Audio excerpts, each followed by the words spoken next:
Hi, welcome back guys. This is your friend, Cabbage Head Fanfics. Back with amazing fanfiction.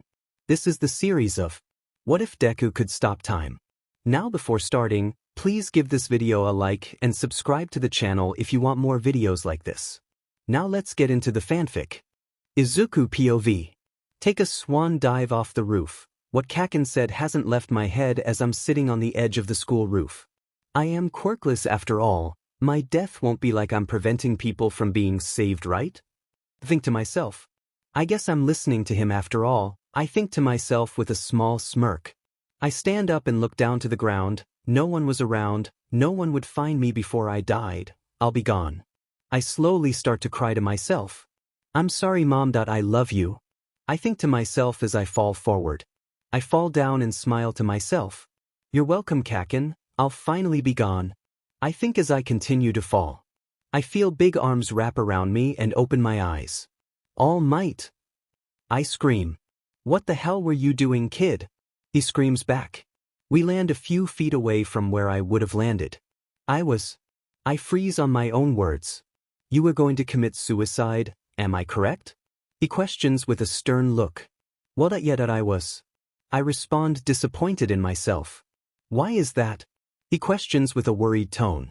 I'm quirkless. I can't be a hero, so if I die it won't be like I'm depriving anyone from being saved. What's it matter for me? I say, gazing at the floor. Kid, just because you're quirkless doesn't mean you can't be a hero. All Might says, putting his hand on my shoulder. I feel tears start to fall down my face. I can be a hero? I say with my hands holding my face.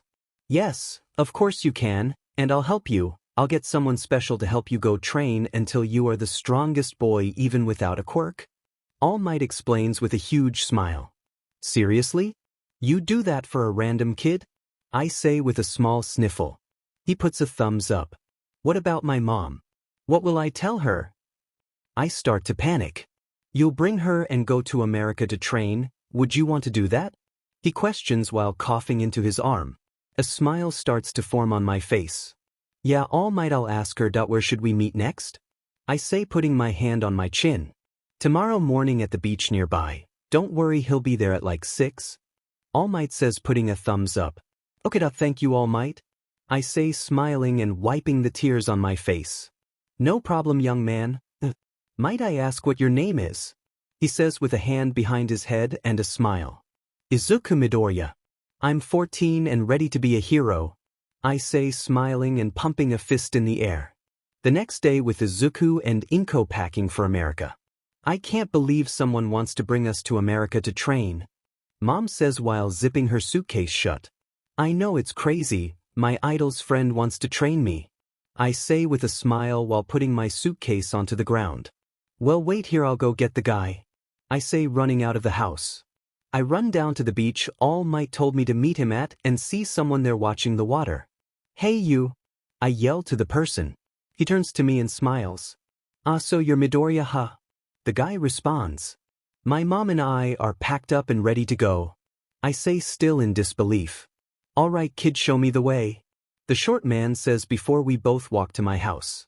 After a couple-hour plane ride we arrive in the Big Apple, New York City. The man whose name is Gran Torino gets us a ride to this huge mansion slightly outside of the city. Whoa, this is your house? I accidentally yell.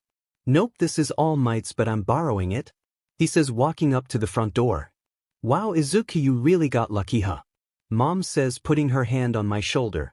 I smile at the house. Yeah, I did, Mom. I say, smiling. Come on now, we don't have all day to unpack. Gran Torino says, walking inside. Mom and I follow and unpack all our things into bedrooms in the house. Alright kid, these 10 months are gonna be hell, but if you want to be a hero then 10 months of hell will pay off in the long run, got it? Torino says. Yes sir. I immediately respond. Now Mrs. Midoriya, you promise me no matter how emotional you get seeing your son hurt, that you won't intervene and take him home. Torino says to Mom. Yes sir. She hesitantly responds. Alright then, go have fun. He says, tossing Mom a credit card. Mom looks at it before dashing out of the house. Alright kid, let's get a move on. 3 months later. I scream in terror. I'm currently falling from the second-story stairs and I'm pretty sure I'm gonna die. That is before everything around me freezes. I look around and try and move. My limbs move and I look over to Terino and his face is frozen along with the water I spilt on the stairs. What the hell? Think to myself. I try and grab onto the staircase and succeed. I walk down to Terino and wave my hands in front of him. No response. My eyes widen. Did I get a quirk? Think to myself. I start to squeeze my eyes shut. Start again.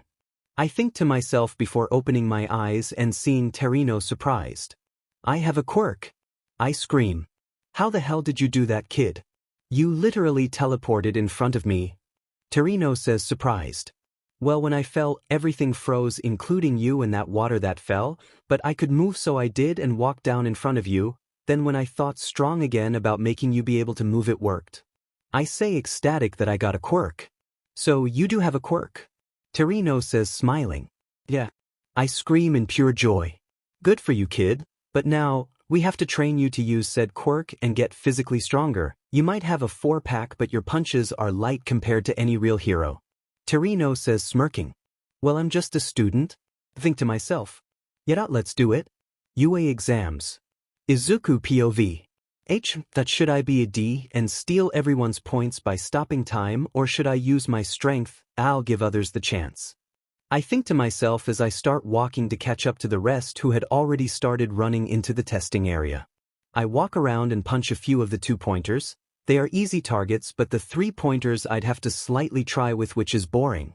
It's not that I don't have motivation to be a hero, but if it's not a challenge then I'm not as interested.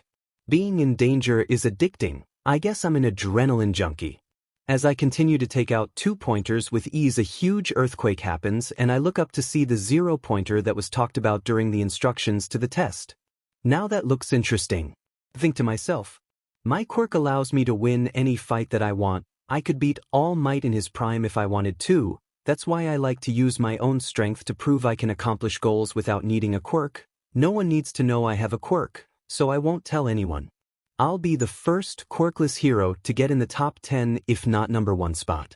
Everyone starts running away from the 0-pointer, but I see a brunette girl stuck under rubble. It looks as if she's about to get crushed, so I stop time and walk over to the 0-pointer. I start to jump from limb to limb until I'm all the way to the top. I stretch back my arm and throw a punch. I jump down and punch every one of its joints until I'm back onto the floor. I smirk to myself and turn around. I deactivate my quirk and start to walk back toward the rest of the points. All Might POV. The 0-pointer Nizu let out goes flying back and hits the edge of the city. The girl who was stuck under its foot looks back terrified. Nizu focus on that boy walking away from where the 0-pointer was. Aizawa says. The camera moves to him and my eyes widen. Young Midoriya? How did you do that? Think to myself. His name's Izuku Midoriya. He's said to be quirkless, so I'm not sure. He pulled that off. Nizu says. He looks cocky with that smirk on his face. Vlad King says in a disapproving tone. I want him in my class though. Aizawa says before walking away. I guess he got in after all. I think to myself with a smile. Gran Terino clearly taught you well.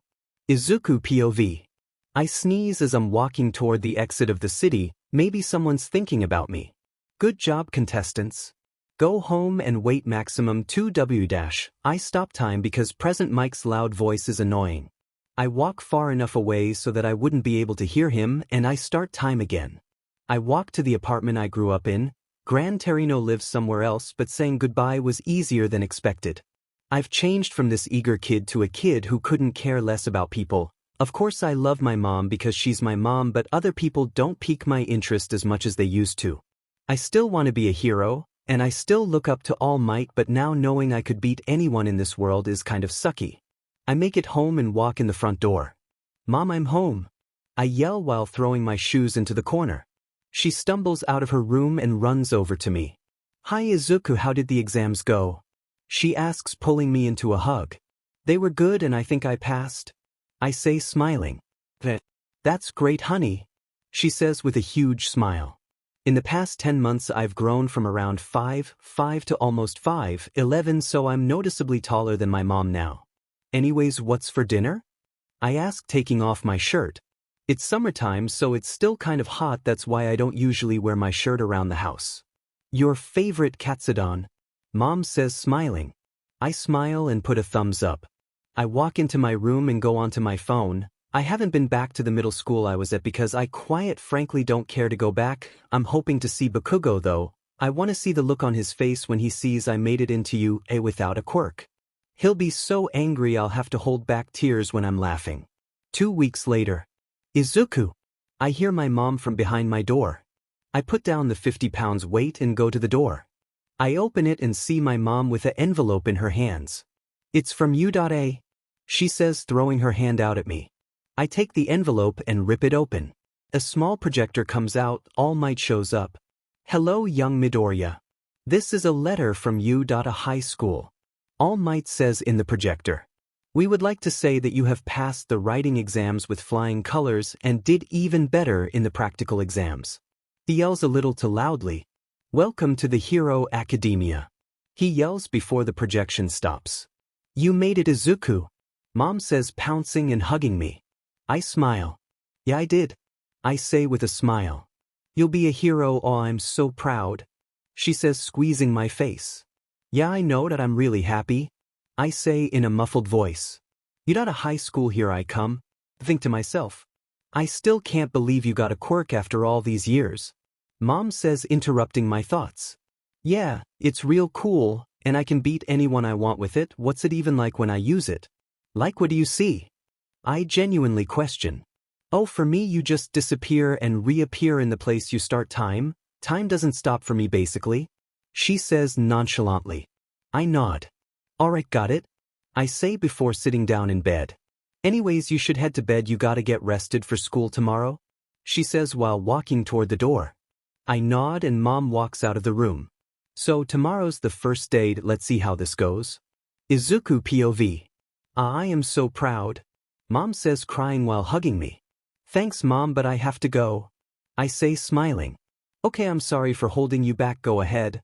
She says, quickly jumping back into the apartment. Bye, honey. She says as I start to walk away. Bye, Mom. I say, waving. I walk to U.A and look at the front of the building. The high school I dreamed to going to is right in front of me, and I'm going in as a student. I think me a year ago would be bawling my eyes out. I chuckle at the thought as I walk into the building and make my way to class 1. The door is comically large, and when I open it I see a group of kids. Not only that, but I see the one and only Katsuki Bakugo. I see him look at me and his eyes widen. I walk over and sit in a seat at the other side of the room that he's on. I'm not about to have a reunion with someone who pushed me to suicide before. Why are you sitting next to me? A voice says. I look over and see a brunette girl with a nervous look on her face. She looks scared. She's also the one I saved at the exams. Why can't I? I respond with a small attitude. Never mind. She says, putting her head into her hand and looking up to the front of the classroom. A yellow-haired boy walks over and puts his hand on the girl's shoulder. So appealing, do you want to go out sometime? He asks with a smile. Sorry, no, the girl says. Aw, come on, why not? The boy asks. I'm not interested in you, she says in a low tone. She sounds like she feels bad. I think while looking over to her. Fine, the boy says before walking back to his seat. The girl sighs. I hear the door open and a man walks in. He has long black hair and a scarf around his neck. He also looks like he'd rather be at home sleeping than teaching. Hello, children. I'm your homeroom teacher, Shota Aizawa. He says, walking up to the podium. In this school you will not get many breaks, so when you do, enjoy them. He says, completely serious. Now get gym uniforms and meet me outside. He says, walking out of the room. What about orientation? The brunette asks. No time for that, let's go. Aizawa says, continuing to walk. All of us get up and walk to the locker rooms. Along the way I see Bakugo giving me a dirty look. I reciprocate the look and it seems to have made him surprised. Once I go into the boys' locker room, Bakugo finally speaks up. So, Deku, you decided to show up? What's it to you, Bakugo? I say, looking back at him. You'd men quirkless loser. He says, catching everyone else's attention. Quirkless? A boy around my height with blue hair asks. Yeah. This nerd is a quirkless loser. Bakugo says. I sigh and take off my shirt, which reveals my six-pack. Even if he is quirkless, he's effing ripped. How manly. A red-haired boy says. I know, right? Dude must work his butt off. The same yellow-haired guy who got rejected by that girl said. Teach whatever doesn't mean he can beat me. Bakugo says before storming out of the room. After I sigh out of annoyance, I put on the gym uniform and head out to where Aizawa is. All right now, Mrs. Uraraka, come up and throw this ball for me. Aizawa says, tossing the ball onto the floor. Sure. The brunette girl who rejected someone earlier says. She walks up and grabs the ball. She walks to the middle of the circle and pulls her arm back. Since you came first in the entrance exams, well no, you actually tied with someone else. Aizawa says, making Uraraka turn back to him surprised. Someone tied with me? She says, surprised. Yes, Izuku Midoriya actually. He says, making everyone's eyes dart to me. The demon nerd tied for first? Bakugo screams. What's it to you? I say, rolling my eyes. Aizawa fake coughs, gaining everyone's attention. Uraraka go, then Midoriya will go after you. Aizawa says, putting his hands in his pockets. She nods and walks back to the circle. She pulls her arm back before a glow starts to emit from her. She throws the ball and it causes wind to blow almost everyone back besides Aizawa and I. 1379 meters, good job. Aizawa says. Before. Looking back at me. Your turn, Midoriya. He says before yawning. I walk toward the mount and pass by Uraraka. I see her glance at me with a questioning face. I can tell she's used to being at the top. Same as Bakugo, who looks like someone just spoiled a sequel to his favorite movie or something. I walk into the circle and Aizawa throws me the ball. I crank back my arm before throwing the ball as far as I can without using my quirk. Luckily, with all my training, my strength is that of All Might. 1456 meters. Good job, Midoriya. Aizawa says nonchalantly. I nod before turning back to see the whole class with their mouths gaped. Everyone besides Uraraka, who just looks slightly taken back but with a smirk on her face. I smirk to myself before walking back into the group. Okay, now we will have a quirk test. We will do multiple challenges like that and whoever comes last will be expelled. And if you don't believe me, I expelled a whole freshman year class last year. Aizawa says with a smirk. A teacher who isn't hesitant to ruin someone's dreams, how nice. I think to myself before snickering. Then started the challenges, which in reality were really easy. I ran the 100-meter dash in a little over a second. I did as many push-ups as I could before Aizawa got impatient and made me stop. Same with the pull-ups, Aizawa had to tell me to stop. Most of everything else I just lasted the longest before getting bored. Once we finished everything, Aizawa brought up the leaderboard. 1. Izuku Midoriya. Uchako Uraraka. Shoto Todoroki. Katsuki Bakugo. Tenya Ida. Momo Yaoyorozu. 7. Eijiro Kirishima. Denki Kaminari. Antasiro. Mina Ishido. Tsuyu Azui. Rikido Sato. Fumikage Tokoyami. Mizo Shoji. Mishiro Ojiro. Koji Koda. Toru Hagakure. Kyokujiro. Yuga Oyama. Minoru Mineta. New a midget boy says as he looks at last place. Minoru Mineta, you're expelled? Aizawa says in a serious tone. And he continues to scream until he gets smacked by Aizawa's scarf. You're not actually expelled, you grape. I just wanted you guys to try harder. He says, rolling his eyes. Thank God. Mineta says, crying. Anyways, go to lunch and then go home. I'm done teaching for the day, but tomorrow be prepared for battle training with All Might. Aizawa says before walking away. Everyone nods and walks away. I have no clue where the lunchroom is, so I just follow them. Once we find our way to the lunchroom, everyone sits with their friends. I don't talk to people, so I sit in one of the only empty tables and go on my phone. Hey, is it okay if I sit here? I hear a voice say. I look up and see Uraraka. Not okay. I say, still scrolling through my phone. She sits across from me and starts to eat. So do you have food? She asks, looking confused. I shake my head no as I scroll through my Instagram. Here, she says, moving her arm toward me. I look up and see chopsticks with a rice ball stuck to them. I look back to her and see her smiling. I use my hand and take the rice ball off of the chopsticks before plopping it into my mouth. Thanks. I say, chewing the food. That had a good sauce on it. Think to myself. No problem. she says as she continues to eat. So anyways, why did you want to sit here? I ask, slightly confused.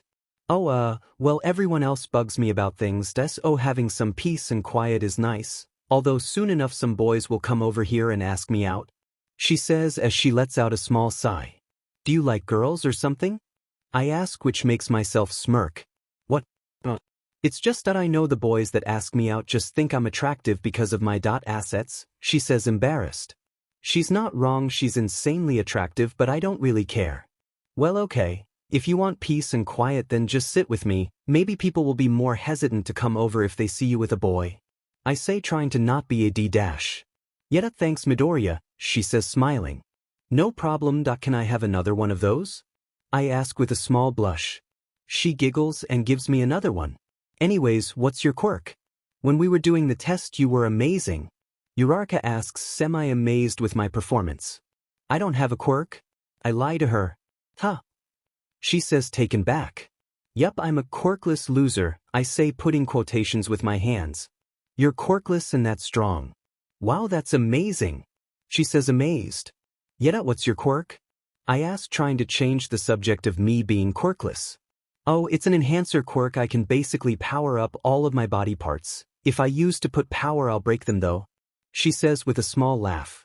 That sounds like All Might's quirk. How cool, I say, noticing the resemblance. She seems taken back by the All Might reference. Yeah, All Might? She says nervously. What, you don't like him? I ask her, confused.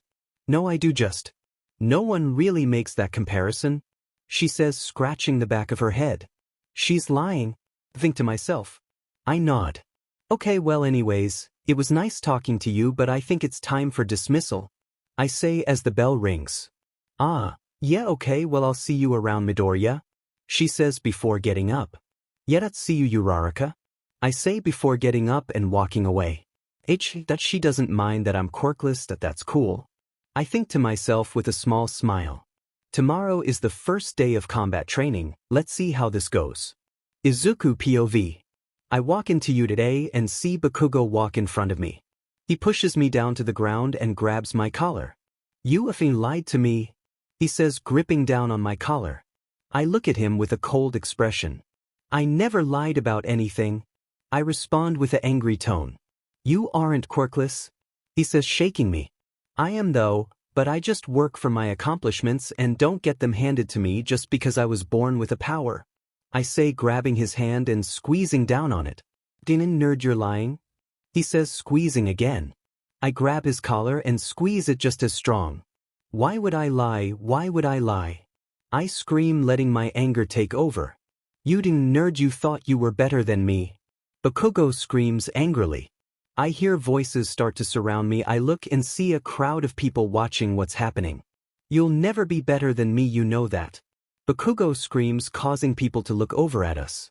I am done, I say before lifting him off the ground by his collar and slamming him onto the floor. Guess what, Kaken? I'll become number one and no one will know who you even are? How would you like that, huh?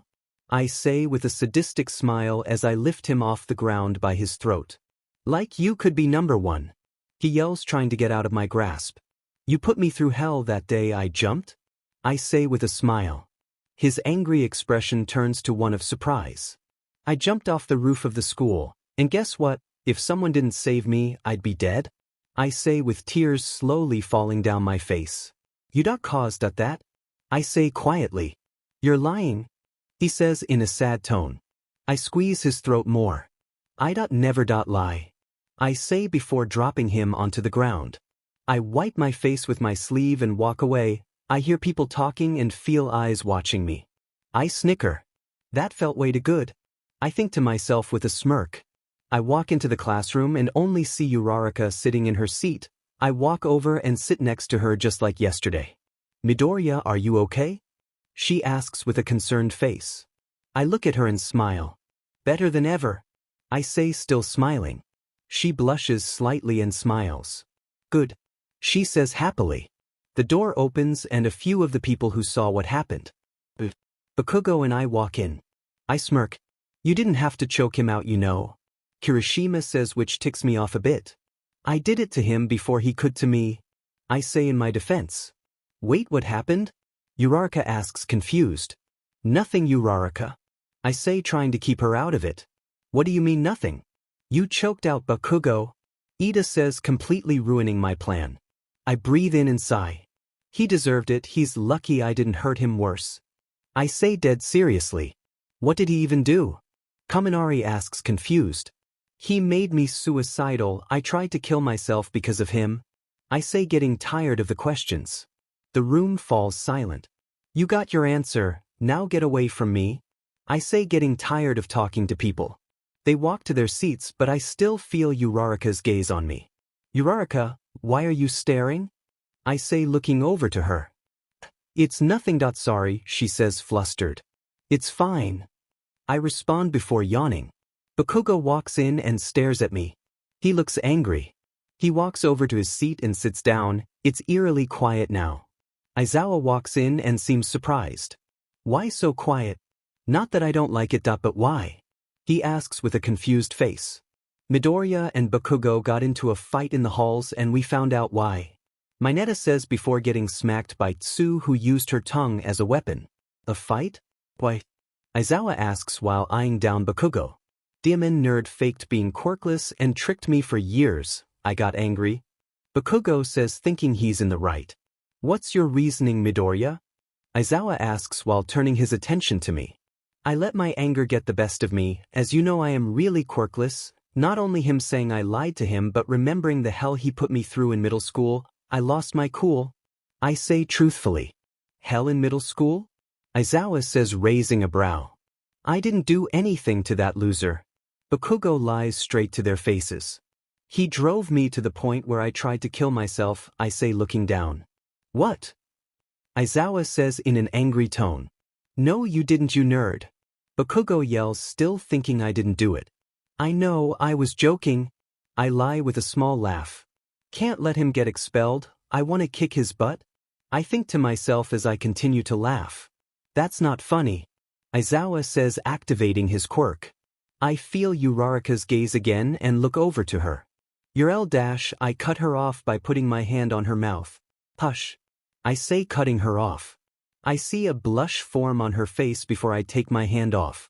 We gotta talk later, she says, still slightly blushing. I nod. Anyways, now that the joke's over, let's go for our combat training. Aizawa says, tired of the classes sheet. Everyone gets up and goes to the locker rooms. When there I see Mineta looking into the wall. What's your deal, dude? Kaminari asks, looking at Mineta. There's a hole and I'm looking to see the girl's beauty parts.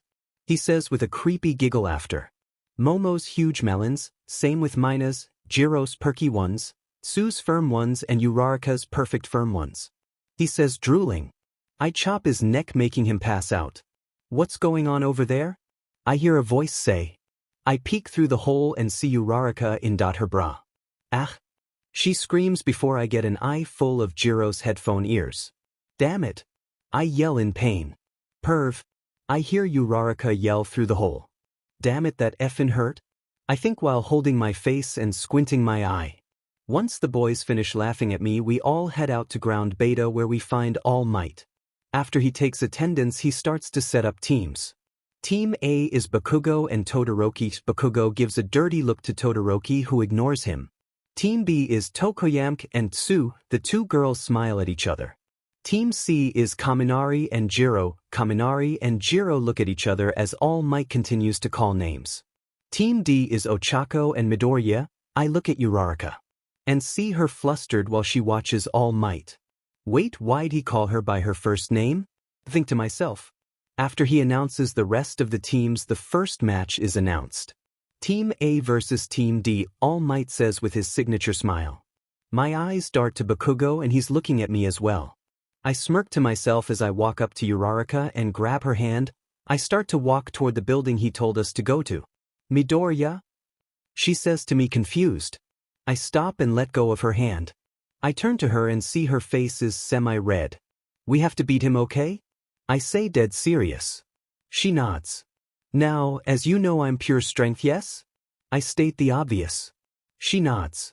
All right, and your quirk can enhance your strength, so here's what happens. We go in, you focus on getting to the bomb and I'll fight off Bakugo because let's be honest, he's gonna come after me. I explain while trying not to mumble. She nods again. Okay then, let's do it, okay? I say with a small smile. She nods. We're still gonna talk after this though. She adds. I nod. Sorry, by the way, I wasn't peeking. I had knocked out my netta and heard someone through the hole. I say as the image of her in her bra fills my brain. I blush and bit and smack myself. That it's fine, you didn't see anything, right? She asks genuinely. Nope, of course not. I lie straight to her face. Good. She says with a sigh of relief. All right, well, let's win. I say, turning to the building and seeing Bakugo and Todoroki walking in. All right team, you can attack in 30 seconds? All Might yells over the loudspeaker. I nod to myself and watch Uraraka fix her shoes. I start thinking about the attacks both Bakugo and Todoroki will throw at us, then I realize that Todoroki quirk benefits him being long range. Uraraka, do you have a long-ranged attack? I ask, hoping for a yes. Yeah, I have one where I flick at them and it's just as powerful as a punch when it hits them. She responds, putting her finger up and mimicking a flick motion. Good. Todoroki's quirk will probably benefit from long ranges, so try and close the distance, but if you can't, just use the long-range attack. I say, adjusting my sleeves. Good plan. She says, clenching her fist. Battle begin. All Might yells through the loudspeaker. Uraraka and I walk into the building and go up to the second floor. There we find Bakugo, who tries to sneak attack us from around the corner. I tackle Uraraka so she doesn't get hit by the explosion. You okay? I ask while looking back to Bakugo. She responds with a shaky voice. I look back to her and see that she's blushing like crazy. I ignore it and get back to my feet. I grab her hand and get her back on her feet as well. Come on, do you fight me? Bakugo says, running toward us. I push Uraraka to the side as Bakugo sets off an explosion in my face. Midoriya! Uraraka yells, panicked by the explosion. The smoke clears and I smile at Bakugo. I feel burns on my face, but I've went through worse. Dim nerd. Bakugo yells, surprised that I'm smiling at him. Uraraka, go find Todoroki and the bomb. I've got this. I say while wiping BLD off of my lip. All right, she says, starting to run away. So you're confident, huh? Bakugo says, popping mini explosions in his hands. Yeah, not used to it, are you? I say with a smile as I stretch out my arm. The nerd, it'll kill you. He says, sprinting at me. Idiot. I think to myself with a smile. I start to walk toward him. He throws a right hook, but I counter and my punch sends him across the room. He lands and looks at me with wide eyes and he spits up a bit of BLD. Vestige, he says, getting up. I told you, Bakugo, I'm quirkless, but I'll still beat you. I say with a sadistic smile. No, you won't. He yells, getting up and pointing one of the grenade pros at me. What's that gonna do? I say, still smiling. You know my quirk, this isn't some stupid prop, this gathers my sweat for a huge blast. He says, playing with the SW. Young Bakugo, stop this, he can die. All Might yells over the loudspeakers. He won't die if he dodges. Bakugo yells as he lets off the huge explosion. Uraraka POV. I hear a huge explosion as the building starts to shake. Currently Todoroki and I are fighting. I'm using Air Force as my main attack because Todoroki won't let me get in close. What the hell was that? I say to myself as the ground shakes. Todoroki sends his ice at me and I use Air Force to destroy it. I'm only using 20% of one for all to minimize the damage of the building. I tap into the earpiece we have and try and talk to Midoriya. Midoriya, are you okay? I say, but to no response. Ignore them, we're fighting now. Todoroki says, sending more ice at me. I let his ice get past me and then use a 40% punch to send a shockwave at him. He stumbles back and I take the opportunity to run at him and punch him in the gut. God damn it. Todoroki says, holding his stomach. The battle's in my favor, I'll win. Izuku POV. My vision is blurry, smoke filled the room, I didn't dodge, my body feels like it's on fire from how hot it is in the room. Come on, do you no way you really died to that? Bakugo yells through the smoke. I stand up as the smoke clears. Bakugo's gauntlet is on the ground and he's staring at me with a sadistic smile. Dim nerd, thought you could beat me? He says, laughing. I turn away and start to run to the stairs. You have the nerve to run now, you demon Deku. Bakugo yells while chasing me. I click the earpiece All Might gave us. Uraraka, what floor are you on? I yell while still running. 5. She responds before it cuts out. I run up to the 5th floor and see Uraraka and Todoroki exchanging punches. I guess she found a way to get close range. I run toward her and hear Bakugo jump.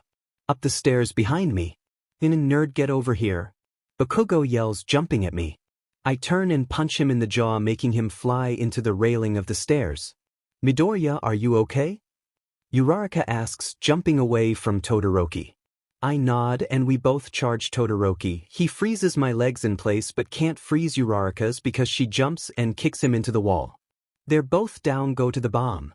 Uraraka orders. I run to the bomb, but before I can touch it, ice stops me again.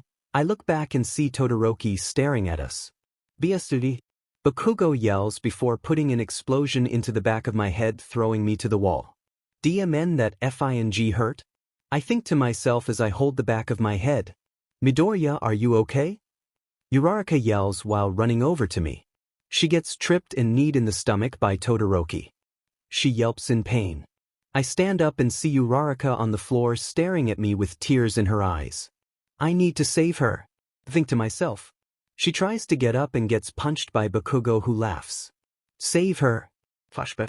I'll be the first quirkless #1 hero. Only Mom and Gran Torino know of my quirk and I'm gonna keep it that way. I won't use my quirk and I'll still beat him. I am quirkless and he'll still beat you. Present. I close my eyes as a tear falls down my face. I activate my quirk and walk over to Uraraka. If I don't use all of my abilities while they try so strong. I think as I bend down and touch her shoulder. She starts to move. Then I shouldn't be a hero, so I'll give it my all, I'll use my quirk, and I'll save everyone that I can, just like a real hero does, I think, as Uraraka starts to speak. Midoriya, where are we? She says, looking around. I stop time. I say, helping her up. What? Aren't you quirkless? She yells in pure confusion.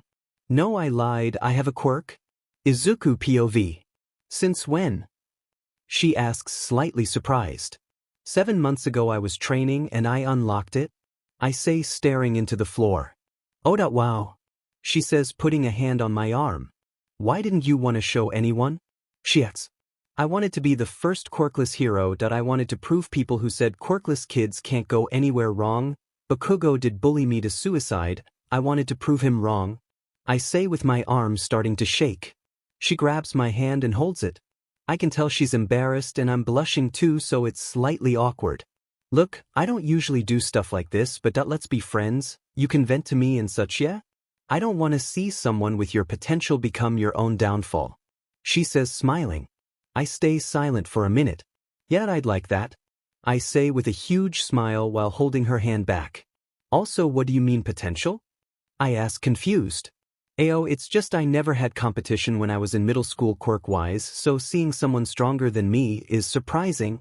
She says with a small laugh. Okay. I respond. Anyways, shall we beat these two? Uraraka asks while looking back to them. Yeah, we should. I say, starting time. Huh? Bakugo says, darting his eyes to us. Why are you holding hands? Todoroki says with a deadpan tone. I blush and let go of her hand. How did you both get over there? Bakugo screams. Was that your demon quirk, huh? Bakugo yells. It was. I say lightly. I look and see Uraraka smiling at me. I awakened my quirk 7 months ago. What it does isn't your business at the moment, but I could beat you with one hand behind my back. I say, smirking. Huh? Bakugo says, set off. I stop time and run behind him. I start to swing and start time again. It starts and my punch sends him into the wall. How? Todoroki says, jumping away. Bakugo is unconscious. I look at Todoroki and smile. Behind you, I say to him. He turns and is met with a punch to the nose from Uraraka. He stumbles over to me and I kick him in the stomach, making him fall to the ground. Uraraka walks over and touches the bomb. We finally won. I release a breathe I didn't know I was holding in and walk over to Uraraka. Good job. I say, smiling. I feel my legs start to give out as I fall into Uraraka's arms. I blank. Uraraka POV. Midoriya falls at me and I catch him. Midoriya? I say, embarrassed that he's basically hugging me. I push him back and hold him up slightly. I see that his eyes are closed. He passed out. I think to myself before wrapping his arm around my shoulder and dragging him out of the building. Uraraka, are you okay? Mina says, walking up to me. I slowly nod. Here, let me bring young Midoriya to Recovery Girl. Dad says, walking up to me and taking Midoriya. Thanks, All Might. I say with a smile. No problem, young Uraraka. He says, walking away. Everyone walks back to the classroom and Aizawa gets up from his nap. Where is Midoriya? Aizawa asks. All Might took him to Recovery Girl. I say before sitting down in my seat. Okay, now, you can all be dismissed. Aizawa says, laying back down. Ugh, as soon as I sat down, I think while rolling my eyes and leaving the room. I walk to Recovery Girl's office and see Midoriya yawning. Hey Midoriya. I say, waving. Uraraka. Hey.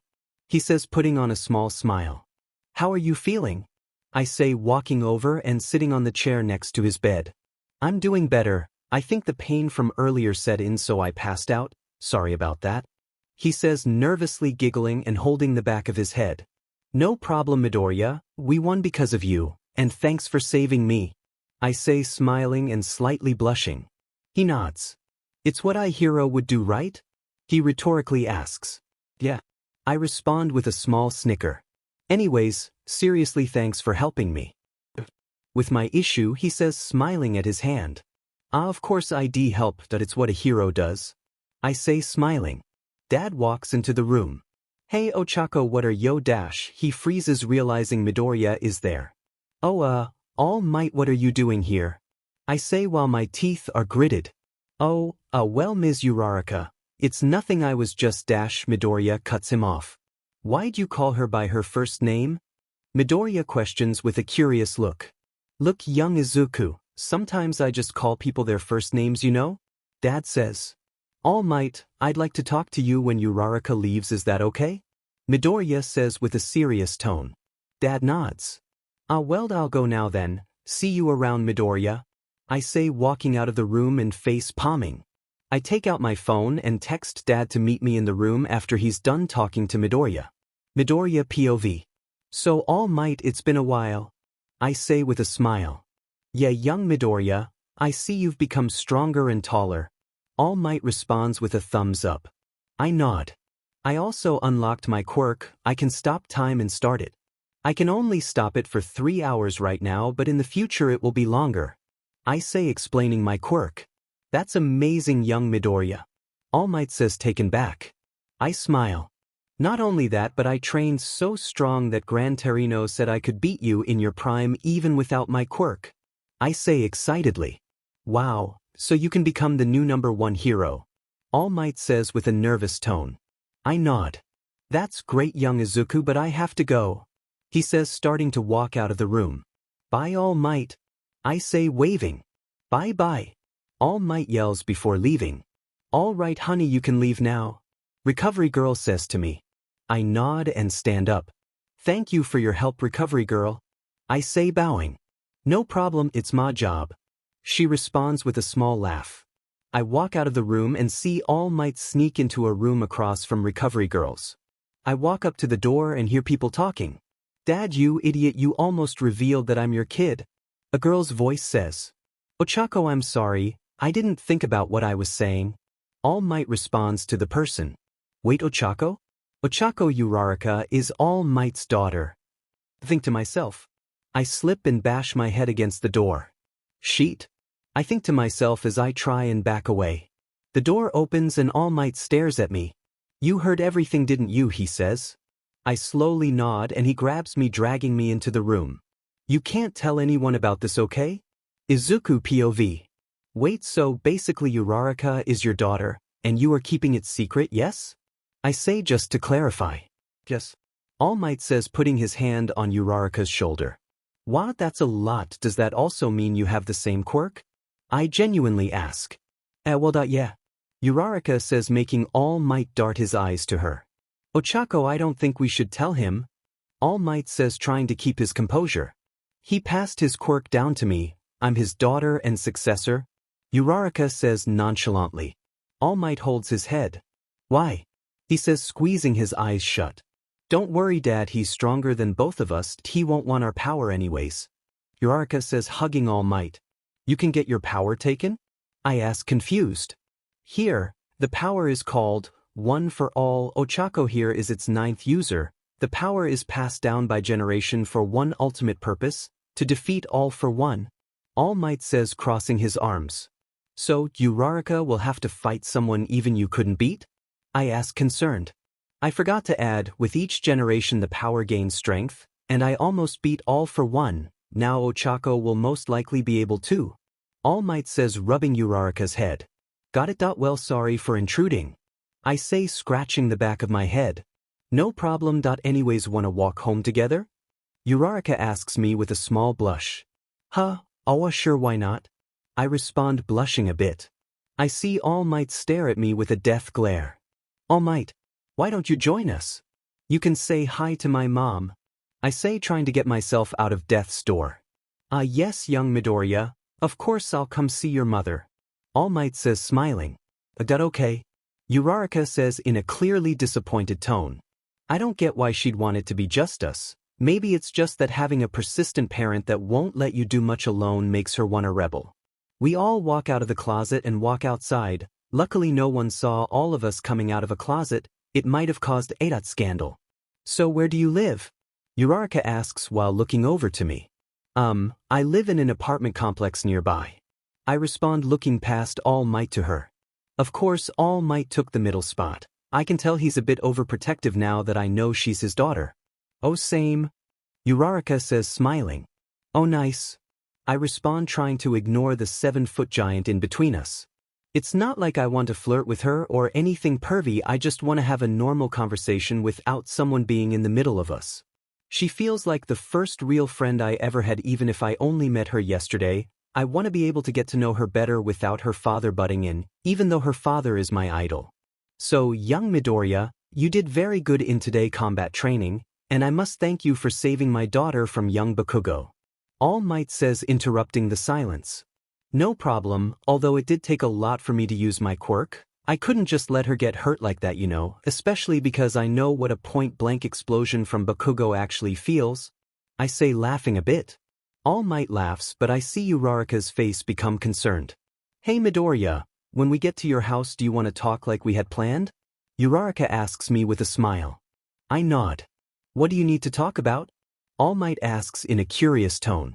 It's nothing, Dad, don't worry about it. Uraraka says, smiling. All Might turns to me with another death glare. She's not lying, we just want to talk. I say, giving a death glare back to him. We stare at each other for a little longer before Uraraka interrupts. Guys, why are you staring at each other? She says, worried. Oh, it's nothing, sweetie. All Might says, looking away. Yeah, it's just crazy, we haven't talked to each other in almost a year. All Might. Why not let me talk to your daughter? We barely even know each other. I say, purposely annoying him. I agree, I want to know more about Midoriya.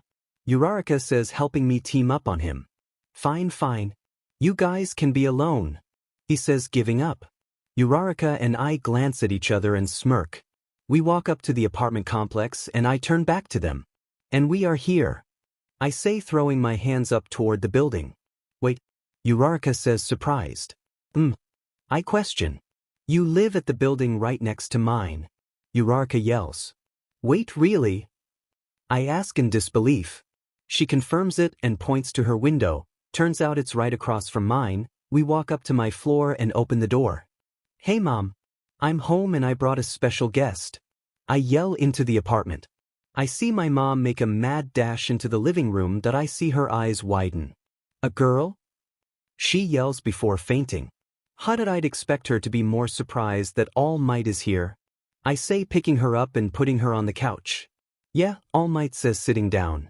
I guess you weren't much of a player before high school, huh? Uraraka says, making me cringe. Yeah, not so much. I say, nervously laughing. Mom wakes up and looks over to see Uraraka. Oh my god, are you Izuku's girlfriend? She asks Uraraka. I feel my face heat up as I face palm. No mom, that she's not my girlfriend we met yesterday. Trying to keep my cool. Ms. Midoriya, this is my daughter, Ochako Uraraka. All Might says, trying to ignore the fact of Uraraka being referenced as my girlfriend. Ah, hello young lady, I'm Inko Midoriya, but just call me Inko. Mom says to Uraraka while shaking her hand. Okay Inko, you can call me Ochako then. Uraraka says, shaking back and smiling. My little Izuku here isn't used to having friends, so thank you so much for being his friend. Mom says while starting to cry. I cringe to myself because it's fairly embarrassing. No problem, Midoriya is a great future hero and I bet everyone in class will want to be friends with him. Uraraka says, smiling to my mom. Mom looks at me and smiles. I can tell that she's happy I'm making friends and having a good time at UA. Yes, I agree. Young Midoriya saved my daughter here today during training. I thank the both of you for your help. All Might says, bowing down. Ah, of course my baby is a hero. Mom says, gripping me into a hug. I cringe and look back to see Uraraka start to giggle. For some reason it puts a smile on my face. No problem All Might, even if she wasn't your daughter I would have done it. I say, smiling at Uraraka after I get out of my mom's vice grip. Would you guys like to stay for dinner? My mom asks, hopping off of the couch. Well, I have to get back to the school for paperwork, so I'll have to pass. All Might says while smiling. I'll stay if I'm welcomed. Uraraka says, scratching the back of her head. Ah, of course. Mom says, running over to the kitchen. All right Ochako, come home later, I'll be waiting, and don't overstay your welcome. All Might says, walking out of the apartment. Uraraka sighs and walks over to me. You want to talk now? She asks me. I nod and bring her to my room. I shut and lock the door so Mom doesn't come in and hear us. So, I say, waiting for her to start. Did Bakugo really drive you to suicide? Izuku POV. I wasn't expecting this question because I completely forgot why she wanted to talk. Yeah, he did last year. I respond looking down. I feel a flick on my forehead and look up to see her with a ticked-off expression. Damas, why would you ever try and kill yourself? You're such a good guy. She says, concerned. Well, in middle school I was a scrawny, shy, quirkless boy. Bakugo took advantage of that and bullied me. I had no faith and one day he told me to take a swan dive off of the roof, so I did. I say as tears threaten to fall from my eyes. She covers her mouth with her hands and I see tears about to leave her eyes. Luckily, your father was there and he caught me, then he gave me the opportunity to train. Then I discovered my quirk and here I am today, with my first real friend. I say, smiling at her. She starts bawling and hugs me, stuffing my face into her area. I hug back of course, but with a huge blush on my face. Never try that again, okay? You're a hero now, you have an amazing power, an amazing soul, and you also have me. She says to me with a serious tone. But we just met yesterday. I say, that doesn't matter Midoriya, and I've already found out so much about you and vice versa, so I can confidently say we'll be friends for a long time. She says, running her hands through my hair. I let loose and start to bawl my eyes out. I cried a lot, but looking back as a changed person I just couldn't hold it back. At the time I knew it was bad, but letting myself take in the hardships I've been through is something I used to refuse to do. I hug her again and let it all out. Someone finally able to help me besides my mom, my first real friend, All Might's daughter that no Ochako Uraraka, is my first friend. We stay embraced for a while before letting up. I looked into her eyes and saw a sparkle. I don't know if it was actually a sparkle, but it made me smile. Uraraka, thank you so much. I say, smiling. No problem Midoriya, she says, staring at me. We both start to blush. We slowly start to lean into each other. My body is moving on its own and we both go tomato red. We're interrupted by a knock on the door. Izuku! I hear Mom yell. I fall back off of my bed and straight onto but making Uraraka laugh. Want to see Mom? I yell. I get up and run over to the door. I open in and she's standing there. Why'd you lock the door? Mom asks in a confused tone. She looks behind me and sees Uraraka on my bed blushing. My mom's eyes widen. What were you doing with her on your bed? My mom yells in surprise. Nothing. Cool down Mom, we didn't do anything, we were just talking. I say, trying to calm her down. I look back and see Uraraka, who is purely red and getting up. Lou dash, Mom cuts me off.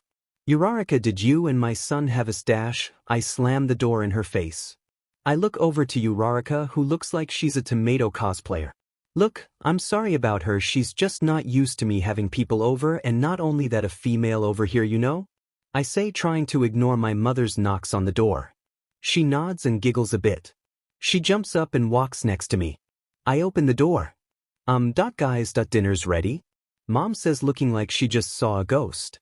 We walk out and all sit to have dinner. Thank you for the food, Inko. Uraraka says to Mom. Yes, of course, Uraraka. Mom says, biting into her food. So, Mom, how was your day? I ask, trying to break the awkward tension. Fine. I saw All Might and found out you made it, friend, she says, spacing out. That's great. Hangs, I say, just to say something. So, Uraraka, how's the food? I ask Uraraka. Yeah, it's pretty good. Is Midoriya? Uraraka says, slightly getting red. You should call Izuku by his first name so I don't get confused when you call him Midoriya, at least around me. Mom says, followed by a audible gulp. Okay, is you remember what we're doing in school tomorrow? Uraraka asks, making me blush. Only my mom has called me my first name. Well, her All Might and Gran Torino. She's the first person my age. Well, no, Bakugo did when we were kids. She's the first young girl to call me my first name. I think to myself while still blushing. No, sorry, I don't, but yeah, I just don't remember. I respond in the most awkward tone I could. Oh no, my mom says, face palming. What, Mom? I say, trying to hide my embarrassment. Nothing, Izuku, you're just making Mama so proud, she says, smiling. Sarcasm? I think to myself as I sigh. After a couple minutes of silence, I finish eating and stand up. Be right back, I say, walking away and going into the bathroom. I walk into the bathroom and turn on the sink. I splash my face with water and look at myself. Why am I feeling so odd? Think to myself. I shake my head back and forth and walk back to the door. I open it and I'm met with Uraraka standing in front of me.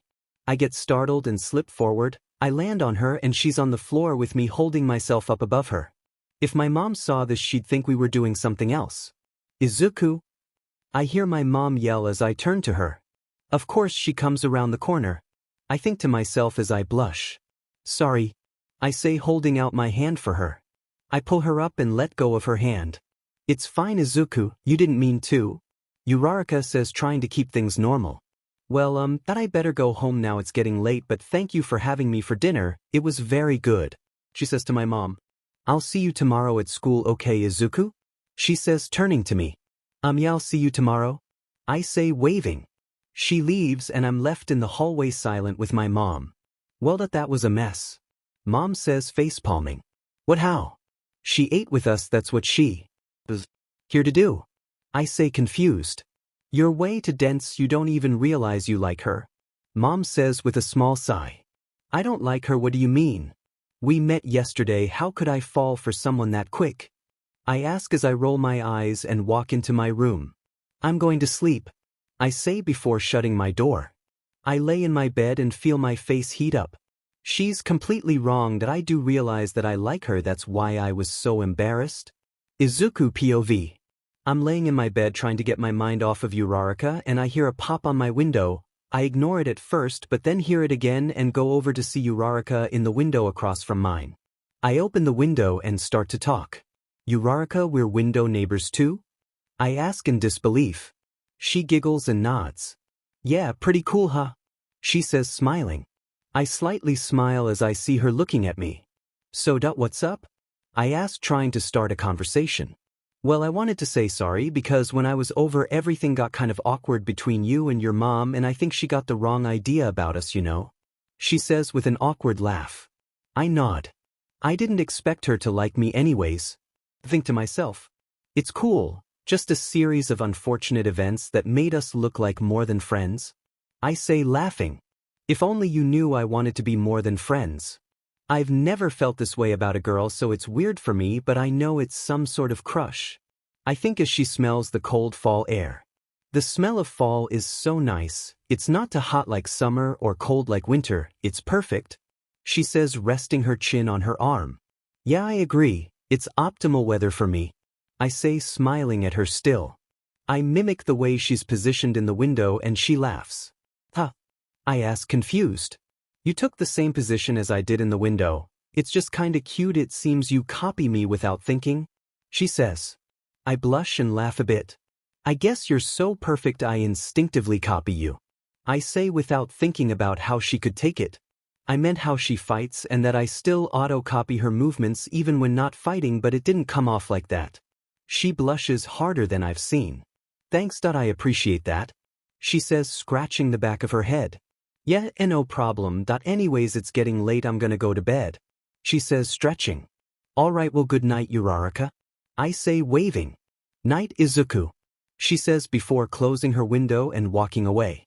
She called me Izuku even when she didn't need to? I think to myself with a small blush as I walk away and sit down on my bed. Should I call her Ochako? I don't know, calling a girl her first name could cause people to think we are dating. I could just say that it's easier than Uraraka. The minute I'm going to sleep. My conflicted thoughts make me not able to sleep for majority of the night. The next morning, I walk outside and yawn. I slept for 3 hours last night because of my conflicting thoughts about Uraraka. I see Uraraka walk up to me. Hey Izuku, wanna walk to school together? She asks me, getting slightly to close. Yeah, Ochako, let's go. I say, starting to walk. I blush realizing I called her by her first name, and I turn to see her standing in the same spot also blushing. Sorry, you were calling me Izuku, so I though dash. She puts a finger on my lips. It's fine, call me whatever you feel comfortable with.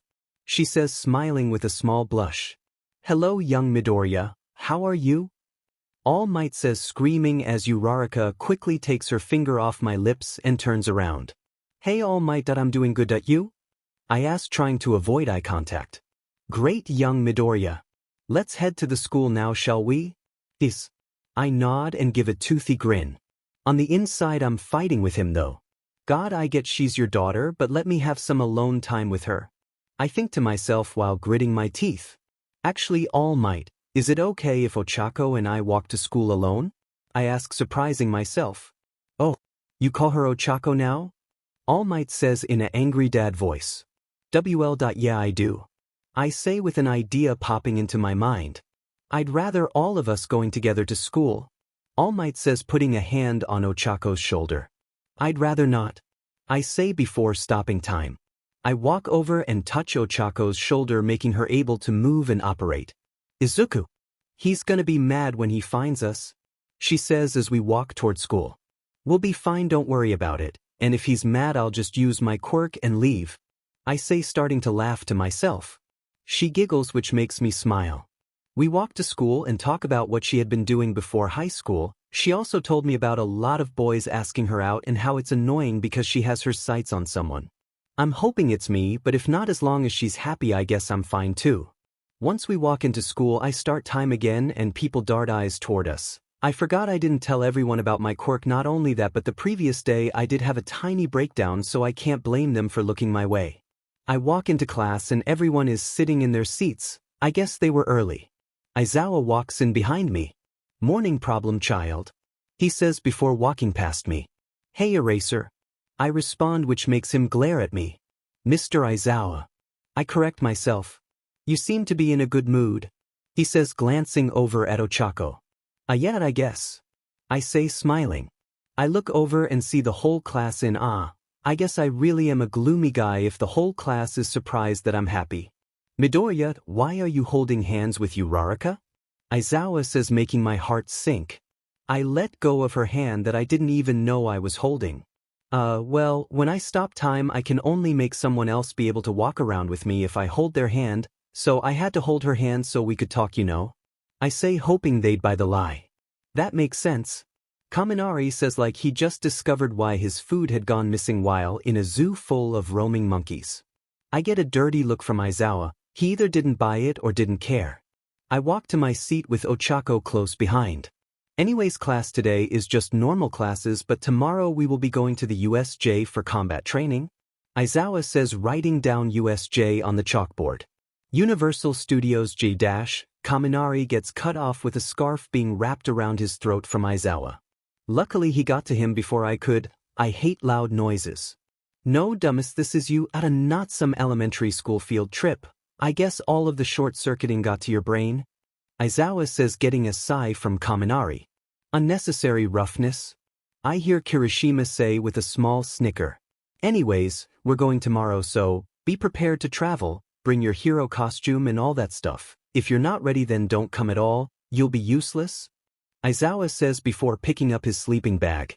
Now go to your next class and leave me alone, he says, plopping onto the floor. After all of the classes, Ochako and I meet up at the front of the school. Hey Izuku, how was the rest of your classes? She asks me while stretching. Boring, everyone is so loud, I don't like it. I say to her as we start walking. What about when our class is loud? She asks, taking an earphone out of her ear and putting it in its case. Well, I don't want to leave that class, you know. I have a friend in that class. I say, trying not to blush. I hear her giggle. You're adorable, she says, followed by another giggle. Is that a good thing? I ask, slightly confused. Yeah, it is. Trust me, you'd rather be adorable than beachy like Bakugo. See your how you act, he's not? She says, failing to explain it. Aho, I act reassured. Hello, young Midor dash. Before he can finish, I stop time and touch Ochako's shoulder. Anyways, wanna head home now? I ask while she looks behind us. You don't like my dad, huh? She asks after catching up to me. Nah, I idolize him, but I want to talk to you more than him. I say, putting my hands in my pockets. Also that lie in the morning, that we had to hold hands while your quirk was activated, it was smart and thanks for getting us out of that. She says, putting a thumbs up. Yeah, no problem. I respond, smiling back. My hand slowly comes out of my pocket and I feel her hand touch mine. I flinch at first but then let her take my hand. So we do need to hold hands, huh? She says, making an excuse to hold my hand. Not that I mind, but she could have just asked. Yet not like we need to have time stop to do it though. I say, making her and I both blush. Yeah, she agrees as she looks back in front of us. Oh, we're basically back at the apartment complexes. I say, looking in front of us. Yeah, well, I guess we should go now, she says, letting go of my hand. I mean, I still have 2 hours and 50 minutes left until my quirk is exhausted. The recharge time isn't that much, so if you want we can hang out. I say, trying to find an excuse to spend time with her. I mean, not sure why not. She says, turning back to me and smiling. Izuku POV. So where do you want to go? Ochako asks me as we walk toward the city. Well, I want to show you something, I say with a smirk on my face. I never told her that with my quirk we can defy gravity, we could walk up buildings and stuff, and that's exactly what we're gonna do. What is it? She asks with a curious look. Just wait, we'll go to the city and go to the top of the largest building. Doesn't that sound fun? I say, looking at her with a toothy grin. She giggles and nods. I guess so, she says, still nodding. We walk to the city and look around. I haven't been here since Dad took me like 5 years ago while he was recovering from an injury, she says, looking at a street sign. I've been here a few times in middle school, but not in the last 10 months because of the training. I say, yawning. Anyways, wanna go to the top of that building now? I say, pointing to the building. She nods and we walk to the front of the building. Ugh, stairs. She sighs. What about them? I ask, looking over to her. Well, she starts blushing. She puts her arms around her sissy area. I got the hint. Luckily we don't need stairs, I say, jumping onto the side of the building. She looks at me like I just unlocked another quirk. I forgot to tell you, our gravity is different here because in no time is stopped and stuff, I say, lying right through my teeth. You planned this, didn't you? She says with a giggle. Yup, I respond confidently. She jumps up and we start walking up the building. So you do this often? She asks, walking closer to me. Not much, but in America I did it a bit. Once I went to the top of the Empire State Building. It was a nice but view, I say, remembering the fun experience. She nods a bit. That's amazing. So you trained in New York City? She asks, looking at me. Well, like 25 minutes away, but that's where I did most of my vigilante work, I say, before slapping my hand on my mouth. Vigilante work? She says, concerned. Well, yet I needed to learn to use my quirk for long amounts of time, so stopping time would be a waste of time if I didn't save anyone, you know, I say, backing up my claim. So you only did it when time was stopped? She asks. Well, a few times I acted on impulse, but I stopped time so it just looked like a boy saved someone but disappeared right after a no. I say, putting my hands behind my head. I get it, well at least you could feel like a hero. She says, laughing. I see her turn around and panic a bit. I put my hand on her cheek and make her look at me. She blushes.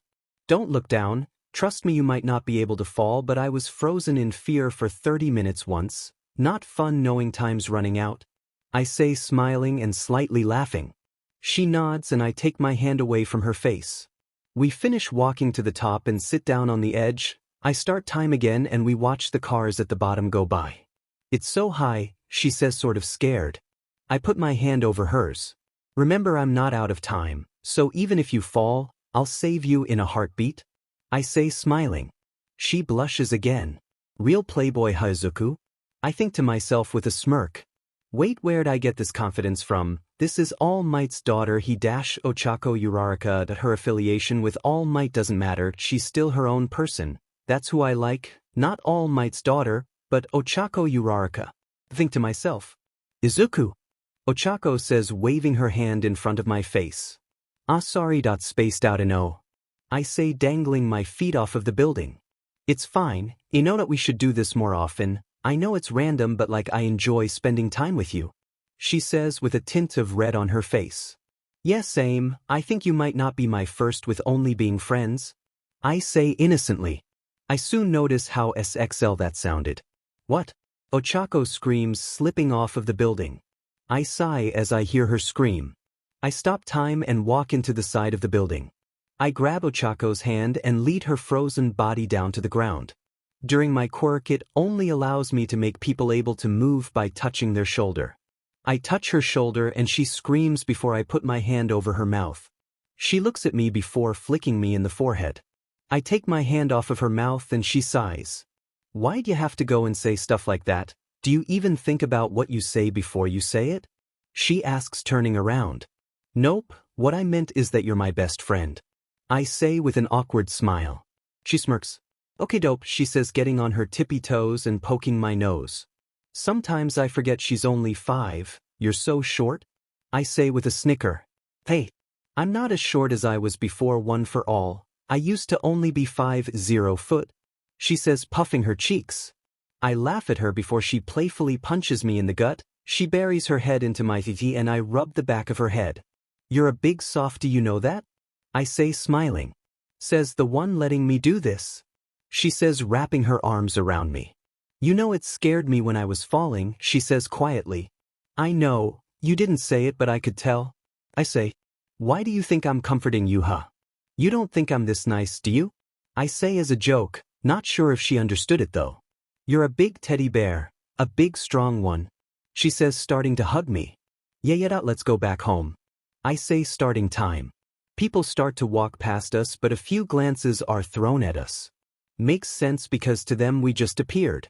Okay, can we stop time though? Ochako's voice is stopped by a voice booming over hers. So, young Midoriya, you and my daughter seem to be having fun. I hear All Might say to me. I stop time quickly and grab Ochako's hand. I tap her shoulder and she looks surprised. How the hell did he find us? She asks after realizing I stopped time. I have no clue, but we have to go back home and act like nothing happened. He did find us at an awkward moment, don't you think? I say, trying not to blush. Yet only awkward when people can see us though. She says, blushing. I nod without looking at her. We walk home and separate. We meet out both of our bedroom windows and talk until dark. At one point, All Might. To me, but it was only about using my quirk in public. Hopefully he will accept the fact that his daughter and I are getting close. He's really playing into the overprotective dad part. Tomorrow's the USJ trip, so that's gonna be fun, but until then, time to go to sleep. At the time I didn't know, but the USJ trip would end up changing my life. Izuku POV. So, dude, when are you gonna talk to the others? Kaminari asks me as I sit at the back of the bus on the way to the UD. Yeah man, you're so strong, but you're like antisocial, well with the exception of Uraraka. Kirishima adds as I yawn. I don't want to talk to people that much. Is that really a problem? Eventually we'll probably become friends, but I'm not the type to trust immediately anymore. I respond, looking out the window. I mean, I did trust Ochako quick, but that's because she's also my idol's daughter, so I wouldn't have to worry about her being a scumbag. Think to myself. I mean, I kind of get that. I've seen your relationship with Bakugo. Zero says after clearly eavesdropping, although everyone was looking at me anyways. What is the deal with you and Uraraka, huh? Mineta says with a pervy smile. I give him an angry look. Come on, give us the juicy details, Midoriya. Mineta says, still being persistent. F off, midget. There's nothing going on. I snap at him. Everyone looks at me and I roll my eyes and look out of the window again. Puff. I hear Ochako mumble. Wait, was she talking to me or the dwarf? Think to myself. The bus slows to a stop. Okay class, follow me. Aizawa says as the bus opens its door. We all walk into the USJ and group up with Aizawa and the pro hero 13. Didn't they even got fake villains? Kaminari says looking past the two teachers. I look over and see hundreds of villains in the back. There's two people in the middle, one has hands on his face and the other looks like purple gas. Weird. Those aren't fake. Aizawa says looking at us. What? Mineta screams. Get back, you idiots. Aizawa yells as he jumps up onto a rail. What the hell, that should I stop this? I think to myself as I walk up next to the rail that Aizawa is on. Midoriya get bidash, I stop time cutting him off. I walk over to the guy with hands on his face, I run up behind him and start time. Gotta find out what his quirk is? I think to myself as the man starts to speak. Where'd that green brat go? He says taking a hand off of his face. Midoriya, where'd you go? I hear some of my classmates yelling. Aizawa jumps down to where the handman is and tries to punch him. The man reaches out and touches Aizawa's arm. My eyes widen as I see Aizawa's fingers start to disintegrate. Not even a second later I stop time. I run up to the person and throw a punch. As I punch I start time and he goes flying a few yards away. Midoriya! Aizawa yells to me. I get it, I shouldn't fight, but guess what, I'm already here so there's no stopping me now. I say back as I run at handman. I punch him in the gut making him spit up BLD. What the hell are you? I ask. He smiles and laughs a bit. As if a little kid could kill me. He yells back. Noma, get him. He continues. His smile sends shivers down my spine. Next thing I know I get punched in the gut harder than I even knew was possible. I get sent flying toward the rest of the students. That definitely broke a few ribs. I think to myself as I hold my side. Izuku! Ochako yells running to me. She bends down next to me. Are you okay? She asks. No, I'm not, but I don't care. Can you help me up? We need to stop that thing. I say getting onto my knees. She helps me up and I hold my side as I see that's Inomu kicking Aizawa's butt. I grunt as I breathe in. I stop time and touch Ochako's shoulder. Izuku, you shouldn't, you're too hurt. Ochako says as I start to walk toward Aizawa and the villains. I look back at her. I'm not letting Aizawa die. You can stay back if you want, but I'm gonna be a hero. I say before turning back around and starting to run toward Aizawa. I hesitate as the pain in my ribs intensifies. I look back to Ochako to see her going and touching everyone's shoulders in Class 1A. They all start moving. What the hell is this? I hear Bakugo yell as I try to ignore it. I turn back to Aizawa and start to walk again. I run at the Nomu and start time as I throw a punch. It sends the Noma back maybe 100 feet. Midoriya, stop. Aizawa says grabbing my collar. No. I yell. I'm struggling to breathe. I might have punctured a lung. If I'm gonna die, I'm gonna go out a hero. I think to myself as I stop time and get out of Aizawa's grasp. I start time again because of the pain being worse when using my quirk. I run at the Nomu and punch it in the head. It is barely affected and it punches me in the side making me scream in pain. I stop time even though it causes pain. I walk up to the Nomu and deliver as many full power punches as I can before I feel my left leg give out. I fall to one knee. I do my best to jump backward as I start time. The Nomu flies out of the building from the pure strength of my punches. I cough out BLD as I hear a large stomp. Everything will be alright because I am here. All Might's catchphrase. This kid should die before we go. I hear the handman say as footsteps get closer to me. I use the rest of my energy to get up and stop time. I punched the man back so he would hit a wall at the other side of the UJ. I limp my way to All Might and touch his shoulder. Young Midoriya. Where are we? He says, looking around. My quirk that I used it and punched the man with hands on his body that way? I say, pointing to the field of trees that were knocked over. Okay, young Midoriya. Rest now, he says before I start time and fall to the ground. I cough BLD as I stare at the ground. Deku. I hear Bakugo yell as I see his foot. Izuku, are you okay? Ochako rolls me onto my back and smacks my face, waking me up slightly. I'm sorry that I thought I could beat anyone. I say with a small snicker. Demon nerd, why'd you effing do that, huh? Bakugo asks, grabbing my collar. I'm the only one who stood a chance against that thing. I say, but have a coughing fit right after. Biasudi, he says, punching me in the face. Bakugo, stop. Ochako says, trying to push him away. Kaken, I say, making the two go silent. What you demon nerd? He says with tears threatening his eyes. I put a sadistic smile onto my face and stare at him. Lay a finger on her and I'll kill you, I say as BLD drips from my mouth. He backs up away from her and turns around. Young Midoriya, I hear All Might say as he runs toward us. I stare at the sky. Hey Ochako? I say as tears flow down my face. Huh, what is it? She says, leaning over my body. Young Midoriya, stay with me. All Might says. I'm sorry, All Might. I say. You did nothing wrong. He responds, wrapping bandage around my torso. I scream in pain. Izuku, what were you going to say to me? Ochako asks, putting her hands on my face. Thank you, for being my friend. I say with a smile as my eyes slowly close. I lose consciousness. Izuku POV. My eyes shoot open and I'm in Recovery Girl's office. I start to breathe heavily and a small pain in my ribs comes back. I cough a bit, which hurts worse. The door burst open and Recovery Girl walks in. Midoriya, you've woken up, all right, calm down. She says, walking up and embracing me on the forehead. The pain slowly goes away, but I start to feel tired again. Am I okay? I ask as I start to breathe normally. Well, you weren't. You have been asleep for like a month now. You had 4 broken ribs and a punctured lung. You should be dead, but Izuku Uraraka brought you back, her along with All Might. They told me you were reckless, but if it weren't for you then everyone would have been dead. She says, checking some papers. Oh, I respond, thinking about Ochako. So it's been a month? Wait, when's the sports festival?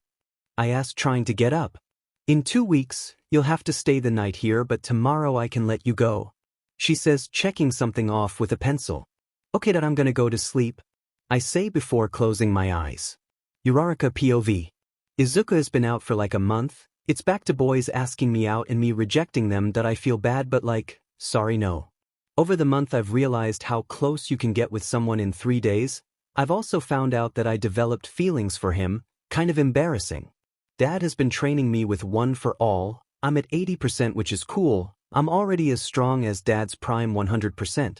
The sports festival is in 2 weeks, so we are trying to squeeze in as much training as possible. The rest of class, on the other hand, has carried on as usual. They didn't know Izuku well enough to cry over his small coma, but they were thankful for his sacrifice during the USJ. Sometimes I have nightmares about seeing his body on the floor. He spoke to me like he knew he was gonna die. It scared me that he was prepared to die so early. I walk into class 1A and see everyone else talking to each other, except Bakugo, of course. He showed remorse toward Izuku but called him an idiot for doing what he did. I don't blame him that much. I was angry at first too. He's been extra moody since it happened though, not sure if it's jealously that Izuku was the hero or that he's just worried for his childhood friend, even though they weren't friends for majority of the time pre-high school. I sit down and Aizawa walks in. He wasn't that injured from the USJ because of Izuku's help. Alright everyone, today we're gonna do absolutely nothing but train. You kids have to get ready for the sports festival, so go. I shouldn't have to tell you where to go. Aizawa says, laying down in his sleeping bag. Izuku POV. I wake up and look outside. It's nighttime now. Recovery Girl is standing next to my bed. Izuku, you've woken up. Recovery Girl says with a smile. Yet when can I leave? I ask, thinking about where the others are. Now actually, you're fully healed. Classes ended hours ago, so just go home. She says, patting my shoulder. Thank you. I say, getting up and walking out of the room. I walk home and open the door to see my mom. She immediately burst into tears. Izuku, I thought I lost you, she says in between tears. I'm fine, Mom, trust me, I won't get hurt like that again, I say, hugging her. You better not, I thought you were dead, she says, followed with a sniffle. What time is it? I ask, looking around the house. It's 1:30 in the morning, I've been worried sick for like a month, she says, breaking the hug. Sorry, I say, yawning. You should go to sleep, honey, Mom says, walking me toward my room. Okay, I will, I respond, walking into my room and turning back to her. Night, Mom, love you, I say, smiling. Good night, sweetie, she responds as I close my door. I walk up to my window and look at Ochako's window. I wonder how the month for them has been. Couldn't have been that weird without me, they probably got stronger while I was gone, I think to myself as I stare at Ochako's window. Suddenly the curtain to her window opens and I see her looking right back at me. Her eyes widen as she quickly opens her window.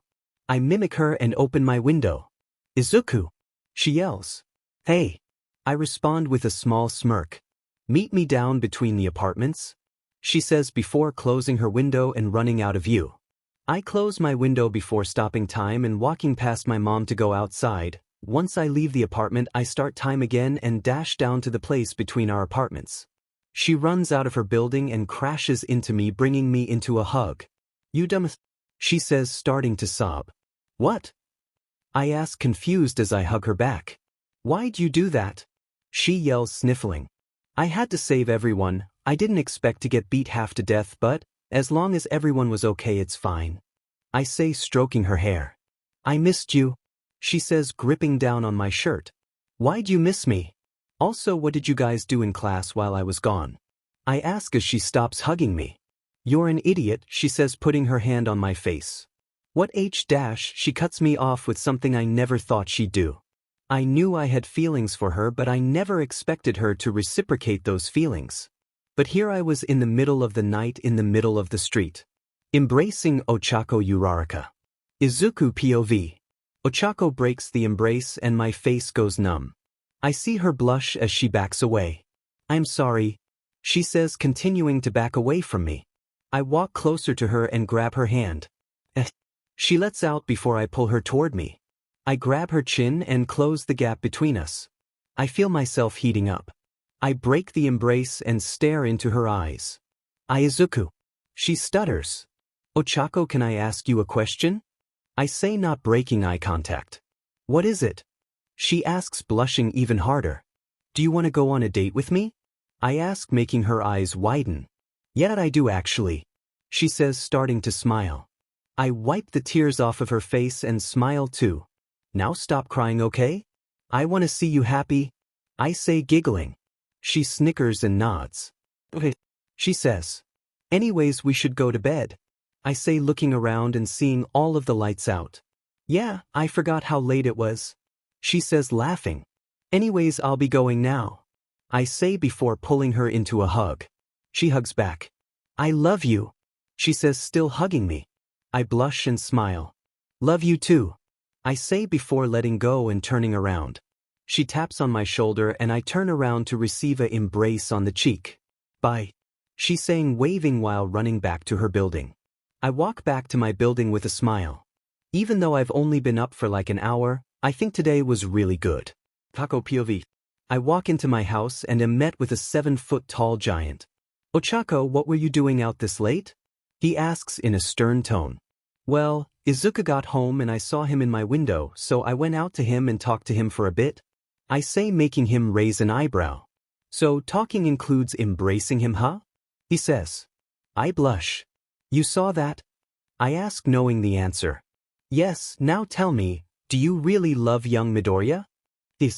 Yeah, I do. He's the only boy that's not a pervert and asks me out every 2 seconds. He's nice and he has a real hero spirit, I say, defending Izuku. I look up to my dad to see him crying and smiling. I am so happy, Ochako, you found a boy I can tolerate and you fell in love with him, Dad says, bringing me into a bear hug. Wait, you're not mad? I ask, confused. Of course, Ochako, Young Midoriya is an amazing hero and person, so if you are in a relationship with him it is okay with me. Dad says with a thumbs up. You can stop using your muscle form, you know? I say, making him sigh. He goes back into normal might and puts a hand on my shoulder. Seriously kid, I know Izuku is a good guy and I trust that he'll treat you well. Dad says, smiling. I know he will, and I'm happy you accept that we are together. I say with a huge grin. What's going on here? I hear Mom ask as she walks into the area we are in. Ochako here got her first boyfriend. Dad says, smiling. She raises her eyebrow. Is he a good kid, Toshi? She asks Dad. Dad nods and puts a thumbs up. He was the boy. Toilet. Gran Torino train last year. He says. Oh, the Midoriya boy? She says. Dad nods. That's nice. Anyways, both of you, we gotta go to bed. It's 2 in the morning and we all have to be up in 4 hours. Mom says, walking back into her and Dad's bedroom. She's right. Good night, Ochako. Dad says, embracing me on the head and following Mom. I smile to myself and go into my room. What a good night. I think as I doze off to sleep. The next morning. Izuku POV. I walk out of my building and see Ochako walking out of hers. She sees me and smiles while walking toward me. Morning, Izuku. She says when she gets right next to me. Morning, Ochako, how are you feeling today? I ask as I put my hand out. She takes my hand and smiles. Pretty good after last night. She says, making me blush. Yet not about that, when do you want to go on that date? We can do whatever you want, I don't really mind. I say, wondering what I could plan for us. That we could just go to dinner or something, I really don't mind. She responds, shrugging.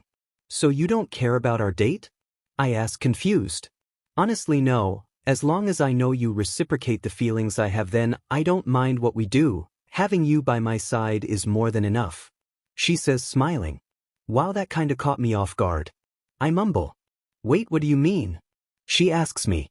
It's just no one ever really cared about me as much as you do. My mom cares about me, but you know that it's a mom's job to do that. I say, snickering and scratching the back of my head. I mean, of course I care about you. Even if you didn't have a quirk or borderline superhuman strength, I'd still love you. She says, smiling. My brain reverts back to middle school Izuku and I blush while looking down and messing with my fingers. I quickly snap out of it and smile at her. I swear that you're gonna be the reason I lose my mind. I say, laughing. Hey, as long as you don't leave, I'll be fine. She says, giggling. Anyways, are you ready to train your butt off for the sports festival? She asks with a smirk. I smirk back at her.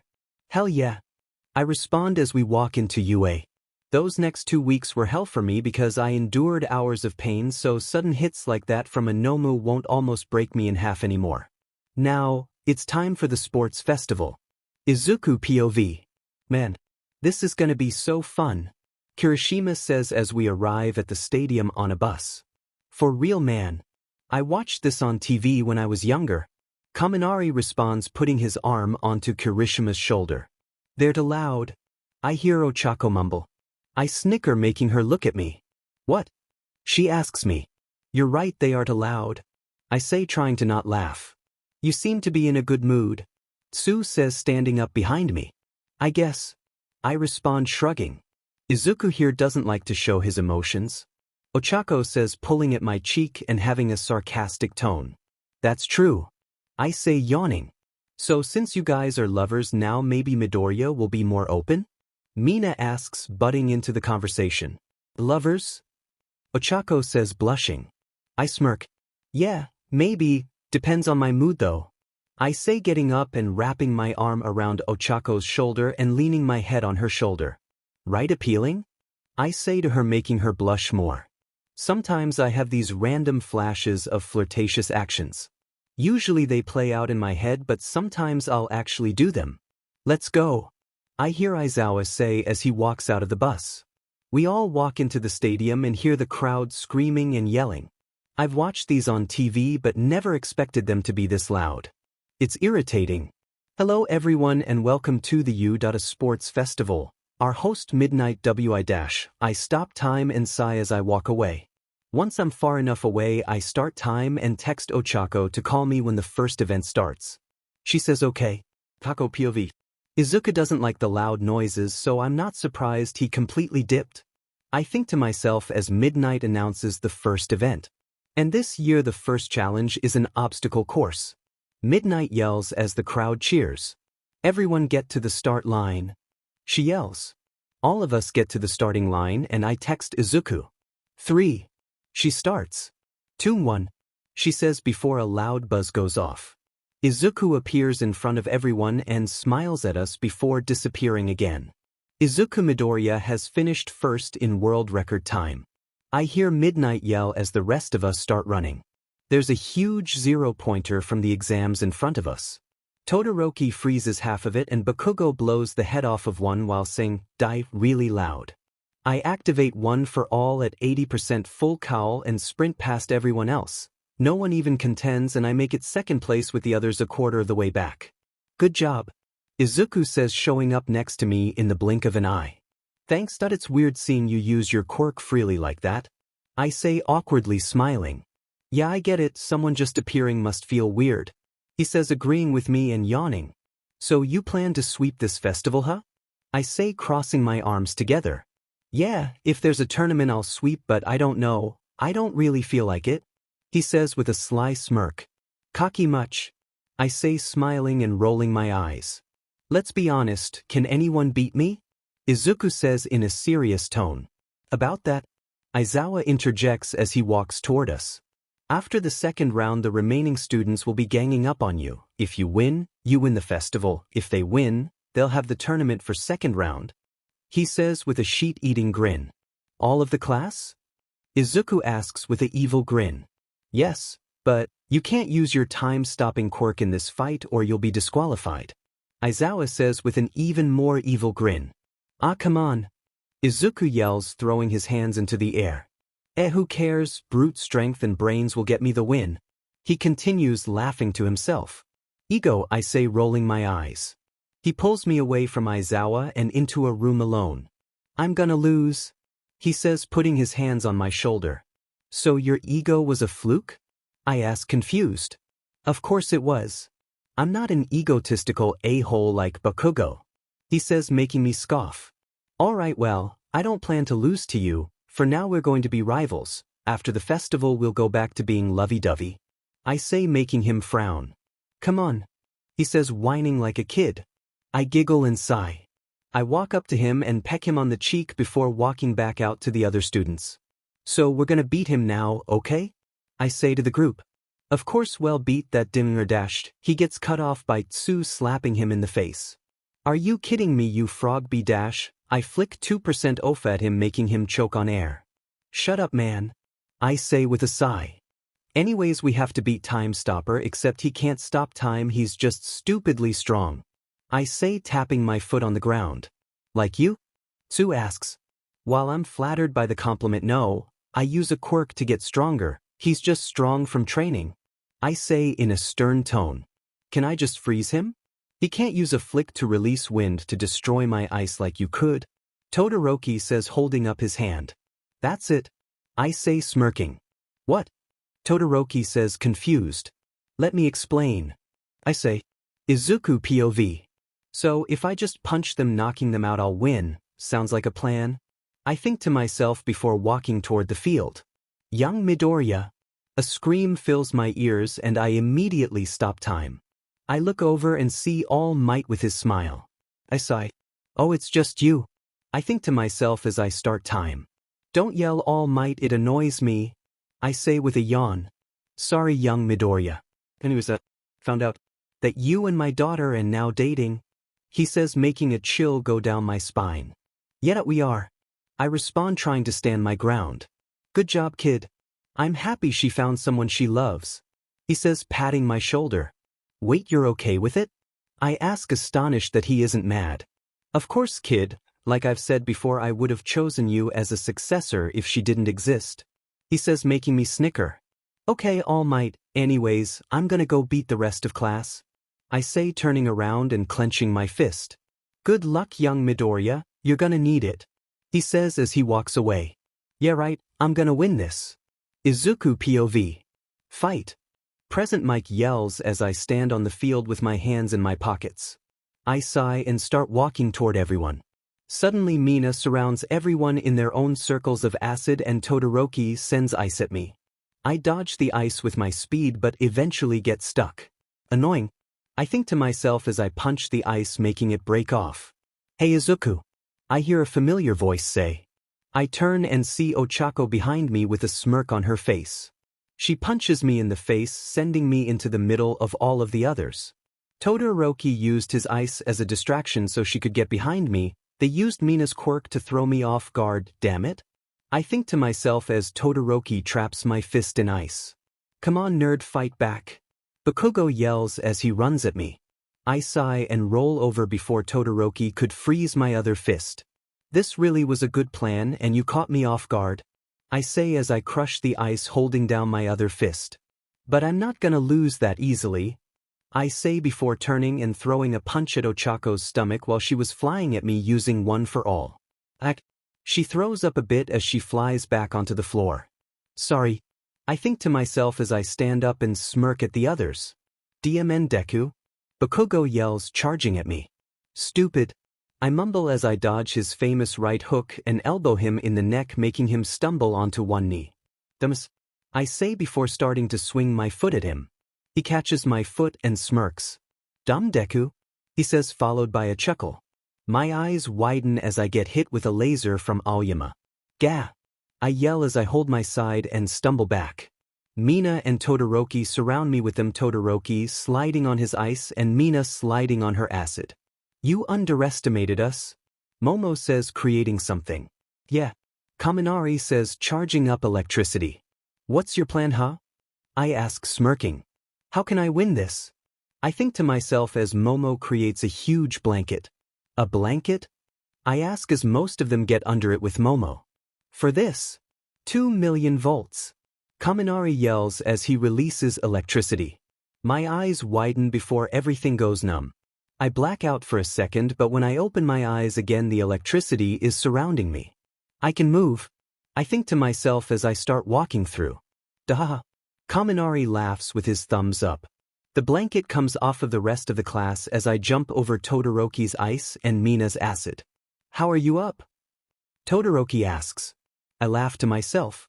Honestly, I don't know. I say before Bakugo charges at me. Nerd. He says as he creates an explosion in my face. I grab his neck as he does and squeeze, making him choke. I raise my other fist and punch him in the nose, making him scream. I hear a gasp. Is he gonna be okay? Momo asks while holding her hand over her mouth. He'll be fine, worry about fighting me for now. I say, smirking. And Ochako, you aren't slick? I say, turning and seeing her charging up one for all. Slick or not, we're still gonna win. She says, running at me. I sigh and dodge her punch. I kick her in the side, making her fly toward the other members of class. Sue grabs Ochako using her tongue and throws her back at me. Ochako is still using one for all. I punch her in the stomach and the impact fractured my arm and makes her fall to the floor completely limp. Ah, damn it. I yell as I hold my arm. I hear a small chuckle and look down to see Ochako coughing up BLD with a smile. Double-edged sword, huh? She says as she struggles to get up. What? I ask, confused. If we come at you fast enough, even if you do hit us, it'll cause your arm to slowly break from the impact of us flying at you and your arm hitting us. She says as she stumbles to her feet. My eyes widen. You got me. I think to myself as I smile. Then come at me. I say, punching her back toward the others. While I do have borderline superhuman strength and my punch can be as powerful as All Might's are, I can't punch that strong as much as All Might could. I can last one of those punches before my arm breaks completely, which is why I always hold back my punches and my kicks. Ochako clearly figured this out too, since she's not afraid to get hit. Sue throws Ochako at me again as Bakugo and Todoroki trail her. I throw a punch at them and my right arm breaks. I flinch and jump back while holding it. I'm gonna lose. I think to myself as I hold back tears. Damn it. I yell as I continue to hold my arm. They charge me and I fall to the ground. If I'm gonna win, I have to do it. I think to myself as I jump as far as I can back before I would go out of bounds and lose. Self-sacrificed, that's what being a hero is about. I think to myself as I run at Bakugo who's charging me.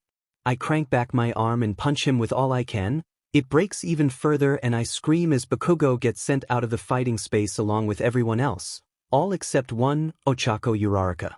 Damn it, that hurt. I think to myself as I fall onto one knee. So you think you won, huh? Izuku asks as she walks toward me. Think I have to now that it's only you? I say looking back up and smiling at her. She starts to run at me and I use all the energy I have left to run at her. I have to use another full power punch or I'll lose.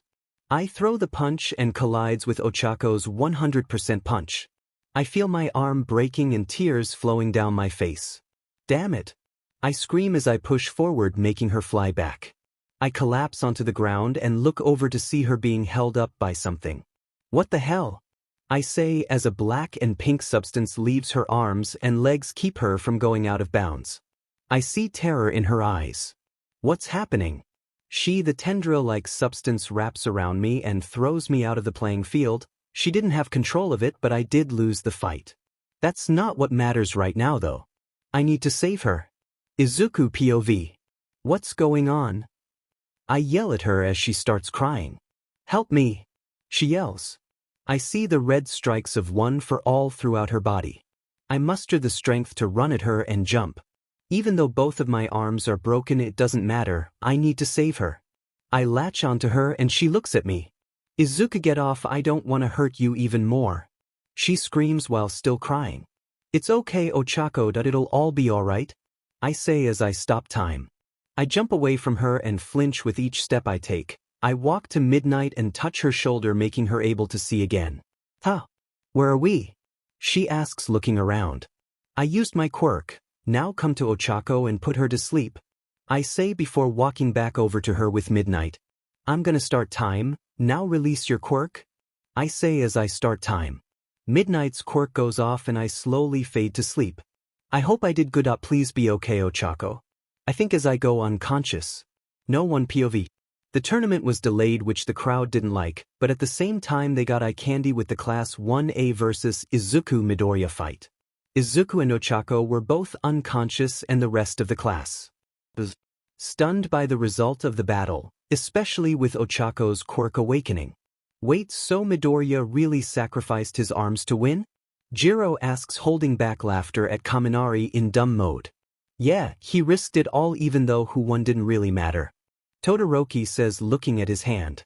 It's honestly commendable that he'd do so much just for a win. Imagine what he'd do if lives were on the line. Ida says, chopping his hands. Shut it, Four Eyes. Bakugo says, walking into the room and kicking the chair out from under Todoroki. Why'd you do that? Ida says, chopping his hands at Bakugo. Because it was funny. Bakugo yells back with a sheet-eating grin. Ida sighs. Dickhead. Jiro mumbles. What you say, earphones? Bakugo says, looking over at Jiro. Whoa, calm down, Baku bro. Kirishima says, coming up and wrapping his arm around Bakugo's shoulder. Get off me, Shitai hair. He says, smacking Kirishima's arm away. Each bunch of losers. Bakugo says, walking out of the room. Momo sighs. Why does he have to be so aggressive? She mutters. I know, it's really annoying. Jiro says, rolling her eyes. Gu Hut's dumb, Kaminari says with a thumbs up. Jiro burst out laughing. Izuku POV. My eyes dart open and I sit up. I flinch at the slight pain in my arms. Looks like they didn't fully heal. I get up and Recovery Girl waddles into the room. Midoriya, lay back down, I don't know if you're fully healed. She says, smacking me with her cane. I'm fine, I promise. I say, rubbing the spot she smacked. Well, I need to check. She repeats herself and grabs a needle. I think to myself as I stop time and walk out of the room looking for Izuku. I open a door and see her sleeping peacefully in a hospital bed. I tap her shoulder and shake her a bit, which wakes her up. Ha! She says, sitting up and looking at me. Oh, Izuku, why are we in time-stopped mode or whatever you want to call it? She asks while looking around. Recovery Girl didn't want me to leave, so I stopped time, and for her technically I didn't. I say with a sly smirk. She mumbles, which makes me frown. Come on. I say, throwing my hands down. She burst out laughing. It's fine, I don't really care, anyways. That I guess you won the sports festival, huh? She says, looking down. Nah, you beat me, I say with a small chuckle. Huh? She asks, looking back up. Your huge WHP thing knocked me out of bounds, so technically you won the match? I say with a small sigh. Whoa, she says with her eyes sparkling like she's in a comic book. I scoff and stand up. Oh, and by the way, it's called Black Whip, she says as I turn away from her. Is it another quirk or something? I question. Yeah, I was told by the Vestiges of One for All that I'd be unlocking 6 quirks, the 5ths Black Whip being the first one, she says, standing up and leaning her back on mine. Interesting, how will you unlock the quirks? Do you know what the other quirks are? I ask as my mind starts to fly through possibilities. The only one I'm aware of is Aunt Nana's quirk, Float, she says. Aunt Nana? I ask, raising one of my eyebrows. Nana Shimura, she was the person who passed One for All on to my dad. I call her Aunt Nana because Dad referred to her as his sister. Even though there's no biological connection, it's still nice to call her Aunt. She responds as she grabs my hand from behind me. I grip down on her hand, making her giggle. Anyways, now that we know we're both okay, do you want to watch me in that tournament soon? She asks me. Yeah, you better win, I say, smiling. You know I will, she responds before I walk out of the room and start time. Hey, it's Midoriya, I hear Kirishima say as I look over to him. Hey Kirishima, I say as I walk toward him. So what's going on, man? How are you feeling? He asks me, patting my shoulder. I'm feeling fine. I'm bummed out that I lost though, I say, scratching the back of my neck and smiling. Yeah man, I thought you had it when you knocked all of us out of the arena. Uraraka really clutched up, he says, accidentally rubbing salt in the wound. Yeah, it was close, but she deserved it, I say, smiling. Oh hey Midoriya, Momo says, walking out of a waiting room. Hey Momo, I respond. It was a good match we had out there. We almost got you, but you bested most of us, she says, bowing down. No need to be so formal, I say nervously. Okay Midoriya, sorry about that, she responds. I smile and nod. Your plan was good, using the RBB blanket to shield you and most of the class from Kaminari's electricity, caught me off guard. Also when you guys took advantage of numbers and almost caught me again. You did better than I expected and ended up winning in the end, even if it wasn't because of those strategies, I say, smiling. Thank you Midoriya, Todoroki says, walking out of the room. Yeah thanks Midori, Mina says, poking her head out. The rest of the class walks out of the door and most of them smile at me and say thanks. Demon nerd, we didn't need a strategy to beat you, I could have done it on my own. I stop time, walk over and knock him out. I start time again and he falls to the ground unconscious. Now that he's out, I'm gonna go to the stands because your matches will start soon. Good luck guys, I say before waving and walking away. Next is the tournament, let's see who comes out as the winner. Taco POV. A few of our class dropped out of the tournament because they thought they didn't deserve it. I won, so I think I do. Present Mike starts to announce the first match. The first match of the tournament is Momo versus Tokoyami. Present Mike yells. I have a feeling Izuku left the arena once he heard him yell. I hear Momo pumping herself up. You okay? I ask, turning to her. She nods and smiles. Of course. I'm gonna win, she says. She didn't. Whilst she had a good plan, Dark Shadow took advantage of his speed and won quickly by sending her out of the playing field. The next match was Todoroki versus Zero, and Todoroki seemed kind of mad after walking back from a random hallway in the stadium.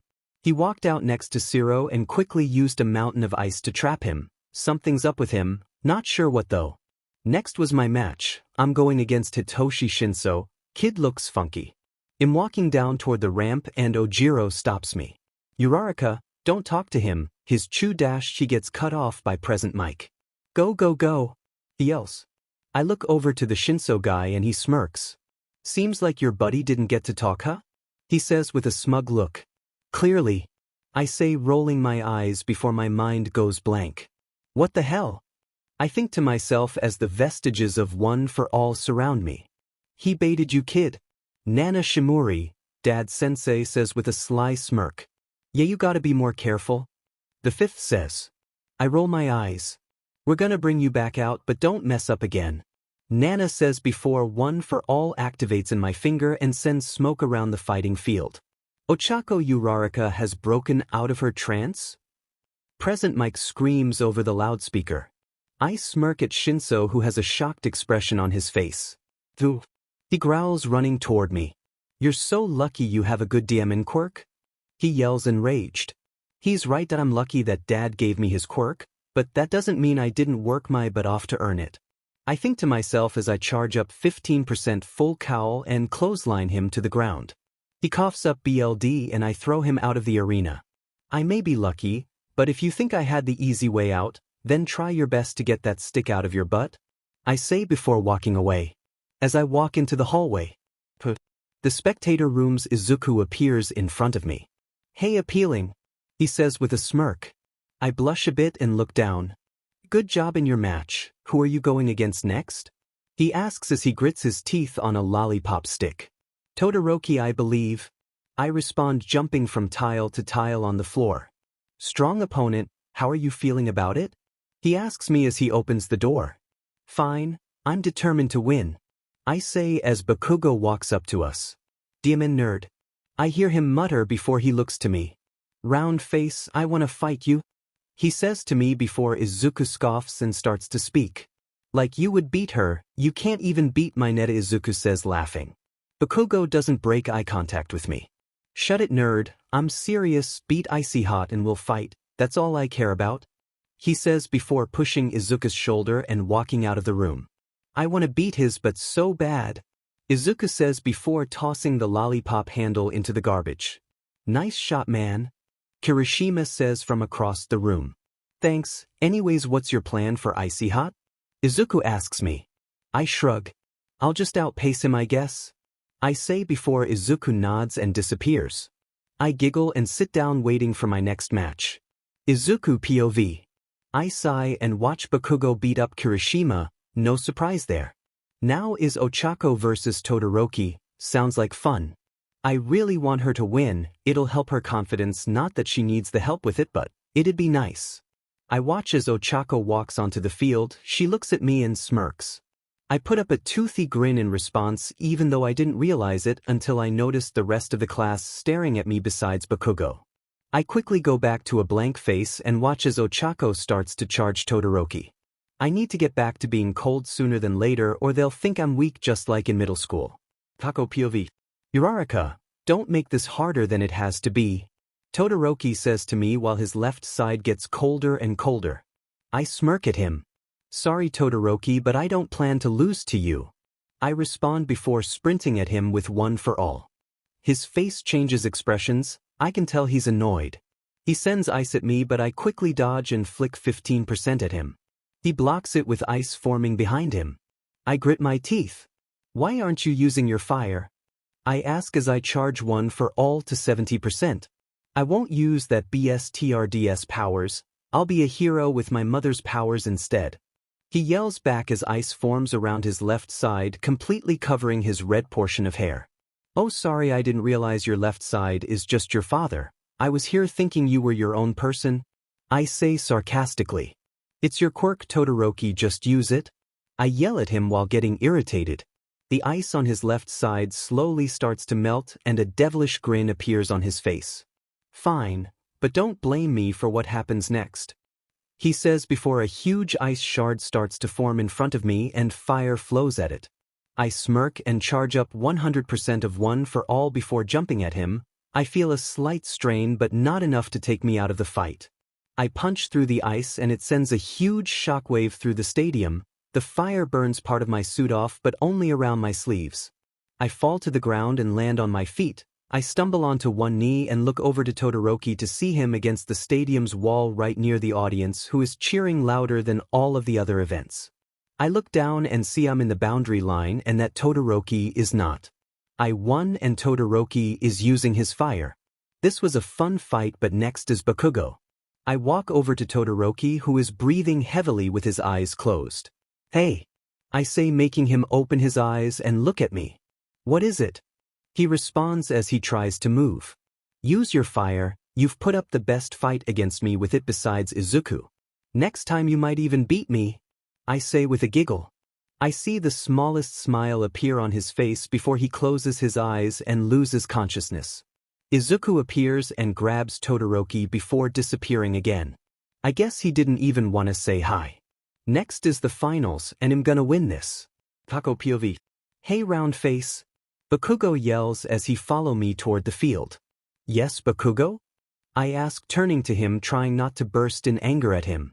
Round face, don't hold back or I'll kill you, Bakugo says as he walks past me onto the fighting area. I smile. Like I'd ever hold back on you, I say as I follow him out. Time for the final fight of this year's UA Sports Festival. Present Mike yells over the loudspeaker. I grin at Bakugo, who is adjusting his gauntlets. Go go go, Mike yells. I charge one for all to 20% and wait for him to make the first move. Of course he blasts himself toward me with a sheet-eating grin. I stomp my foot on the ground, sending debris flying around me. He sends an explosion at it, but I jump off of one of the rocks and propel myself up. The smoke clears and I fly down toward him. He looks up and prepares an explosion. I flick 15% one for all to fly to the side, evading his explosion. I flick down into him, smashing my body against his, which sends him down to the floor. Damn it!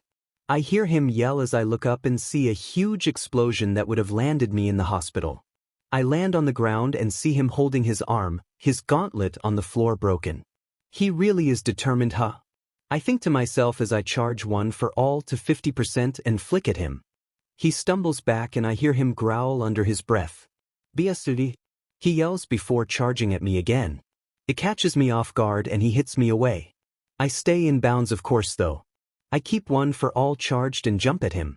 He jumps back and he uses his explosion to avoid my punch. All of a sudden the WHP from earlier wraps around his hand and shields me from the explosion he lets off. What the F dash? He yells as I grab onto Black Whip and throw him to the ground. I hear him screech in pain and I fall down toward him. You asked for my best, then here you go. I yell, charging 100% one for all in my legs and kicking him in the seat. The area around us turns to rubble as the floor shakes. I hear him coughing. I easily broke his ribs. What have I done? Izuku POV. I watch closely as Ochako smashes her foot into Bakugo's eye. The arena fills with smoke and the crowd goes silent. The BLD curdling scream of Bakugo is all that's heard throughout the stadium. Once the smoke clears, Ochako is standing next to him and he's on the floor with BLD dripping down his mouth. He's quickly brought inside where he can go to Recovery Girl, and Ochako is still stood in the middle of the field. I stop time and go over to her. I tap her shoulder and she looks at me. Hey, I mumble to her. She ignores me and I see tears fall down her face. What have I done? She says as she turns to me with a starstruck face. You won, I say with a sympathetic smile. I almost killed him though, she says, looking at her hand. He'll be fine. Remember, it's Bakugo we're talking about. I respond, grabbing her hand and chuckling. She nods. Yeah, he'll be fine, she says before I start time. Young Uraraka? All Might says, running over. You shouldn't have hit him that strong, you almost killed him. He continues. I'm sorry, Dad, she responds. All Might's angered face turns to a sympathetic frown. He brings her into a hug and she weeps. It's okay, Ochako, I know you didn't mean to do that much damage, he says, rubbing the back of her head. She mumbles. Everyone's watching, I say as I look at the crowd. Sheet, I hear All Might say before I stop time and touch their shoulders. Probably should go into. I say with a small chuckle. Hey, Ochako says, pulling out of All Might's hug. Sorry about that, Ochako, I didn't think about the crowd. All Might says, messing with Ochako's hair. It's fine, Dad, I needed a hug anyways, she says. Ouch, I should have hugged her, shouldn't I think to myself as I sigh. Anyways, let's go, I say before All Might stops me. Ochako fell asleep, he says as he cradles her in his arms. Oh, I respond as I swipe a strand of hair out of her face. I'll keep time stopped so she can sleep, so when the award ceremony comes around she'll be awake and hopefully emotionally stable, I say as I watch her nose move along with her breathing. Yet that's a good idea.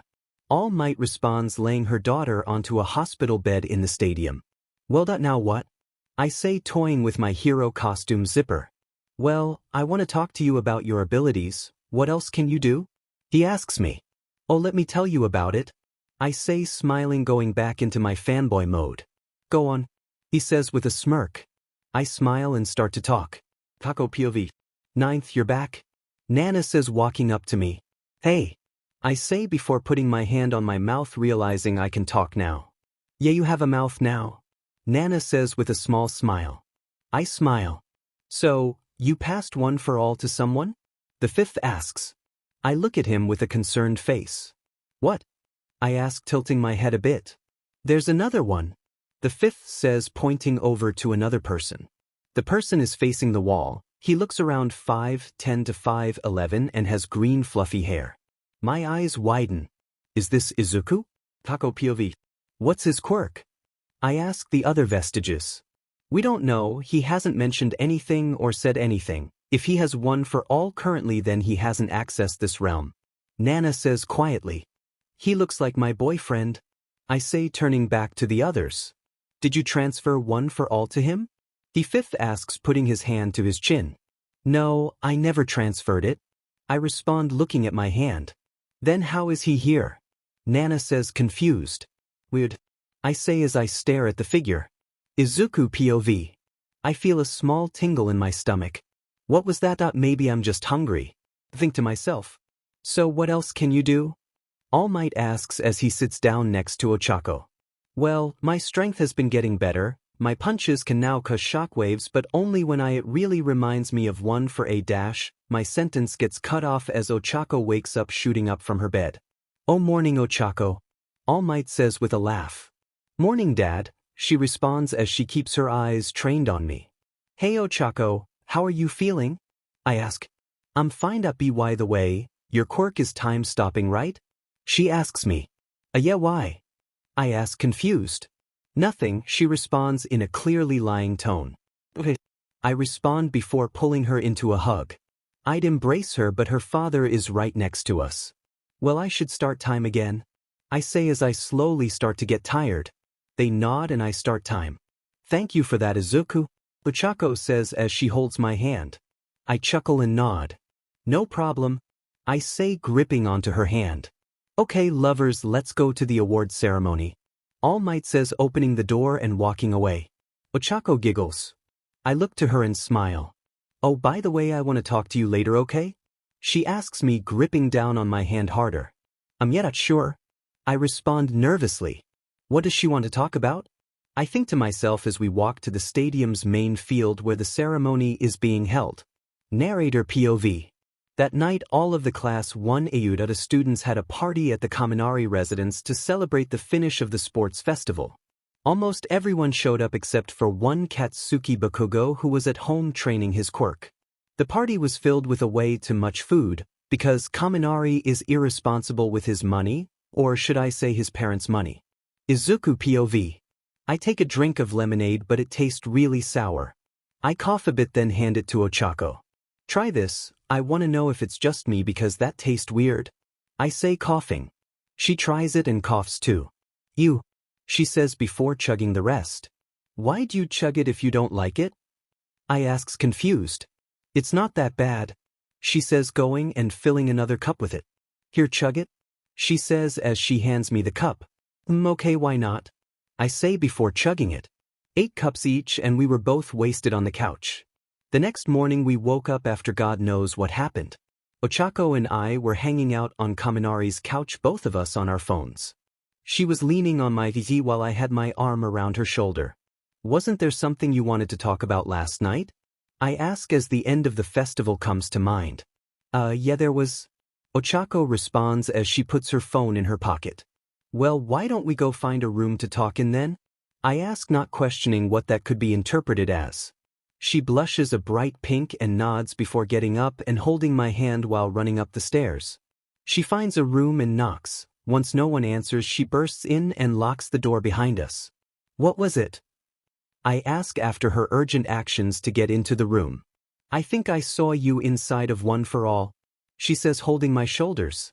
Inside of One for All? I ask concerned. Just, I saw a person who looks like you. The others said he hadn't been there long. Did I accidentally transfer one for all to you? She asks me in a scared voice. No, you never did. I respond, trying to calm her down. Well, I need to check something, she says before I see her raise her fist. Wait, what dash? I get cut off and everything goes black. I wake up in a weird place. It looks like a wall, but I hear voices behind me. I look down and see I don't have a mouth. I turn around and everyone looks at me. You're awake, a woman says as she runs over to me. So, kid really does have one for all, huh? A bigger-sized man says as he uses what looks like Ochako's black whip but green to propel himself over to us. I see 6 others looking at me. One of them looks like All Might. I also see Ochako as she starts to wake up. She runs over to us and her eyes widen. You have one for all, Ochako mutters before the woman yells. What? Wait, so this kid is your boyfriend? The man asks as he looks me in the eyes. Ochako, what's happening? I ask, terrified. You have one for all, she repeats. But how? I ask, confused. That's what I'm wondering. I didn't even give it to you, she says, holding her head. Wait, how do you have a mouth? She yells at me. I notice I have a mouth again and scream.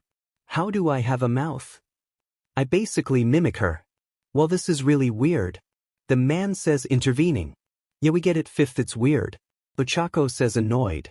Calm down, Ochako, the taller woman says, patting her head. Okay, she says, breathing in. Let's calm down, she says, breathing out. You're the only one not calm, I say, instantly regretting my decision. Izuku, shut up or I'll castrate you, she says in a dead serious tone. My eyes widen and I put my hands over my crotch. Please don't, I mutter as Nana starts laughing. Anyways, we have to talk to Dad about this, that if you have one for all then I can't, right? Izuku POV. So, young Midoriya can access the one for all realm you recently discovered? All Might asks Ochako as I stand behind her.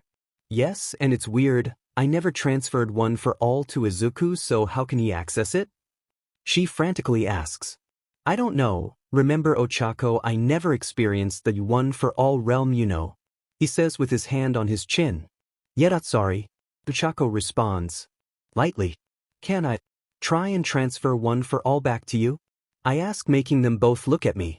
No, I ask as they stare at me. That's a great idea, young Midoriya, try it.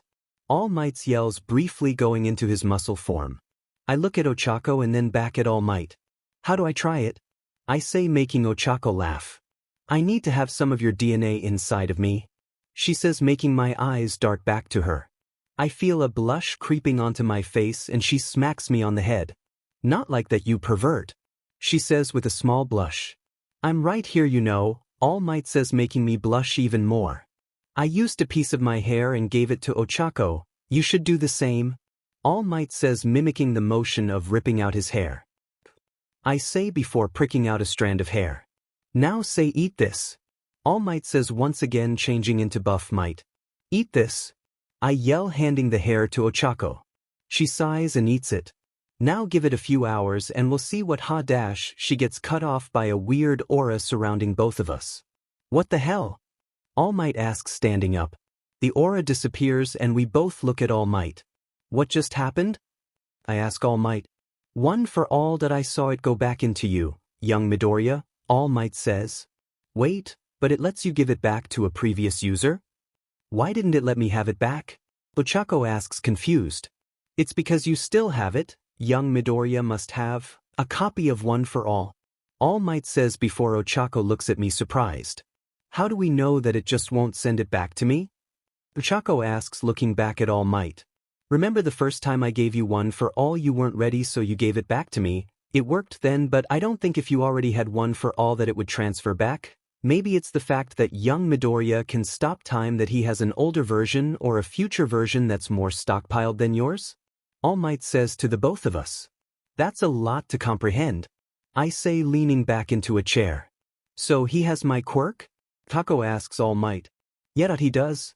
All Might confirms. Wow. I mutter as I stand up. This is crazy, Ochako says as we both walk out of the room. Yeah. I respond, still awestruck. We have to get to school, don't we?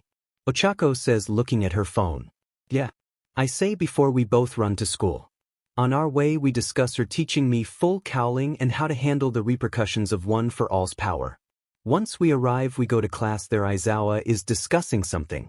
Ah, Midoriya and Uraraka, care to explain where you were? Aizawa says before I stop time and sprint back to All Might. I tap his shoulder and he looks around confused. Why are you here, young Midoriya? He asks me. Can you write a note to Aizawa why we're late? I ask with a small nervous grin. He laughs and nods. Once I run back to the classroom and start time and have the note in my hand. Sorry, Mr. Aizawa, I have a note here explaining why. I say, handing him the note. He scowls at me and Ochako and I sit down. School was boring besides finding out about hero internships. I'm probably gonna go back to Gran Torino. We also got to choose hero names. Uraraka went with Uravity and I went with Deku. I chose that name because it's what Bakugo called me, representing useless, but I know it doesn't mean that. Also, Ochako said it would be a catchy nickname. Once school was over we went home. We decided to go into my room and hang out for a bit while my mom was out shopping. So wanna train One for All soon? Ochako asks as she puts down her phone. Sure, with my strength I could probably handle 100%. I say with a small laugh. Yeah, but you still won't be used to being able to send a huge shockwave with just the flick of a finger. She says in a sassy tone. I smirk. I guess you're right. I get up and we practice me activating full cowling. After a while I get tired and fall onto my bed. I look over and see Ochako with the stripes of One for all around her body. Izuku One for All won't deactivate. She says to me. Suddenly I pass out and wake up in the One for All realm. Shortly after Ochako appears too. We brought you here to discuss something, Nana says, walking to the both of us. Izuku Midoriya, you do in fact have a copy of One for All. How that is we don't know, but we know you both possess One for All. She says as the fifth user walks up. We also found out your true quirk. Izuku Midoriya. The fifth says. True quirk? I ask, confused. Yes, time stopping isn't even close to the end of your abilities. Your quirk is capable of far more. The fifth says. What is it? Ochako asks, butting in. Well, I had to make this name up on my own, but I will call it All to One. It's cheesy but it's changed later. DW. Izuku POV. All to One. I ask, raising an eyebrow. What we've seen is that your body contains every single quirk in the world. Why you haven't been able to access these is beyond our comprehension though.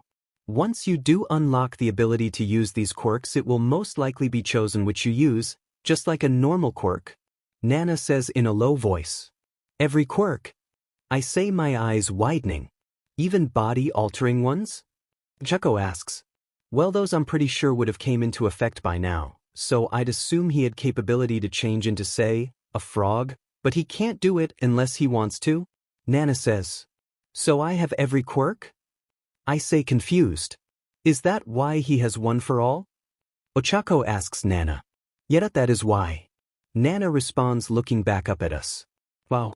I mutter in disbelief. Every single quirk?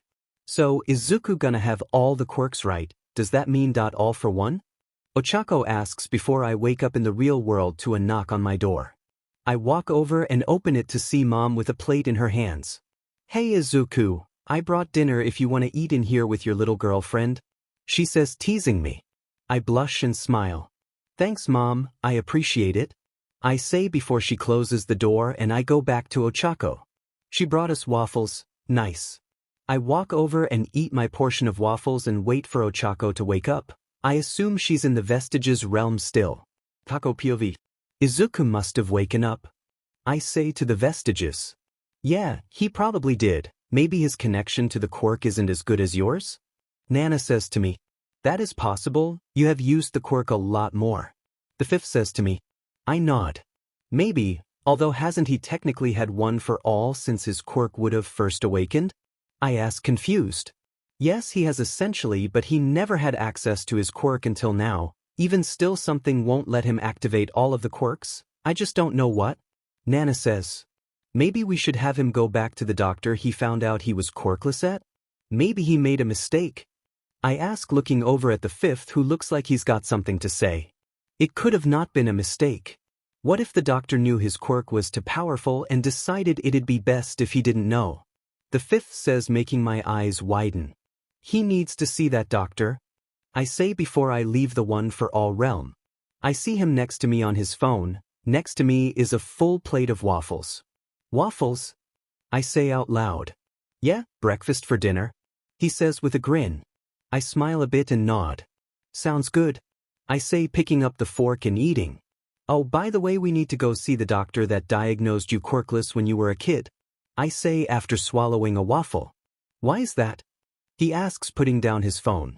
Well, your quirk all-in-one is really powerful and I wanted to see if it had randomly developed, that's why. You can't use it all, or if the doctor messed with it to stop you from having such a powerful quirk? I say, putting down my fork. That would make sense. Yeah, let's go, he says, getting up and getting his shoes on. Let me finish eating at least, I say before stuffing my face with the rest of the waffles. Izuku POV. After she finishes her waffles, we walk out of the house. Mom, I'm going to the doctor's, I yell while walking out with Ochako's hand in mine. Okay, be safe, she yells back before the door closes. We walk away and to the doctor's office. Inside, I ask for the doctor's name. Yes, is Dr. Tsubasa here? I ask, putting my hands on the front desk. No, he doesn't work here anymore, I'm sorry. He works in an office over in Hosu City, if you'd like me to call an appointment for you, the woman says, typing on her computer. No thank you, but could I have the address to that doctor's office? I ask before taking out my phone. Of course, she says before reading out the address. Once I have it saved in my phone, Ochako, and I go back home. I get a call and it's from Gran Torino. Hello, I say as I answer the phone. Hey kid, I know you're gonna come to my place in Hosu to train for the internships, correct? He asks me. Yeah, that was the plan, I respond. Well, I found out you and Tashinori's kid are pretty close, so if you want to bring her along to train as well, that could be arranged, he says. That'd be great, Ochako says, making me drop my phone. Alright, well that's all, see you guys soon, he says before hanging up. God damn it, my phone's broken, I say, giving Ochako a dirty look. She nervously chuckles. Sorry about that, she says nervously. I get a text and try and read it through my cracked phone. It's his address, good thing I can actually read it, I say, glaring back at Ochako. She laughs again and we walk inside. Hey mom, I say, seeing her on the couch with a small cat. A cat? Ochako says, running up to her and grabbing the cat. Oh, you're so cute, she says, hugging the cat. Where'd you get the cat? I ask mom as she watches Ochako. I found it outside of the apartments, and when no one else knew whose it was, I took it. Of course, I put up missing signs in the apartment complex, she says, petting the cat who's still in Ochako's arms. So no, we have a cat? I ask hopefully. Yup, she responds as I start to smile more. Yay, Ochako says as she runs into my room with the cat. She seems to like the cat, huh? Mom says with a laugh. Yeah, don't worry, you'll have time with the cat when we're at school, I say, smiling. She puts a hand on my shoulder. I'm proud of you, Izuku, she says to me. Huh, I say, looking back to her. I mean it, you've come so far and you still have so much time to improve, she says, hugging me. I smile and tear up a bit. Thank you, Mom, I say as a few tears flow down my face. I didn't know it at the time, but those were the words I needed to hear for so long. From this point on, I was more honest with myself. I stopped pretending to be cold, I stopped being Bakugo 2.0 or Liar Zuku, and I started acting like who I really am. Yes, that includes the All Might fanboy. I would love to say that this lasted long and that I was happy, but darkness was soon to rise. Izuku POV. It's the first day of the internships and Ochako and I are on a train to Hosu City. Are you excited? She asks me as she sways her feet up and down. Yeah, I haven't seen Gran Torino in a while, so it'll be cool, I say with a smile. Yeah, I haven't seen him since right before I go dash. I cut her off by putting my hand over her mouth. We're in public, I say, holding one of my fingers to my mouth. She blushes and nods. But yeah, it's been a while, she says, nervously laughing. It'll be fun, since we're both stronger than him. she says with a grin. I snort. That doesn't mean it'll be easy. I say, putting my hand on hers. Yeah, I guess. She says, smiling at me. Once we arrive at Gran Torino's apartment, we walk in and see him on the floor with ketchup surrounding him. If we weren't aware of his antics, we would have probably thought he w'd. My thoughts get cut off by Ochako. Oh my god, is he dead? She screams, running up to him. I snort and start to laugh. Izuku, this isn't funny, he's dead. She screams at me. I walk over and pull his cape up a bit, revealing ketchup under it. He's either messing with us or he fell asleep, I say, throwing the ketchup bottle in the trash. It was the latter, Gran Torino says, getting up and brushing off the ketchup. Thank God you aren't dead, Ochako says, hugging him. Young Ochako, I haven't seen you in so long, he says, hugging her back. And Izuku, it's good that you knew I wasn't dead, you clearly learnt something from all our Yudata training, he says, walking to me and reaching out a hand. I shake his hand and smile. Yeah, Gran Torino, I've used our training to my advantage, I say before feeling him squeeze my hand. He throws me into the wall behind us and I land on my head with my legs against the wall, like when he was kicked into the wall in the anime. Yet you still don't have the best reaction time, he says with a laugh. Ochako laughs at me before I feel her body smash against mine on the wall. Don't think I'm giving you any slack either, Ochako, you are less experienced with my training, so it's gonna be harder for you, Gran Torino says with a smirk. Awa. I hear Ochako mumble as she falls off of me. Anyways, let's get to work, Gran Torino says as he cleans up the ketchup off of the floor. Okay, Ochako and I say in unison. Izuku POV. After a day of training, I have already gotten used to using one for all full cowling at 30%. The only reason I haven't tried 100% is because stacked onto my normal strength I'd spontaneously explode. So do you want to go to the doctor you wanted to see? Ochako asks me, taking off her sweatshirt. Yeah, sure, I do want to talk to him, I say, taking off my sweatshirt. I can't believe Torino forced us to wear these so we'd sweat more, she says, sighing. I laugh and nod. I was surprised when he made me do it last year, I say, throwing the sweatshirt into the hamper. She mimics me and then we walk to Gran Torino. Uncle Torino, Izuku and I are gonna go out for a little while, Ochako says as she opens the door. Okay. Make sure to use protection, he yells to us. I immediately blush and Ochako laughs. Okay, we will, Ochako says, making me back up from her. She grins at me, trying to hide her own blush. Come on, let's go, I say, smiling and blushing while walking out of the house. We walk into the city and find the doctor's office.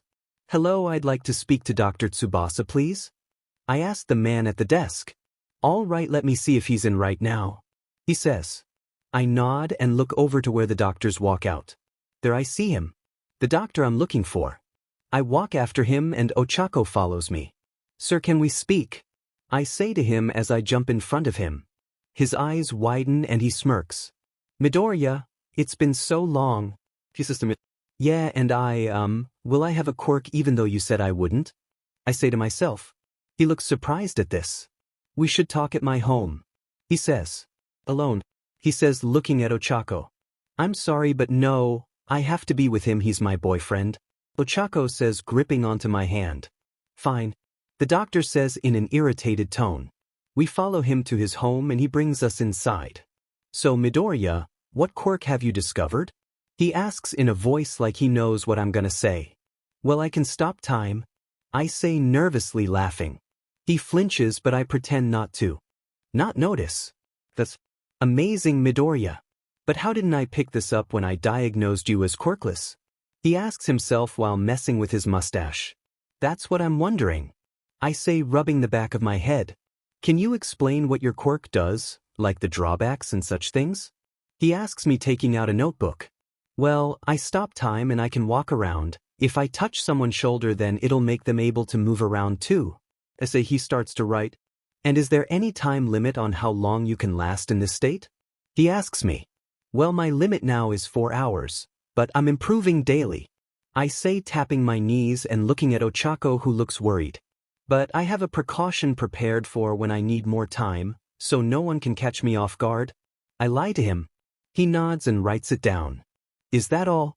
He asks me. I nod and smile. That's it, doc. I say, okay, I'll talk to some doctors about powerful quirks coming during later life. He says, putting his notebook on his desk. I stop time and look at his notebook. The boy got all to one. We must steal his quirk as soon as possible, maybe at the Nomu attacks this week. I read. My eyes widen and I smile. I take out my phone and take a picture. I smirk and go back to where I was. I start time again and continue to smile. Thank you, Dr. Garaki. I say, smiling. His face falls and his eyes widen. I stop time and start time for Ochako. I just played him like a fiddle. I say before she laughs. He was lying straight through his teeth. We just have to find out who he's working for. She says, smiling. I know, but let's be real, we know who he's working for. I say while we leave the building and head to where Gran Torino is. Yeah, luckily we should be able to beat him, right? She asks in a hopeful tone. I nod. Of course, and remember, even if we do lose, in my last bits of energy I'll stop time and I'll spend all my energy with you because I'd stop time forever if it means I get to see your appealing face. I say, surprising myself. I meant every word but diamond.bold. She blushes and smiles. I love you, she says before pulling me into her embrace. I love you too. After we finished our little romance session, we went back to Gran Torino's place. I showed him the picture of his notes and he praised me. Okay, so I will let the heroes know to be ready. For now we will go to bed and get back to training tomorrow. Gran Torino says. Yes, sir. Ochako and I say in unison.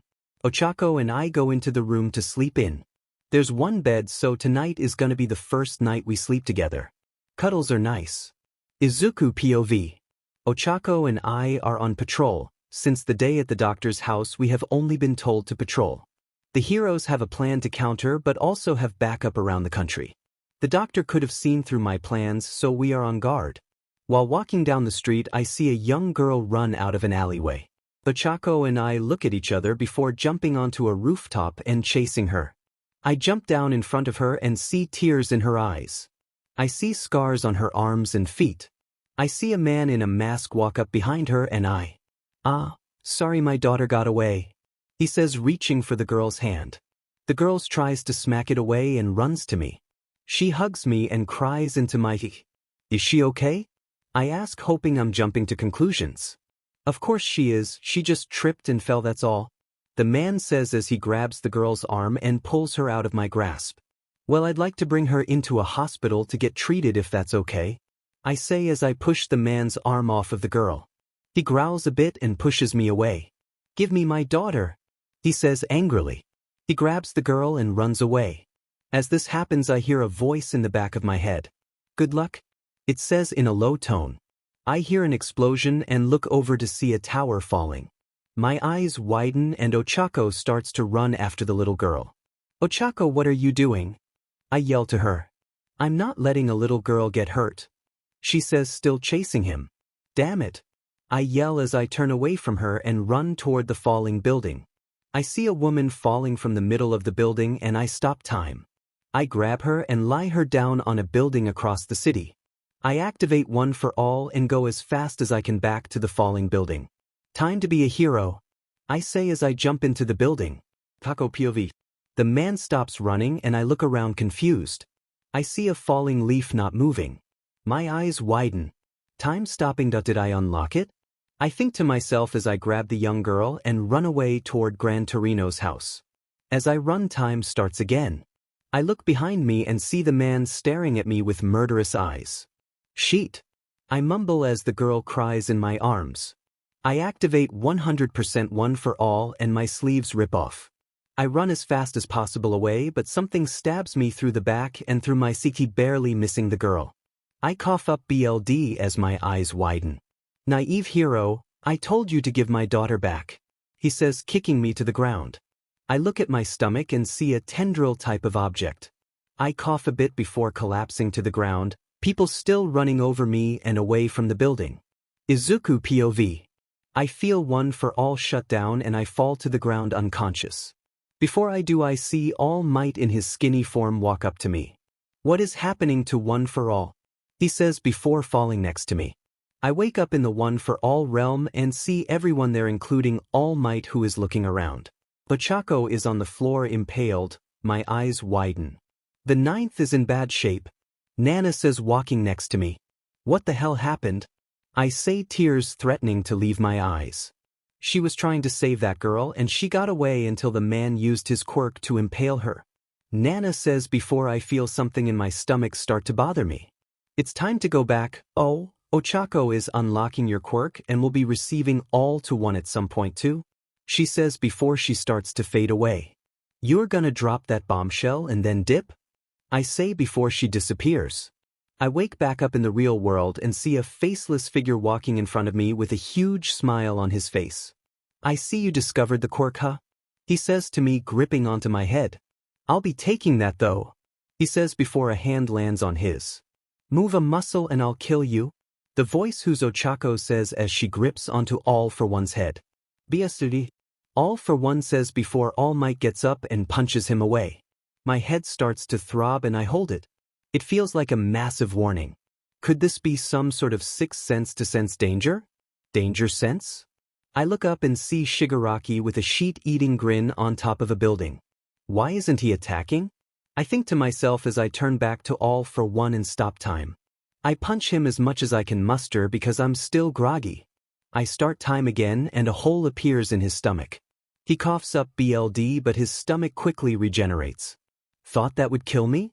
He says smiling. I feel my stomach tingle more and my hands start to shake. Izuku, are you okay? Ochako says as she falls into one knee because of the tendril in her stomach. Tako POV. Izuku's body starts to emit an energy, but it's not one for all. His eyes turn black and the ground starts to shake. Smoke fills the area after I hear the building fully fall down behind us. Dad jumps next to me and hugs me to protect me. Izuku. I mutter before I pass out. Izuku POV. What's happening to me? I feel myself start to float. My body feels amazing.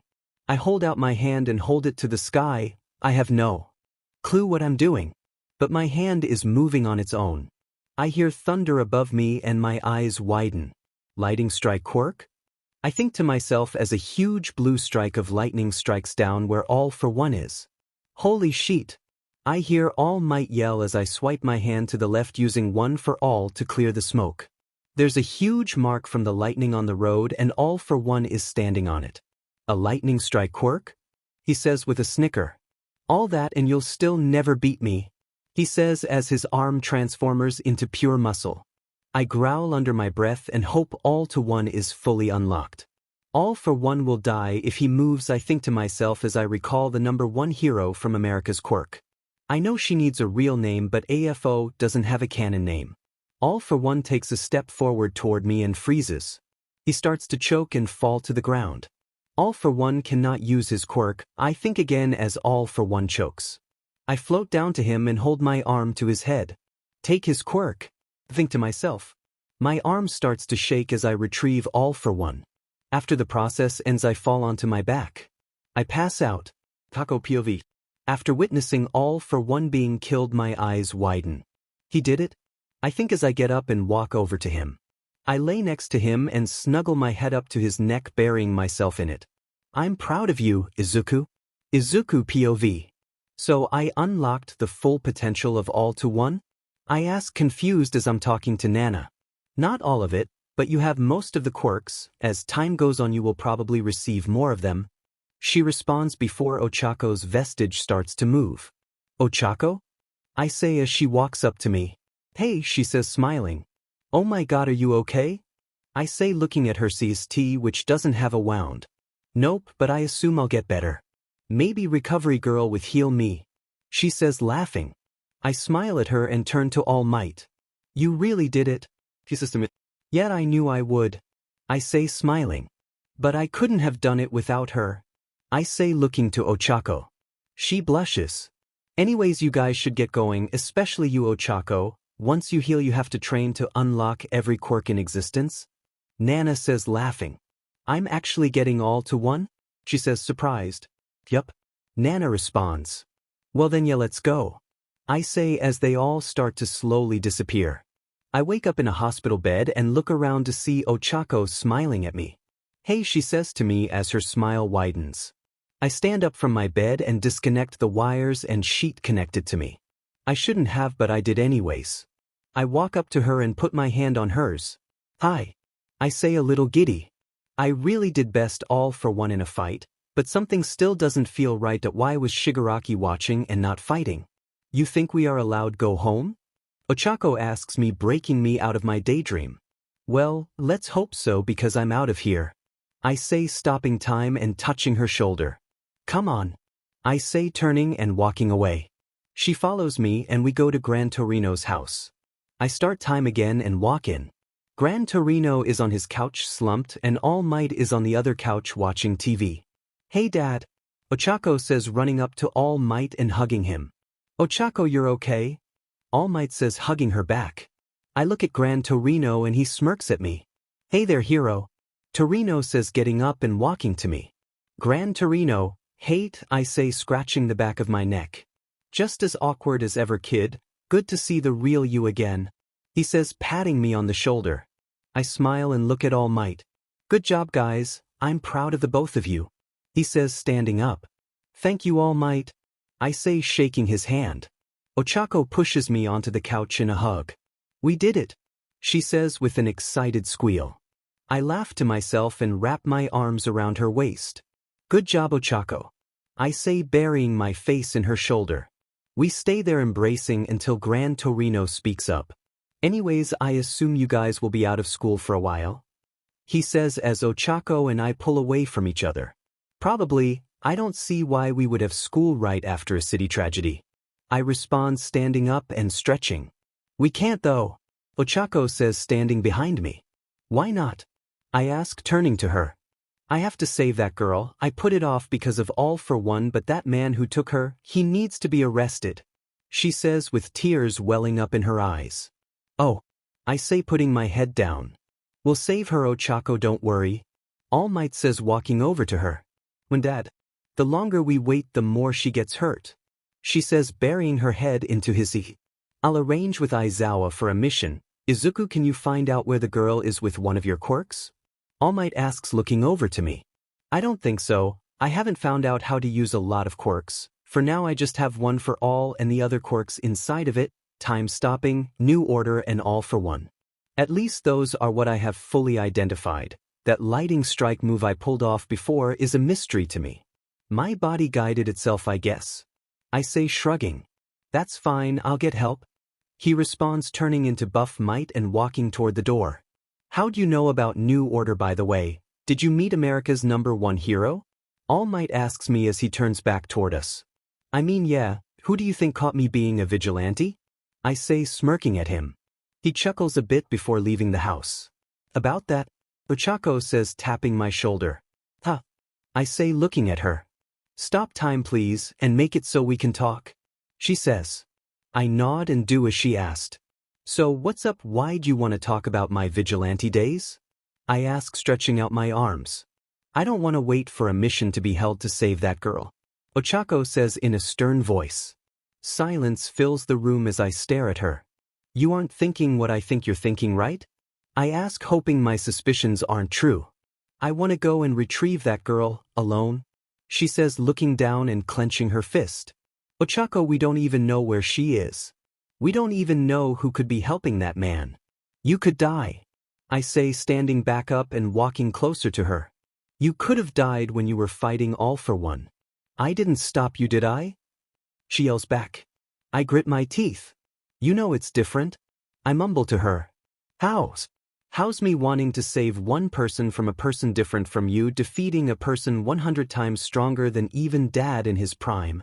She yells. Because I am stronger. I have every quirk ever. If I really wanted to, I could rule the world. I could change your mind using a quirk that I have. I scream as I grab her shoulders. So you won't let me save someone because I'm not strong enough? She says with tears threatening to leave her eyes. What? No, it's because I want you to be safe. I say, backing off. Sure, whatever, I'm saving her with or without your help, she says, crossing her arms. Fine, if you're gonna be like that, then I'll make it so you can't. I say, latching my hand onto her head. Her eyes widen. You wouldn't, right? She says to me, tears flowing down her face. It's for your own good. I say before using all for one. It doesn't work. Why isn't it working? I yell to her. One for all can't be stolen, unless the user's will isn't strong enough. She says with a smirk. Pink surrounds her and she punches me in the gut. I cough up a bit of BLD. What the F dash? I say, getting angry. Sorry Izuku, but we both know I won't back down. She says SWNG her leg at me. I catch it and contemplate whether I should force her to not be able to fight. She takes advantage of my hesitation and kicks me with her other leg. I grunt and fall on my butt. Stop this, Ochako, you know I can beat you. I say, activating one for all. If Ochako Uraraka tries to use her quirk again, her quirk will be erased. I say out loud. Her eyes widen. No, you can't do this. She says to me, powering down one for all. I'm sorry, but I won't let you become a vigilante. I say, putting my hands down to my side. Are you really not letting me save her? Are you gonna sit here and act like you wouldn't do the same thing? She says, crying. I would have, but that's because I didn't have anything to lose, now I do. I say, walking up to her. I put my hand on her chin and raise her face to look me in the eyes. I can't lose you, you can hate me all you want, but I won't let you die, ever. I say to her. Then come with me. She says, putting her hand into my hand that isn't on her face. This is closest I'm going to get to stopping her, so I'll do it. I think to myself before nodding. I'll settle for that, we'll get the girl back and we'll be safe doing it. I say to her before she smiles and hugs me. Kako POV. Sorry I have to lie to you, Izuku. I think to myself as I hug him. I love you. I say to him. Love you too. He responds, rubbing my back. Tomorrow, I'll find him and I'll take him down. I will save that young girl. Kako POV. The rain pounds on my back as I walk down the street toward where I found the girl first. It's 2 in the morning and I'm alone. I decided I couldn't wait longer and wanted to at least find where he was. Thunder rumbles and I hear a lightning strike in the distance. I get tired of just walking and use one for all to catapult myself on top of the buildings surrounding me. I see the fallen buildings' remains being surrounded by workers with lights picking up debris. I ignore them and run toward a building with a light shining through a window. I jump onto the building and deactivate one for all. I walk up to the window and peek inside of it. Inside I see people in suits sitting down with some sort of case next to them. The man with the case pushes it up to the other person. He opens it and it looks as if there are bullets inside. I take out an earpiece I have and connect it to my phone. I find an air vent and slide it through. I make it so my phone plays the audio the earpiece hears. So the quirk erasing bullets, huh? A man's voice says. Yes, they are in a prototype state, but in the future they can be perfect. Another voice says.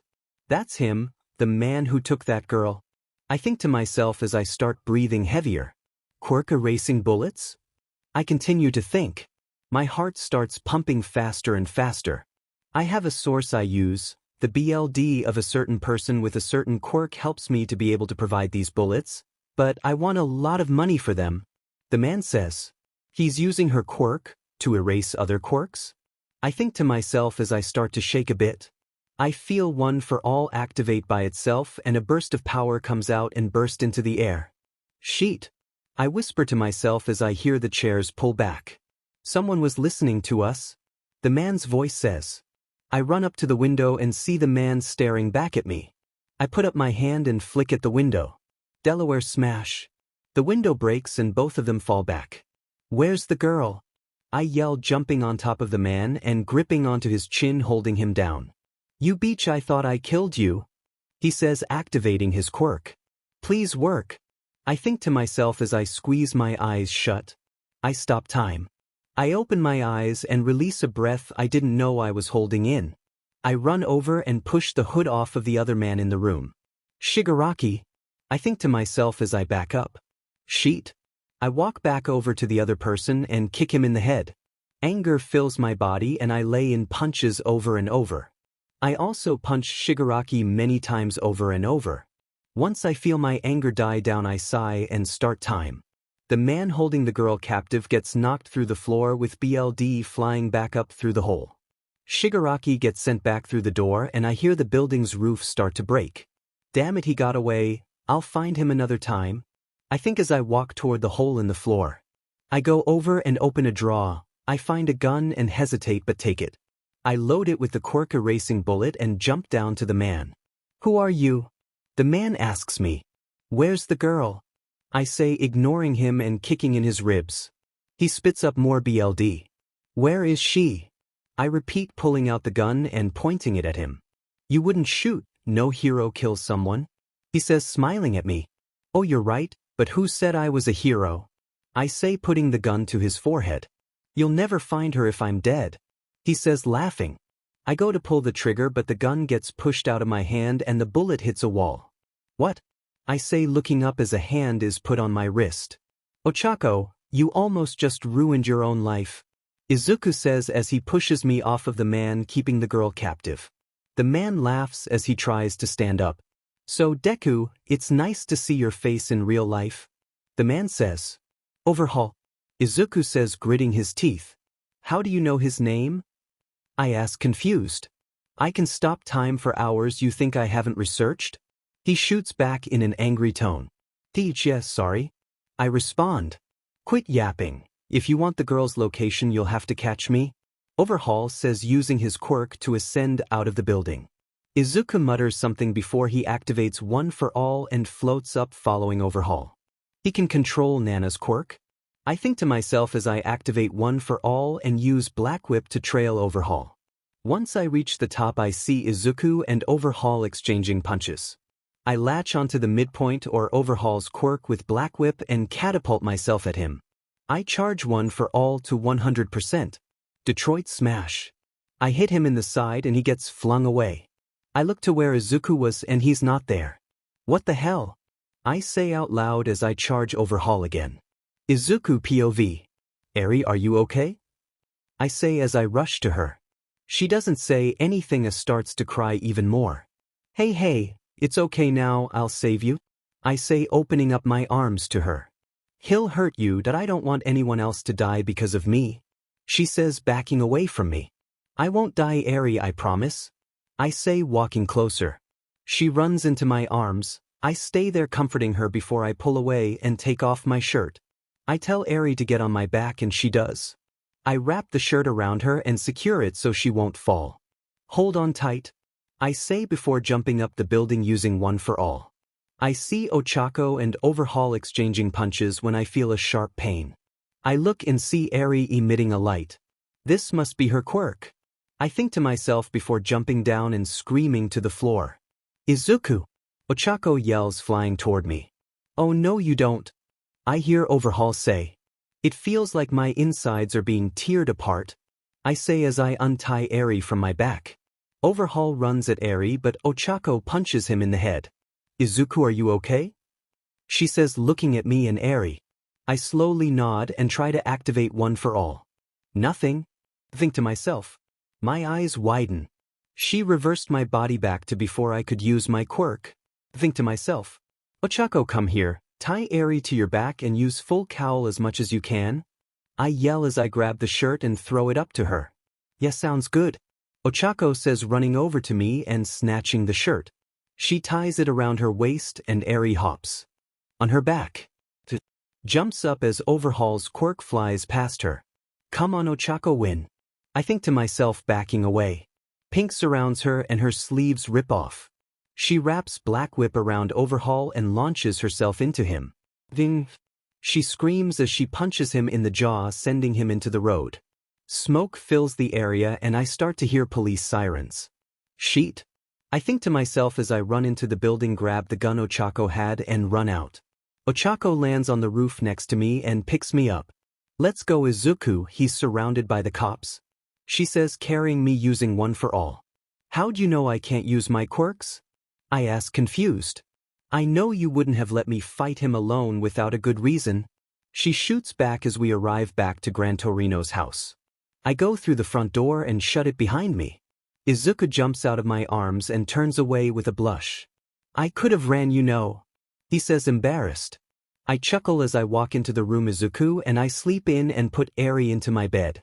You can go to sleep now Eri, you're safe I promise?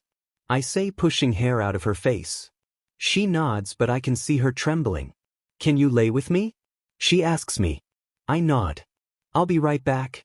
I say before turning around and seeing Izuku standing at the door with a smile on his face. You seem to fit the mom role, huh?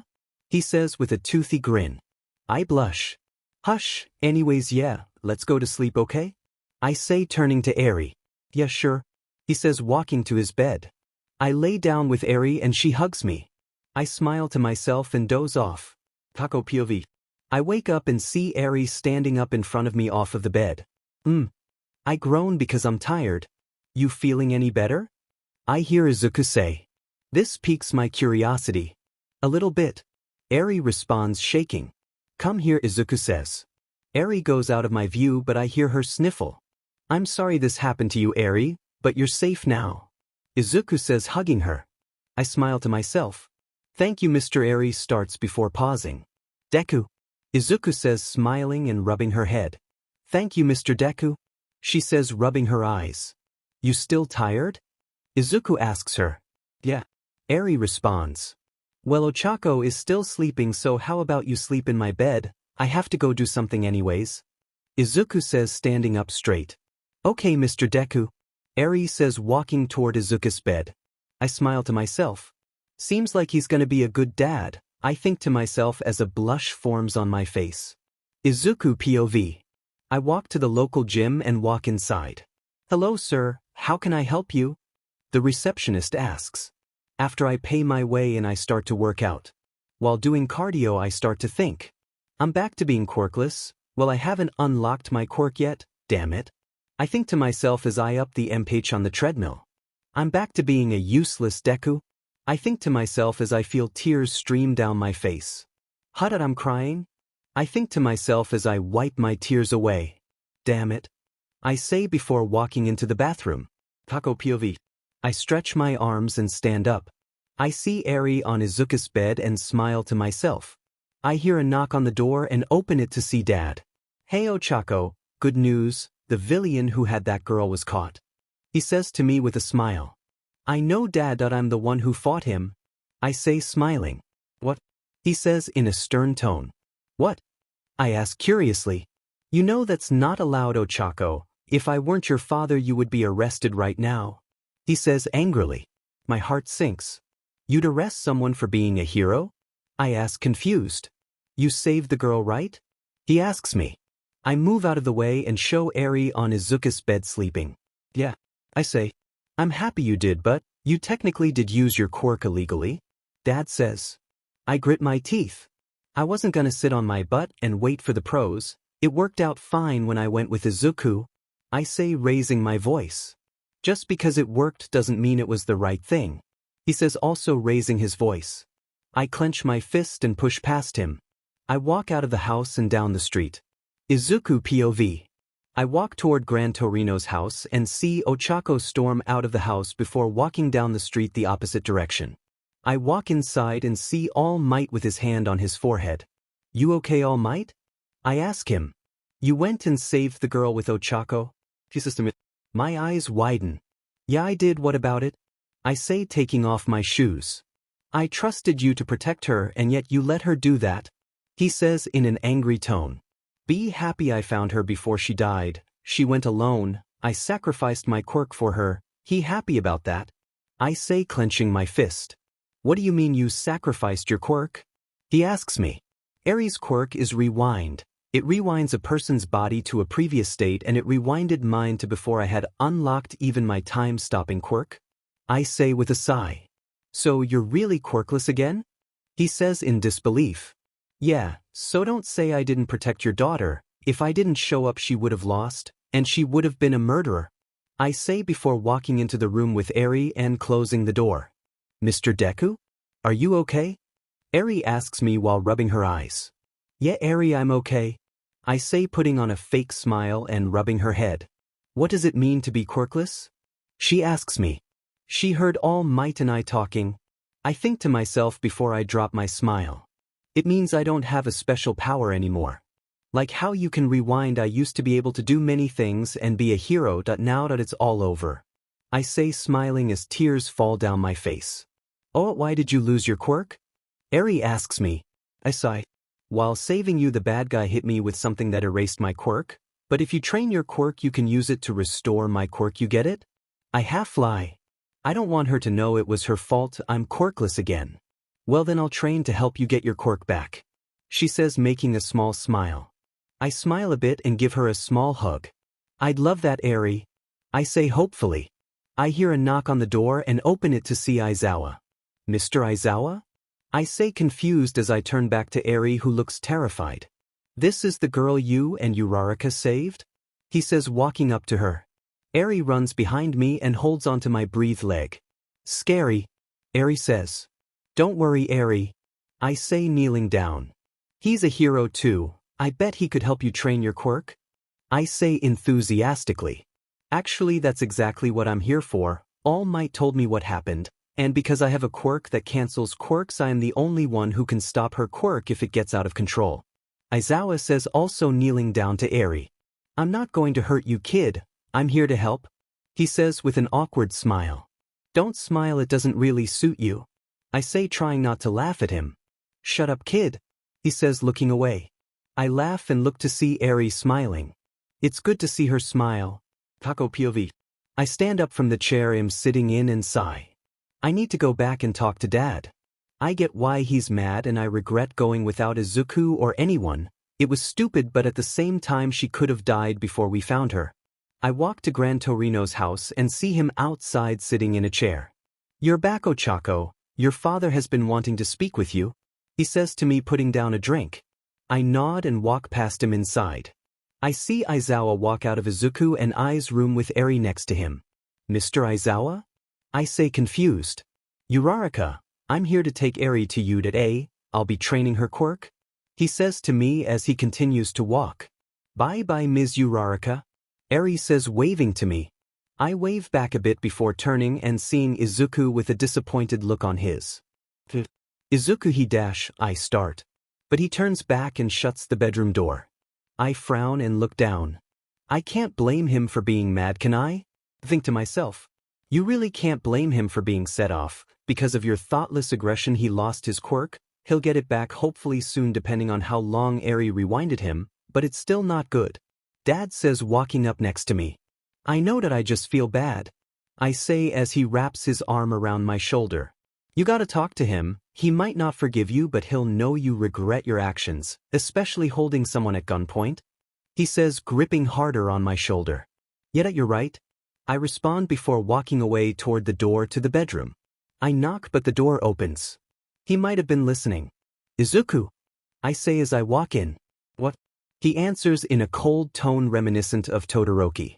I'm really sorry, for everything, I say, walking up to him. Sorry won't get my quirk back, Ochako. I trusted you, he says, sitting up in his bed. And I broke that trust, and I'm sorry, but we can't fight. We need to focus on being Focus on being heroes? No, I can't be a hero, you know that, he says, cutting me off. But you don't need a quirk to be a hero, and you know your quirk will come back, I say, raising my voice. Here we go again, raising your voice to me, he says with a scoff. I'm sorry, I say, reaching my hand out. He slaps it down and I pull it back. Don't touch me, he says in an angry tone. Tears start to fill my eyes. Izuku, I'm sorry, I say, bursting into tears. He gets up and walks past me. Sorry, but I don't forgive you for what you did, he says before walking out of the door. I continue to cry and lay in my bed. Izuku POV. Once I close the door and hold my hand to my it hurts and I'm so conflicted. Should I forgive her or be stubborn like I am? I squeeze on my shirt and slowly fall down the door and cry. Midoriya, can we talk? All Might says to me, walking over. I look up at him. What? I say, trying to keep myself from breaking down more. Come with me, he says, putting out his hand. I grab it and we walk into the living room. So, you didn't forgive her, I assume, he says to me. I slowly nod. I can't blame you, kid, especially with how important you are to the heroes of the future. I'd be mad as well, but remember what I told you when we first met? He asks me while muting the volume of the TV. I shake my head no. Well, I do, he says. Just because you're quirkless doesn't mean you can't be a hero. He says. That's what I told you when you said you were worthless and could never be a hero. He continues. It still stands, your quirk will come back sooner than later, so for now we can go back to being a quirkless hero. If you want, I can even send you back to America. I heard you've had an altercation with their #1 hero. He says to me standing up. Yet she caught me when I was saving people. I say laughing a bit. I start to think about how closely Stars and Stripes resembles Prime All Might. Well, maybe I can get in contact with her and she'll train you, how about that? He says enthusiastically. I nod. Yeah, I'll go to America again. I say with a smirk. Ochako and I will be in different countries, but for now I think that's for the best. I think to myself as I get up and walk to the bedroom. I walk in and start to grab my clothes and other things. What are you doing? Ochako asks as she sniffles. Packing up to leave. I respond, not looking at her. Where are you going? She asks me standing up. America, I'm gonna train with an old buddy of mine. I say as to not reveal I'm training with their #1 hero. America? She says walking up to me. Yeah, I need some space, probably not continents away, but that'll do it. I say as I zip up a suitcase. You can't go, that I'll miss you. She says, starting to cry again. I turn back to her. Yeah, I know, but maybe once I get back I'll have forgiven you by then. I say, turning away again and walking to the door. Please Izuku, don't do this. She says, but I ignore her. I close the door behind me and hear a scream. Please don't leave me. Chuko yells. Let's go, kid, she'll be okay. All Might says, grabbing my shoulder. I nod and we leave the house. Chuko POV 6 months later. Hey Ochako, do you think we'll be doing training exercises today? Azui asks as we walk to class. Maybe, I'm not sure. I say, shrugging. I mean, final exams are coming up soon, so I'd expect some sort of training. Mina says, appearing out of thin air. I'm inclined to agree with Ishido. Momo says, following close behind. I shrug again. I guess we'll have to find out. I say as I open the comically large Class 1A door. Good morning, girls, how has your morning treated you? Ida greets us. Good, Tenya, thanks for asking. I respond, smiling at him. Of course, Uraraka. He says with a small frown. What's wrong? I ask him in a bubbly tone. Stop faking the smile, Uraraka. Ida says. Agreed, you haven't been the same since Midoriya left, all of us know it. Todoroki chimes in. I grit my teeth. Who's Midoriya? The last person I knew with that name left a long time ago, and they're never coming back. I say with a smile.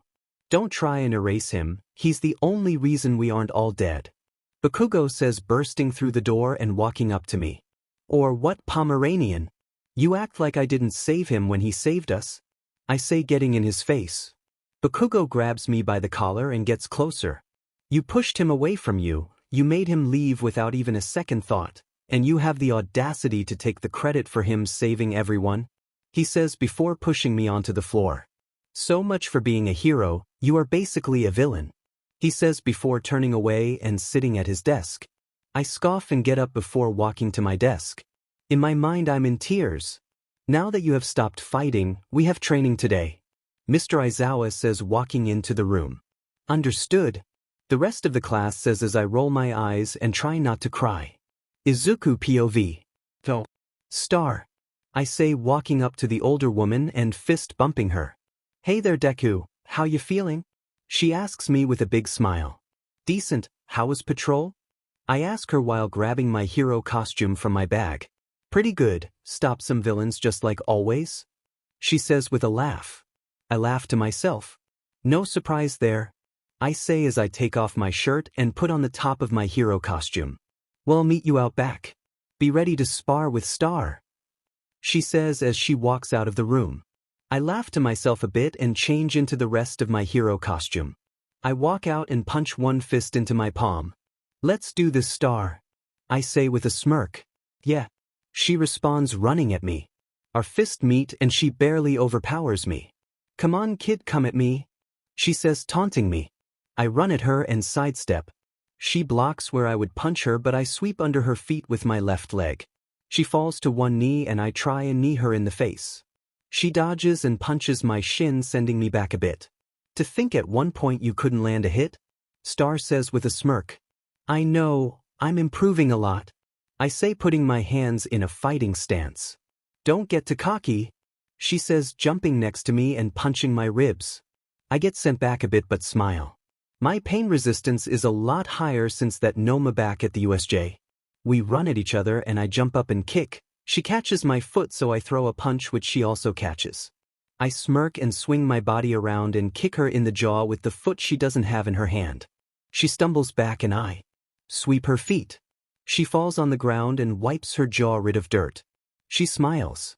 Good one, kid, I'm sure that'll come in handy sometime, she says, getting up and getting in a fighting stance. I smirk and run at her and our fists meet. This time a familiar green surrounds my hand and I send Star back a few feet. My eyes widen. I got it back, I say, excited. You unlocked one of your quirks? She asks me, confused. Yeah, it's All Might's quirk, I say excitedly. Whoa, that's so cool, she says, going into fangirl mode. I know, right? I think it's awesome, I say, smiling. So you can be as strong as All Might now? She asks, still fangirling. I mean, basically I just won't have all the muscles, I say, also fangirling. Wait, so show me, she says, putting her hands on her shoulders. Okay, watch this, I say, activating full cowl 30%. This is 30% of the power, now watch this, I say, throwing a punch in the air that makes a burst of wind. Whoa, she says, smiling. I can't wait till you unlock more quirks, Izuku, it shouldn't be long. Star says to me. Same, I wonder, I say, before trying to access the Vestige world. I open my eyes and see Nana and the fifth talking. Nana, I say, running up to the 10th. Nana says, looking at me with a smile. It's been so long, pal, where you been? The fifth asks me with his arms crossed and a smile on his face. Well, I lost all my quirks, but that's fine because they are slowly gonna come back. How's it been around here? I ask, looking around. Well, the 9th hasn't been so good, but she'll be okay, Nana says. Ochako, I think to myself as my smile fades. Yeah, Ochako, what's she been up to? I ask as curiosity fills my mind.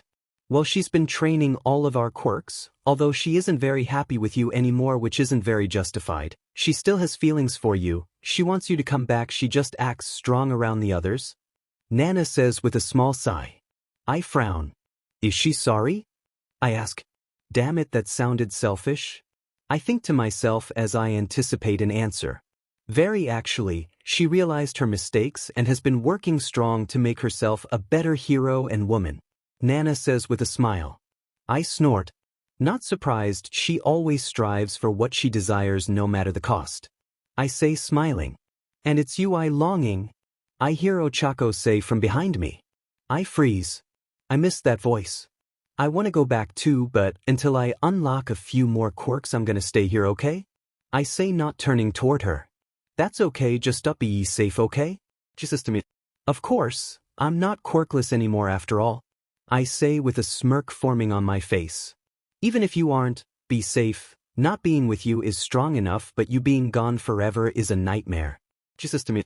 I understand, you stay safe too, but I have to go. Star is probably wondering why I'm sleeping, I say, laughing. Alright, well, that I love you, Izuku, and I'm sorry. She says to me. I close my eyes and smile. I love you too, Ochako, I say before leaving the Vestige world. Izuku, you good? Star asks as she waved her hands in my face. Yes, sorry, I had to say hi to a special friend, I say, smiling. Ah? Okay then, wanna fight again? She says, jumping up and stretching. Nah, not right now, I want dinner, I say, getting up and stretching as well. Chicken and rice it is, she says, speed walking off of the sparring mat. I smile and follow her to eat. Taco POV. I smile to myself as I lay in bed. I just saw Izuku in the Vestige realm. It's 12:30 a.m. here, so it's around 2:30 in the afternoon for him. I close my eyes but can't sleep, the smile on my face pasted on like someone used glue. The next morning I wake up and stretch. Knowing Izuku will be back soon makes me relieved. I do regret acting like a hard ass to the class, and what Bakugo said yesterday was true. I shouldn't take credit for his sacrifice. I look at my phone and see a text from Dad. Hey Ochako, meet me outside of the dorms please. The text reads. I go over to my dresser and pick out my outfit for the day. After getting dressed and brushing my teeth, I walk out of my dorm room and down to the common room. Morning Ochako. Mina says as she walks away from Kirishima. Hey Mina. I say in a happy tone. How are you this appealing winter morning? She asks me while sipping on her hot chocolate. Feeling good, how about you? I ask as she follows me to the kitchen. I'm good, Kiri and I have been getting closer lately and I think he might ask me out. She says whispering into my ear as I start making hot chocolate for my father and I. Oh, hopefully soon. He's not very good at hiding his bias toward you and some of the others might get mad. I say smiling. She giggles. Morning girls, how is everything going? Ida asks walking into the room. Good Ida, how about you? Mina responds. Very good, what about you Uraraka? He asks walking next to me. Doing great Tenya? I say with a grin. That's good. He says in a low tone but a smile on his face. After I make the hot chocolates for myself and Dad, I walk outside and see him in a big jacket. Hey All Might. I say with a smile while handing him the hot chocolate. Thank you young Uraraka. I just wanted to talk to you about the power. He says sipping the hot chocolate. In that case why don't we go to your office? I ask sipping my hot chocolate. He nods and we walk to his office. Once inside we sit down and talk. So, have you been to the Vestige world recently? He asks me. I nod. Last night I was actually. I say with a smile. He smiles. What happened? Why are you so smiles all of the sudden? He asks with a chuckle. I saw him again. I say smiling as a few tears well up in my eyes. His eyes widen. You saw Midoriya? He asks me. I nod. He has access to One for All again. I say squealing a bit as I jump and hug Dad. That's great Ochako. He couldn't have had better timing. Dad says. Why is that? I ask confused. We found out Shigaraki is on the move again. Dad says as his smile fades away. What? I ask confused. After All for One died he should have been caught right? What the hell? I say as the thought of Shigaraki terrifies me. We don't know what he's doing but sites say he has white hair now. We don't know why though. He says picking up his cup. I have to tell Izuku. I say getting up. No you can't, he'll panic and all hell will break loose. Dad says grabbing my wrist. I shiver and sit down. What else have they found? I ask. The remains of some of the members of a thing called the Meta Liberation Army? He says. What's that? I ask confused. They were a group of people who believed that quirk usage should be a basic human right. Problem was the leader was a psycho, but he's dead now. He says crossing his hands. Did Shigaraki have anything to do with this? I ask confused. Well we think so but the bodies found weren't decayed, and if they were we wouldn't have found them he says. Damn it. I mutter. I feel my stomach turn. Hold on, I think something's happening. I say before going into the Vestige realm. Hello. I say to the empty space. I hear a small laugh and I get goosebumps. You thought you finished me off didn't you? The voice says. I turn around and see Shigaraki standing there. How are you here? I ask backing up. Well how else would I be here? All of the users of this quirk are here, why wouldn't the creator be here? He says with a sadistic smile. We killed the creator. I say getting angry. Oh no you didn't, while my old body is dead, my mind and quirk aren't. He's still smiling. How? Yell. That stupid doctor got our plans foiled so I forced his consciousness into my old body after I merged with Tamura. He says with a small laugh. I watched as you killed the doctor who's helped me for years, but push comes to shove, I don't need him anymore, I only need one more thing and then I will be after One for All. So don't worry, I'll be back soon. He says as he disappears. I need to tell Izuku. I think to myself as I leave the Vestige realm. Dad. I say as tears flow out of my eyes. What honey what happened? He asks as he hugs me. All for one that he's alive. I say crying. But Izuku ended him. Dad says surprised. He transferred his quirk and consciousness to Shigaraki's body, And now he's going after a certain thing, I don't know what it is though. I say, still crying. Damn it, a DMN you all for one. Izuku POV. So, here's how it's gonna go. Since you aren't legally a hero, I'll be taking credit for your acts, okay? Star says as we walk downtown. I nod and smile. Alright, let's do it. I say before stopping time. I activate one for all and touch Star's shoulder. Here we are, the time-stopped world or whatever you want to call it. I say with a laugh. DMN, this is amazing. She says looking around. Now, remember everything I do here when I unstop time it will take effect, you get it? I ask while stretching my arms. She nods. Let's do it then. I say jumping away using one for all. After a day of patrolling and saving people we meet back up at base and I start time. I hear a huge boom and look over to Star with a raised eyebrow. She taps her foot and looks away. I wonder who did that. She says as she starts whistling. I chuckle. Let's go eat, I'm hungry. I say walking inside and toward the kitchen. She follows me. What's on the menu? She asks me as she sits at the table. As something simple? I say as I grab a pot to boil water. Pasta? She asks. With garlic bread. Sorry, I'm not a Mr. Chef as we know. I say laughing. Trust me, I know. Had to watch YouTube to know how to properly make pasta anyways. She says laughing. Oh shush, you know I've never been good at this stuff. I say as I closely watch the water. At least you can kind of cook now. She says. Yeah, I guess. I say shrugging. So when are you gonna go back to Japan? Star asks me. Soon, I sort of made up with my ex-girlfriend so I really want to see her. I say as I break the pasta in half before putting it in the boiling water. That's fun, I'm gonna miss you when you go bro. Being able to be a hero while they didn't even fight back was so amusing. She says laughing. Oh come on, I only got the quirk back today, not like we haven't fought together when I was quirkless too. I say rolling my eyes. Yeah, but for real kid, keep fighting and getting your quirks back and you'll easily be able to fight me, especially if you have my quirk. She says grinning. Oh please, with my full potential I could tap your forehead and you'd turn to dust, I say with a sadistic smile. Yeah. She says laughing. Well, let's eat. I say putting the bowl of pasta onto the table. Yeah. She says grabbing a fork. My time in America was fun, but in a month, I think I'll be going home. Taco POV. So you want to leave U.A to find Shigaraki before he is fully powered up? Dad asks me as he stands up. I think it'd be best, if we can find him early then we can defeat him without much as a challenge. I say walking toward my hero costume. I promise if I find him I won't attack alone. I say picking up my mask. Well, that I won't stop you. He says walking toward the door. I'll turn a blind eye for now and I'll keep you from being arrested, but just be safe, okay? He says walking outside. Yeah, of course. I say as he closes the door. I walk outside and jump on top of the building. I added a mask to my costume reminiscent of Izuku's mask. I don't know people knowing I'm a vigilante.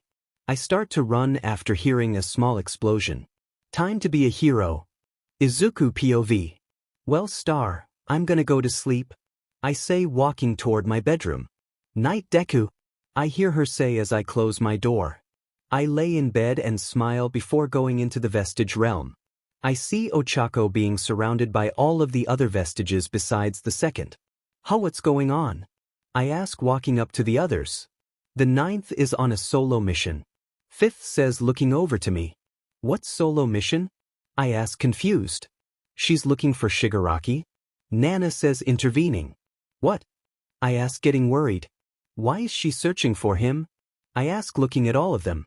All for One fused with him. You killed the doctor that was inhabiting All for One's first body. I hear a voice say from behind me. I turn and see the second user standing against the wall as usual. So All for One and Shigaraki have combined. I say as I start to shake. Yes, and from what we are seeing, Shigaraki is forming an army, or already has, but we don't know if he is at full power, so ninth is searching to see if he is. The sixth says. How powerful is she? I ask hoping for a positive answer. The only quirk she can't use is the second. Nana says. If she did, she wouldn't be able to handle it. The second says in an angry tone. I sigh, so she has float, smokescreen, FA gene, danger sense and black whip? I say counting with my fingers. Nana laughs and nods. Is she 100% of one for all? I ask looking up to her. Yes, and with FA gene she can have an output of double the power of 100%.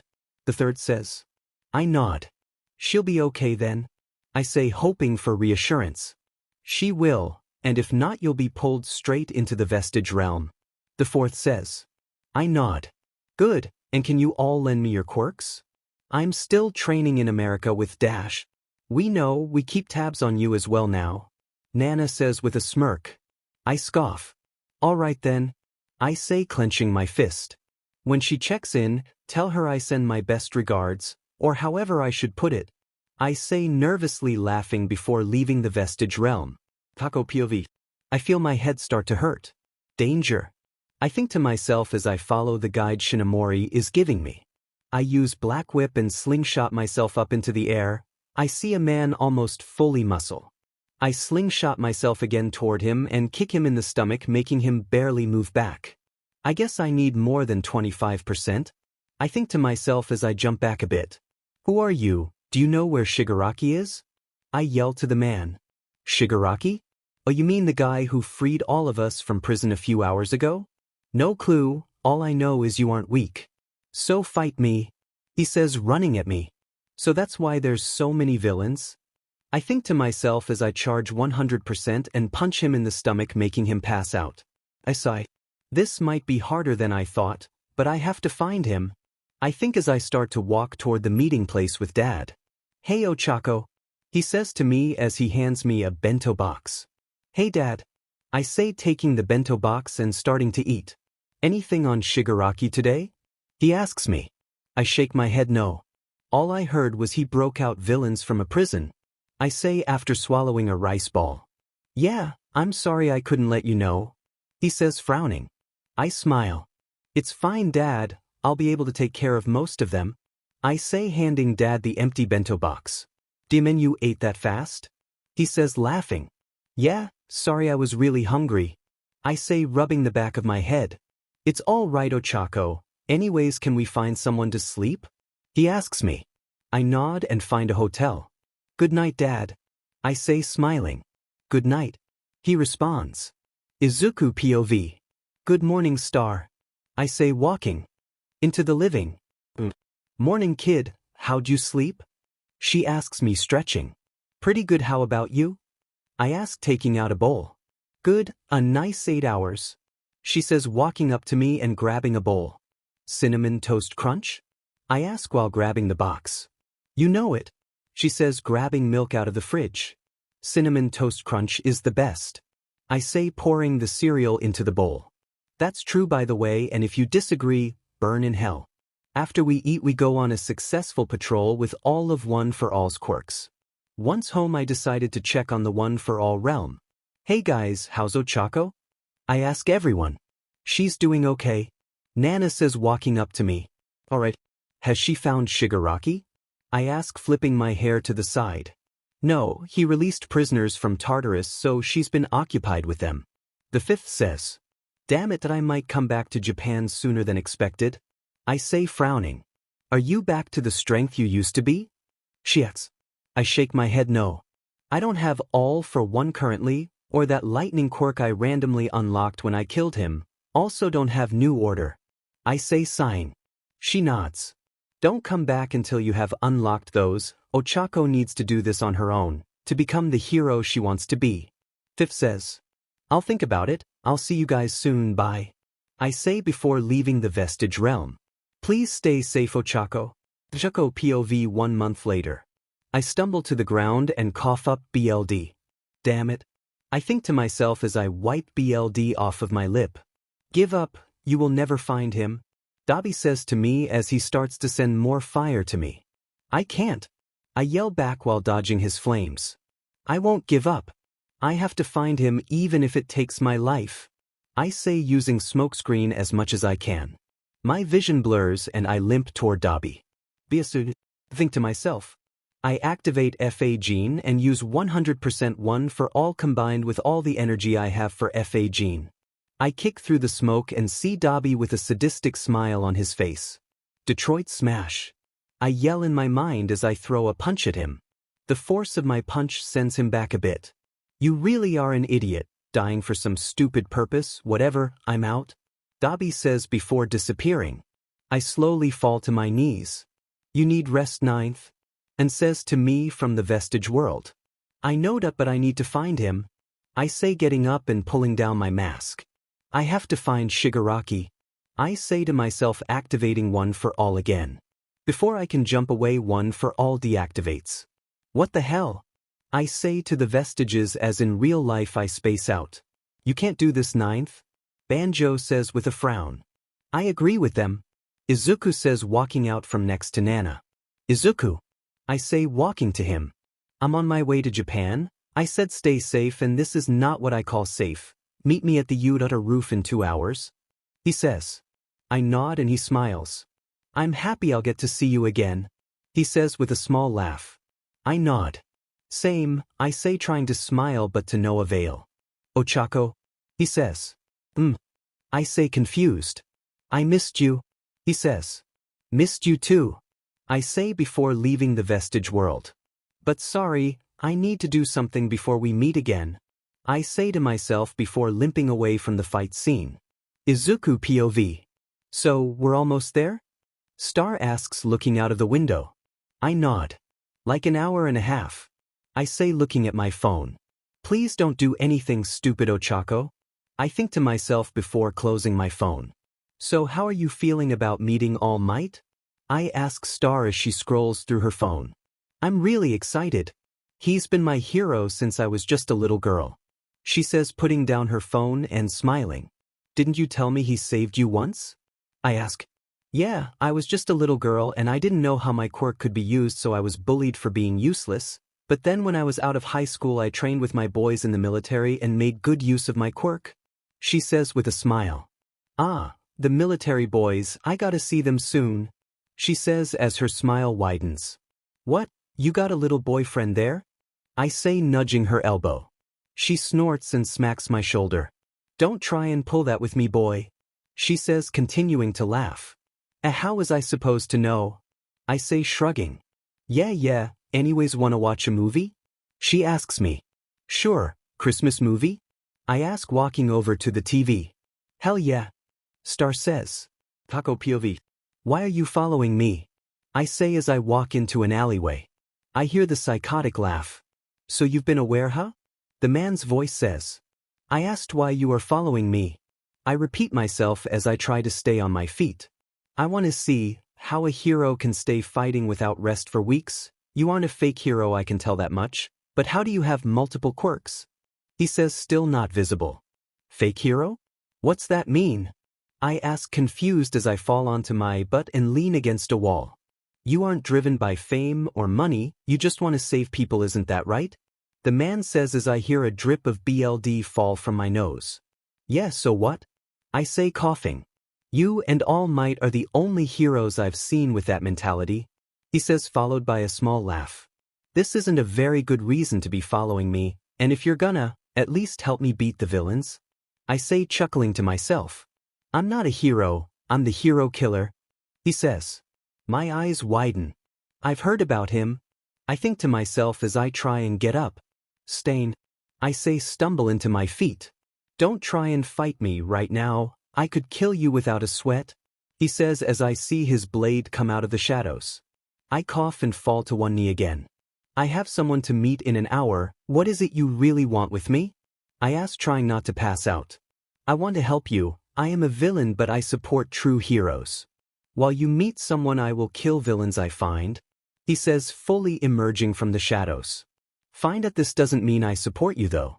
I say, getting back up and activating one for all. Goodbye for now, Stain. I say before going as fast as I can toward UA. Once I arrive and scale the building I sit on top. So you listen to him? I hear a voice say from behind me. I turn and see Bakugo. Bakugo? I say, trying to stand up. Don't even try it, you know we need you to stop this. He says, putting a hand on my shoulder. But I need to find Shigaraki. I say, grabbing onto his hand. Not alone. I hear Todoroki from in front of me. No. I'm the only one who can beat him, I say, backing away from them. There's a reason I'm here, to prove that statement wrong. A familiar voice says from behind Bakugo. Izuku, I say as I see him walk toward me. His hair is longer, he's also gotten taller and more muscular, not like Dad but not a twig like he used to be. Hey Ochako, it's good to see you again, he says, walking up to me and grabbing my hand. He pulls me up into a hug. I slowly start to cry. I'm sorry, I say as tears flow down my face. It's okay, he responds quietly. I squeeze on the back of his hero costume. Not only for this but for what I said back then. I'm so sorry, I say, loudly crying. Back then you weren't how you are now, you aren't the same cheeky girl anymore, and I can tell, you've grown up, he says, breaking the hug and putting his hand on my chin. It's crazy how 6 months can change everything, isn't it? He says, laughing a bit. I laugh as I wipe my tears away. Yeah, I say. Anyways, let's get you inside, you need a bath? He says nervously. Yeah, I do, I say, rubbing the back of my neck. All right, enough with the sappy sheet, let's go, Bakugo says as we all jump off of the roof and use our quirks to land. Once we get inside, everyone surrounds me. Ochako, you're back.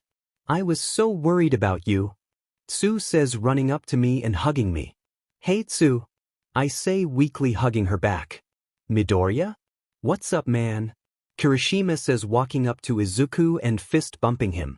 Sorry, but Ochako and I have to talk alone, he says to him. That's cool, after this we'll all chat, okay? Kirishima says. Izuku nods and grabs my hand. Let's get you cleaned up, he says to me as we both head toward the baths. He helps me strip out of my hero costume and I blush. Don't worry about it, I won't peek at anything, he says, helping me take off my shirt. Okay, I mumble. He takes off his shirt and I get confused. What are you doing? I ask, confused, as I cover my sigesti. You're weak right now, I'll help you clean your back and hair and things, you know, he says, blushing a bit. I slowly nod. After we both rinse off, I sit on a little chair. He sits on a different chair behind me and I feel his hands start to clean my back. So, how have the past 7 months been? He asks me as he puts more soap on my back. Well, not so good. Even though I've been doing good in school, I've been trying to ignore that you were gone, but I knew deep down I missed you, I say, looking down at my legs. I had a feeling it'd take a toll on you. Sorry about that, he says as he starts to massage my shoulders. I sigh in relief. That feels amazing, I say, feeling the built-up stress in my shoulders being released. When did you last sleep? He asks me. Like, 0.4 weeks ago, I say as I start to wash my arms and that's not good, Ochako. After this we are going to have you go to sleep, okay? He says. I nod. Good, well, close your eyes, I'm gonna wash your hair now, he says as he stops massaging my shoulders. All right, I say, closing my eyes. After he washes my hair, I feel his arms wrap around my waist. I feel my face heat up and open my eyes. Izuku? I say, startled. I'm sorry, I just missed you so much, he says, squeezing me. I missed you too, but isn't it a bit much? I mean, we're both naked, I say, still blushing. Who cares? He stutters. I still love you, he says quietly. I blush and smile. I love you too, but still, it's too soon to do anything, don't you think? I say with a huge blush on my face. What? I mean I wasn't gonna, you know, he says, going into a stuttering mess. Oh, well, okay, I say. That made it awkward, I think to myself as I finish washing myself and stand up. Sorry I made it awkward, I say to him as I cover myself and look at him. Wah, he yells, trying to cover himself. The damage was already done. Kako POV. I am so sorry, I didn't mean to look at your D-. I yell out before covering my mouth and turning around. Ochako, get a towel, my eyes have a mind of their own, he yells. I squeal and run over to the towels before covering myself. I throw a towel to Izuku, who does the same. After we change, we don't say a word and walk back to the common room. Hey guys, so let's discuss the plans for now, Mina says, sitting down. Izuku and I sit next to each other. The others gather around us. Alright, so, for now, we need Ochako to rest. I know she's on the brink of falling asleep as we speak, but after that we should all be training extra strong. Mina says, pumping her fist in the air. I agree with young Ishido. I hear Dad say from the side. I look over to him and smile. Ochako? He says, walking up to me and forcing me into a hug. Dad? I say, hugging him back. Wait, All Might is your dad? Everyone yells besides Izuku. Yes, I am her dad, and she has my quirk. Dad says, making my eyes widen. Why are you telling them? I ask as Izuku wraps his arm around my shoulder. It's time we stop hiding from it. Anyways, it was always inevitable. Dad says, standing back up. One for all, it's the power Midoriya Ochako and I share. While now I can't use it as much as I used to, Ochako and Midoriya can both use it to its fullest potential. Dad says, not breaking eye contact with me. We can't use the second user's quirk yet, sadly, he refuses to reveal it to us. Izuku says, breaking the silence. Dad sighs. Even so, along with the strength of one for all, you have 6 other quirks. Well, 7 including Midoriya's. Dad says. Speaking of my quirk, you all know what it is, right? Izuku says with an eyebrow up.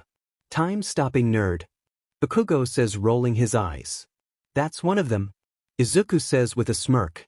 My real quirk is all to one. I have every quirk in existence on this earth, quirks added every second because of babies being born with them. He says, still smirking. The class doesn't say anything. Bruh. Kaminari says. The whole class explodes into questions. How? Why? Dim nerd. Look, I didn't know either until the fight with All for One. He says, shrugging. Whatever, nerd. Go F yourself. Bakugo yells with a sadistic smile on his face. I blush and for some reason think of what happened in the bath with Izuku. He won't have to do it to himself. Think to myself. Sorry that sheet was out of pocket. Shut up, Bakugo, I'll blow you right now. Izuku says before bursting out laughing. What? Bakugo yells back as the rest of the class besides Ida starts laughing. That is very inappropriate for school grounds. Ida yells at me. Stop being so tight, Ida, it's boring. Mineta says. At least I'm not as loose as your mother was after the other night. He says, making all of our jaws drop. What the F dash dot? Kaminari says. Anyways, children. Dad says with a dirty look. We are going to discuss the rest of these things later. For now, Ochako, you need rest. Dad says to me. I nod. I'm jet-lagged right now, so I'll be joining you for that sleep. Izuku says, yawning. Alright, let's go. I say, getting up and grabbing his hand. We walk to my dorm room and lay in bed. You mind if I take my clothes off to sleep? He says nonchalantly. I smirk. Izuku POV. Bless you. I say to Ochako, who just sneezed. Thanks. She says, rolling off of the bed and slamming onto the floor. Tired? I ask, holding in a laugh. Yeah. She responds, pulling the blanket off of the bed and onto herself. Sleeping on the floor isn't gonna do you any good. I say, dragging her onto the bed. Don't care. She mutters. Sassy, I think to myself as I try not to laugh. Come on. I say, poking her nose. She grins and sits up. Fine, but I have to go somewhere in a little while. She says, standing up. You're still naked? I ask as I watch her walk toward the dresser. Yeah, forgot to get dressed again last night. She says, grabbing clothes. I avert my eyes as to not be labeled a pervert and watch the window.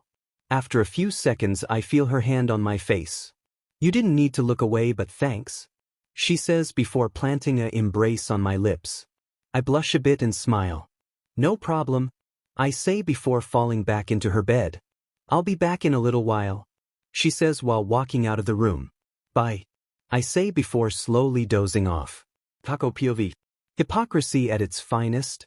I whisper to myself as I watch Izuku through the window fall back asleep. I walk outside and activate One for All at 50% full cowling. I run out of campus and toward where I met Stain yesterday. Once I arrive, danger sense activates. I look around and see a few villains on the ground trying to attack someone. Damn it. I mutter as I put on my mask. I quickly take care of the villains and smirk. Light work. I think to myself before hearing clapping from the opposite end of the alleyway. I turn to see Stain putting away his. Good job. Never knew you were a girl though. He says, walking toward me. You're telling me you couldn't tell from when we met last? I ask, confused. Well, cut me some slack, you were either a girl or a prepubescent boy. He says with a smirk. Yeah, whatever. I respond, rolling my eyes. So how was your meeting last night? He asks me, leaning against the building.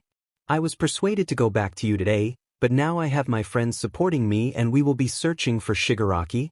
I say, keeping my guard up. Yurei makes sense, that's where All Might went to school. He responds, spitting on the floor. Yeah, I cut myself off. All Might did go there. I correct myself. What were you going to say? He asks, standing up straight. Nothing. I respond quickly as I also stand up. Is All Might your father? He asks me, gripping onto his sword. What if he is? I ask, instinctively activating One for All. Then I'd continue to protect you. He says, letting go of the sword. What? I ask, confused. All Might is the worthy hero to end me. He says, grabbing his sword.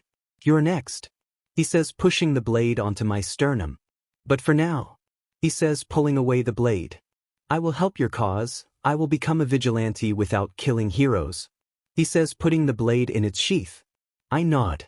Then you go back to your friends, but don't die, All Might's legacy must live on in you. He says before jumping away. Not that I only want to be known as All Might's daughter, I'm my own hero, not my dad. I think to myself while I scale the building and use One for All to sprint back to the dorms. Once I arrive, Dad is at the door. Where were you? He asks me. Had to run some errands? I lie as I try and walk past him. Don't lie to me, he says in an angry tone. I turn to him with an angry expression. I had to run some errands. I say angrily. What did you have to do? He asks me. Didn't want to have to use this, but I'm a girl, Dad, I have my needs. I say, turning around and walking into the dorms. Sorry then. I hear him say from behind me. Good thing he bought that. I think to myself as I walk to my room. I see Izuku asleep and facepalm. I walk over and sigh. Get up, dork? I say, shaking him. What? He says, shooting up and looking around the room. I said, get up. I say, laughing at him. Oh, morning.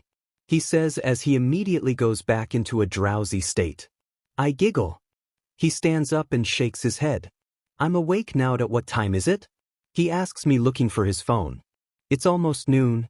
I say, picking up his phone from the nightstand behind me and putting it out toward him. DMN, I slept late?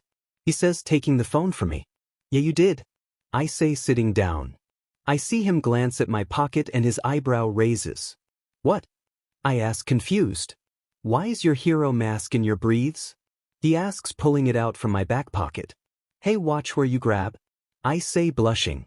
He doesn't react and sighs. Where did you actually go when you left? He asks me. I had to get things for myself. I say, looking away. Where are those things? He asks me. Female products, nothing of your concern. I say, blushing. Don't lie to me. He says, being persistent. I get up and puff my cheeks. I'm not lying. I say before turning and walking toward the door. Working with the enemy is never a good idea, even if you know they won't hurt you. He says, making me freeze in my tracks. What do you mean? I lie, hoping he doesn't know anything. I wasn't sleeping earlier, I was inside of the One for All realm, I saw everything. Kako POV. Then what did you see? I asked, dropping my hands to my side. The hero killer, and the daughter of the symbol of peace, not a very good look. He says, standing up and walking toward me. He said he'd help me, desperate times call for desperate measures. I say, backing up toward the door. That doesn't matter, he plans to fight you at some point anyways. He says, grabbing my shoulder. I'm sorry. I say, looking down and frowning. He's right, I do need to cut things off with Stain, but that doesn't mean I'll stop him from keeping villains away. I don't like being bossy or whatever, I just want you to be safe. He says, pulling me into a hug. I love you. He says before I can say anything else. I smile and wrap my arms around him. I love you too, Izuku. I say, snuggling into his tea. I hear a knock on the door behind me. I get startled and pull away from Izuku. I turn and open the door to see Dad. Hello there, kids. Would like to let you know we are all going to train. You guys will fight each other because you are similar strengths, but meet us at ground beta soon, he says, turning back around. Okay, Dad. I respond, smiling. Sure. Izuku says. I turn to Izuku and smirk.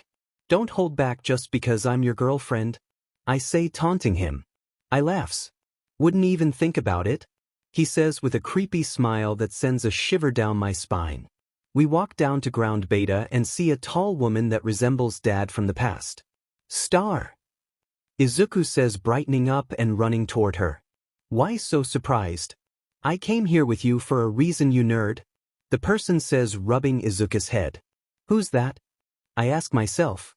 This is Stars and Stripes. She's the #1 hero in America and the person who helped me train while I was quirkless, Izuku says as he instantly appears back next to me.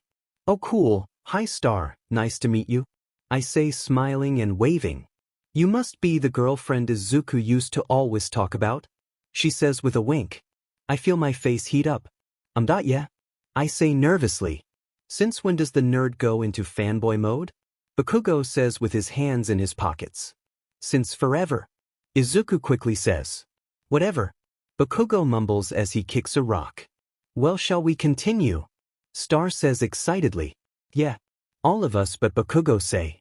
Now, since Izuku and Uraraka here are far beyond anyone's comprehension, why don't they fight each other? You two will go all out, and so you don't destroy the battlefield before anyone else can fight, you will go last. Star says with a smirk. Ah, come on, Izuku yells while dramatically falling on the ground. Star laughs. Okay, so get in teams of 2 and I'll send you off from there, Star says, still smiling. I smile and look Izuku, who suddenly falls over toward me. I gasp and catch him. Izuku! Izuku, wake up! I yell as I drop onto the floor. Izuku POV. I wake up inside of the One for All realm and see Shigaraki staring at me. He says, laughing. How am I here? How are you here? I ask, looking around. Oh child, why should I answer that? He says with a sadistic laugh. What do you want with me? I ask, clenching my fist. I want you to know, I'm going to kill you and I'll take your quirk. My plan was to watch you from the sidelines as you grew, and then tell that stupid doctor to let your quirk manifest itself after you grieved enough. Sadly, the drag he used to block your quirk receptors wasn't effective enough. He says, smiling. Why, you've been watching me since I was a kid? I ask, startled. Yes, you've grown into a fine young man, but now that my original plan failed, I want to let you know that there's always a plan B. He says as his smile widens and he starts to freakishly laugh. I start to panic and breath faster and faster. You were using me? I yell as tears flow down my face. It all happened because of you. I yell as the green lightning of One for All surrounds me. All of the trauma was because of you. Why me? Why did you chose me? I yell as I cry. Your quirk is better than I could ever imagine. You got lucky. As he flips his long white hair back behind him. If that's be all Might didn't save you when you jumped, I would have, then you would have been my star student, he says with a devilish grin. I'll kill you, I say as I feel a thump in my What's happening? I think to myself as I clench my I was a pawn? He was gonna use me. I think as I fall onto my knees. I fall onto the floor. Please make it stop. I think to myself before everything goes black. I snap back into consciousness and look around. Izuku, what happened? Ochako yells as she shakes me. My heart rate rapidly increases and I look into her eyes. Shigaraki, he was using me, he was gonna... I say, clenching onto Ochako's hand. She pulls me into a hug and I feel my heart rate start to steady.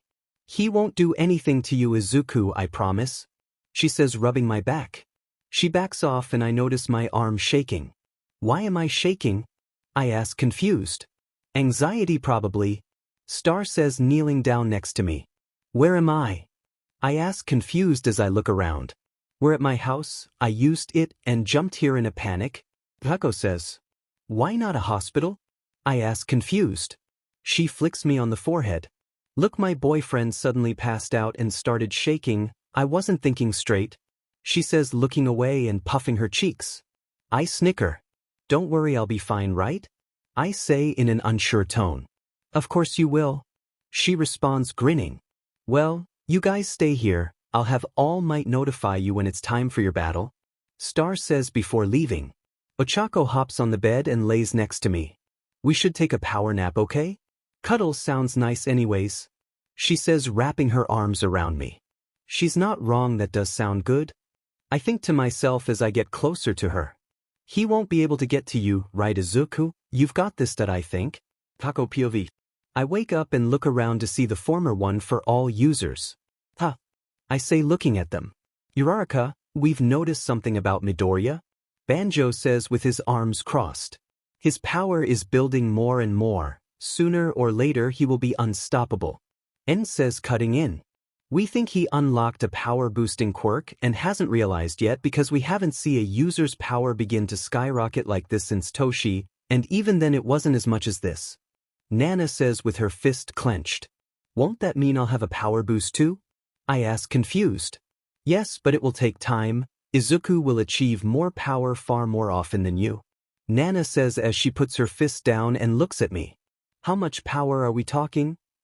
I ask as I tense up. Enough to where it might get to his head. And says, closing his eyes. You think? I start.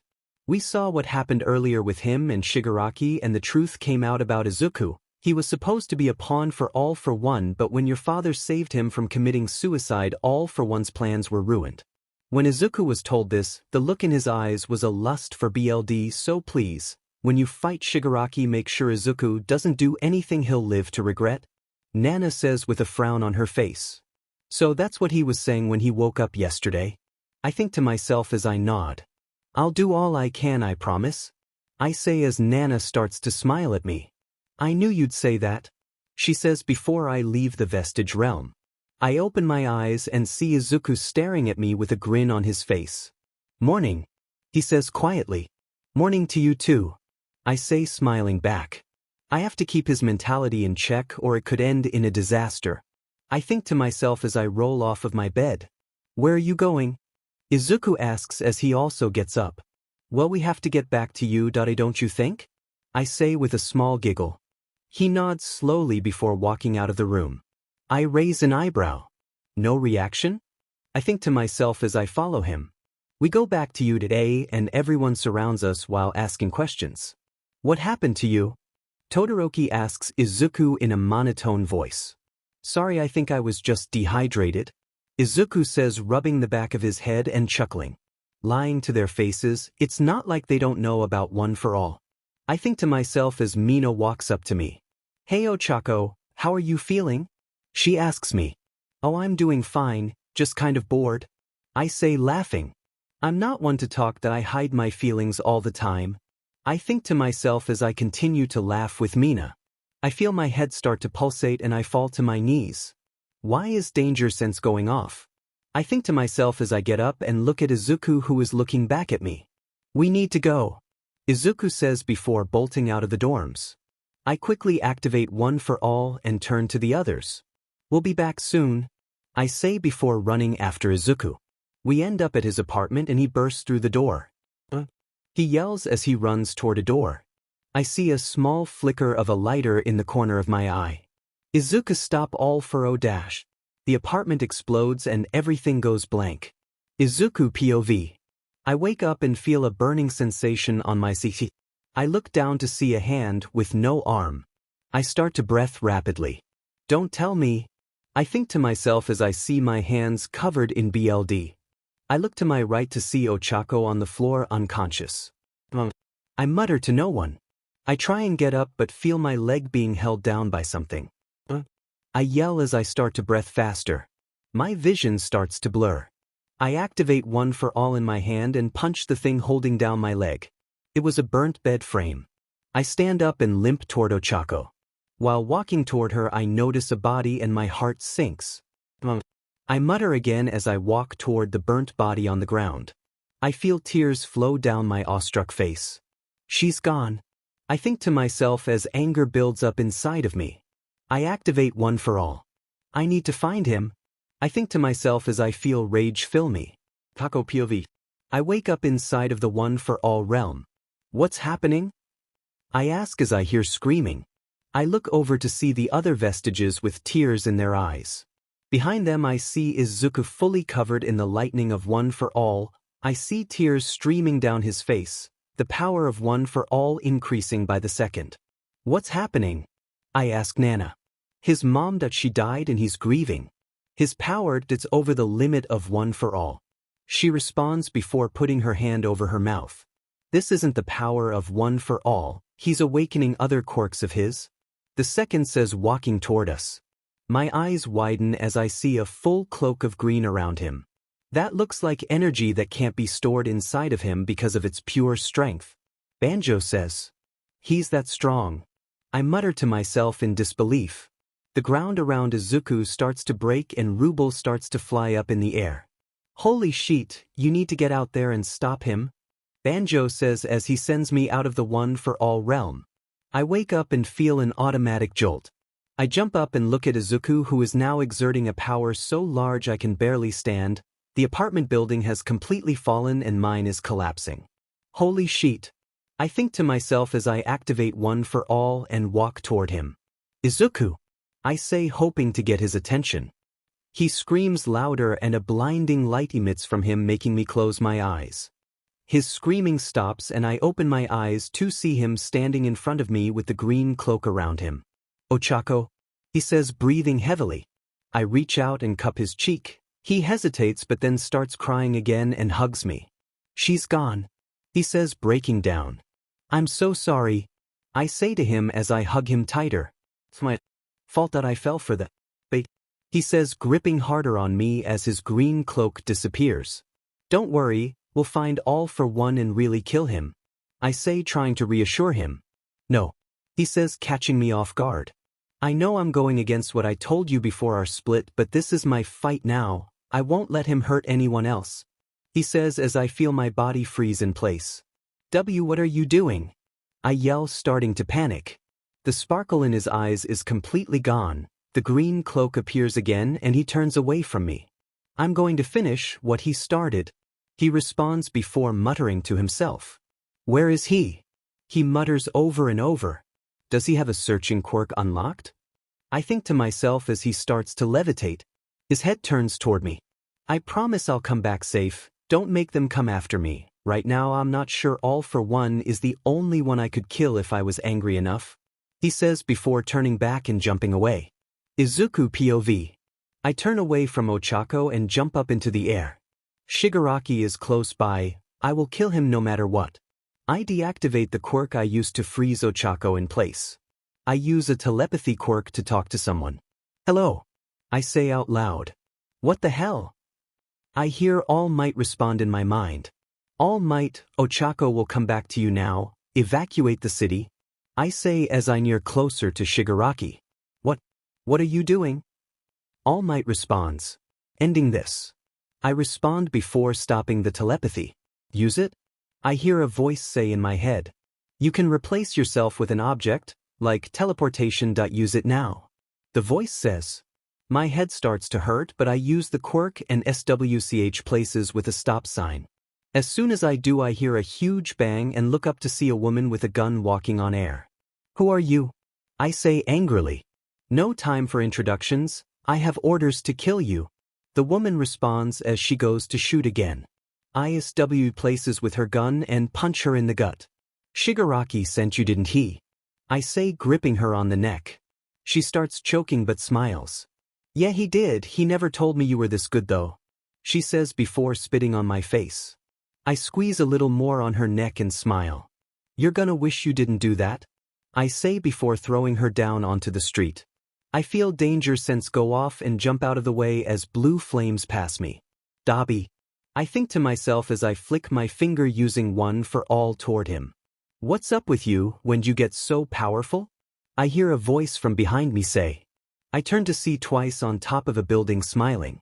ISWCH places with a falling leaf. They all jump and land on top of a building. Toga shows up behind Twice. I jump on a building next to them and look up at them with a smirk. You guys are getting in my way, you know, I say with a smirk. Boss's orders, Nagant says. Izuku POV. Force field, I think to myself as I create an unbreakable force field around the two buildings we are on. I smirk.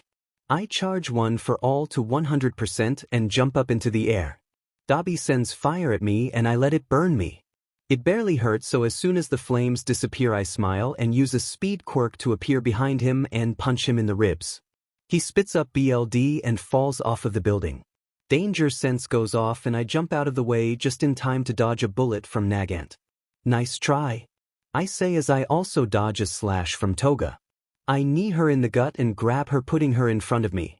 If you want to shoot me, you'll have to shoot through her, I say with a sadistic smile. Nagant aims at my head and I smile. A huge bang can be heard throughout my force field. My whole face is covered in BLD and I start to laugh. Naive Beach, I have every quirk, didn't you know that? I say as I drop Toga's lifeless body. You really thought I didn't have regeneration? I say as my eyes become clear again. Nagant's expression doesn't change as she jumps off of the building and continues to run toward my force field. Range won't help you by dash. I stop and look over to Twice, who is on the ground with his mask off. Toga, he mutters as tears flow down his face. She's dead. If you did have a connection to her besides being a villain alongside her, maybe I'd feel bad for you, I say as I raise my palm toward him. Please stop. I won't try and H-dash. I cut him off by using Bakugo's explosion and blasting him toward my force field. I turn back to see Dabi back on the building. Toya, you aren't going to die here. I'll leave that job for Shoto, I say before jumping to him and chopping his neck, knocking him out in the process. I look over to Nagant and see her with her sniper aimed at my head. I activate a reflect quirk as she shoots at me. It reflects back straight into her ST and her eyes widen. I SWH with her gun and appear next to her. Stupid, you should have stayed on our side. I'll give you one more chance to fix yourself, I say as I reach into her wound and take out the bullet. She screams in pain as I rip the bullet out and ends up passing out. I use a quirk to heal her and place her next to Dabi. You're lucky I knew what happened to you, I think to myself as I take down my force field and leave the scene. Taco POV. Evacuate the city? I yell as I follow Dad toward the exit of UA. Yes, Ochako, Midoriya isn't able to be persuaded anymore, and to be quite frankly honest at this point he doesn't need us anymore, Dad says as he continues to walk away. I won't let him do this alone, he could die, I say as I stop following Dad. He turns to me and grabs my shoulders. Don't be stupid. He's going to destroy the city and I'm not letting him kill you along with Shigaraki, he says as he rips me toward the door. I try and move but Dad turns into his buff form and drags me toward the cars in front of UA. I start to panic and cry as we're driven out of the city. Dad, you have to let me, I say, trying to open the car door. I'm not letting you get hurt, he says, gripping on my hand. I don't care about getting hurt, I need to help him, I scream, making him loosen his grip on my hand.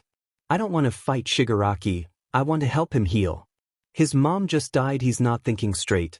If he goes overboard he might die and take the whole city out with him, maybe even the whole country at this point. I yell as I throw his hand away and activate One for All. I open the car door and jump out into the air. I see a huge force field around the city. So he made a boundary for where he can destroy, that's why he told Dad to have everyone evacuate? I think to myself as I see a small figure in the corner of my eye. No, I think as I see stars and stripes jump toward a building. Izuku POV. I near the tallest building in the city, Shigaraki is on top of it. Before I can start scaling it I get tackled by someone familiar. Star? I ask as I push her off of me. Izuku, you have to stop, you can't destroy this city, she says angrily. Who's gonna stop me? You?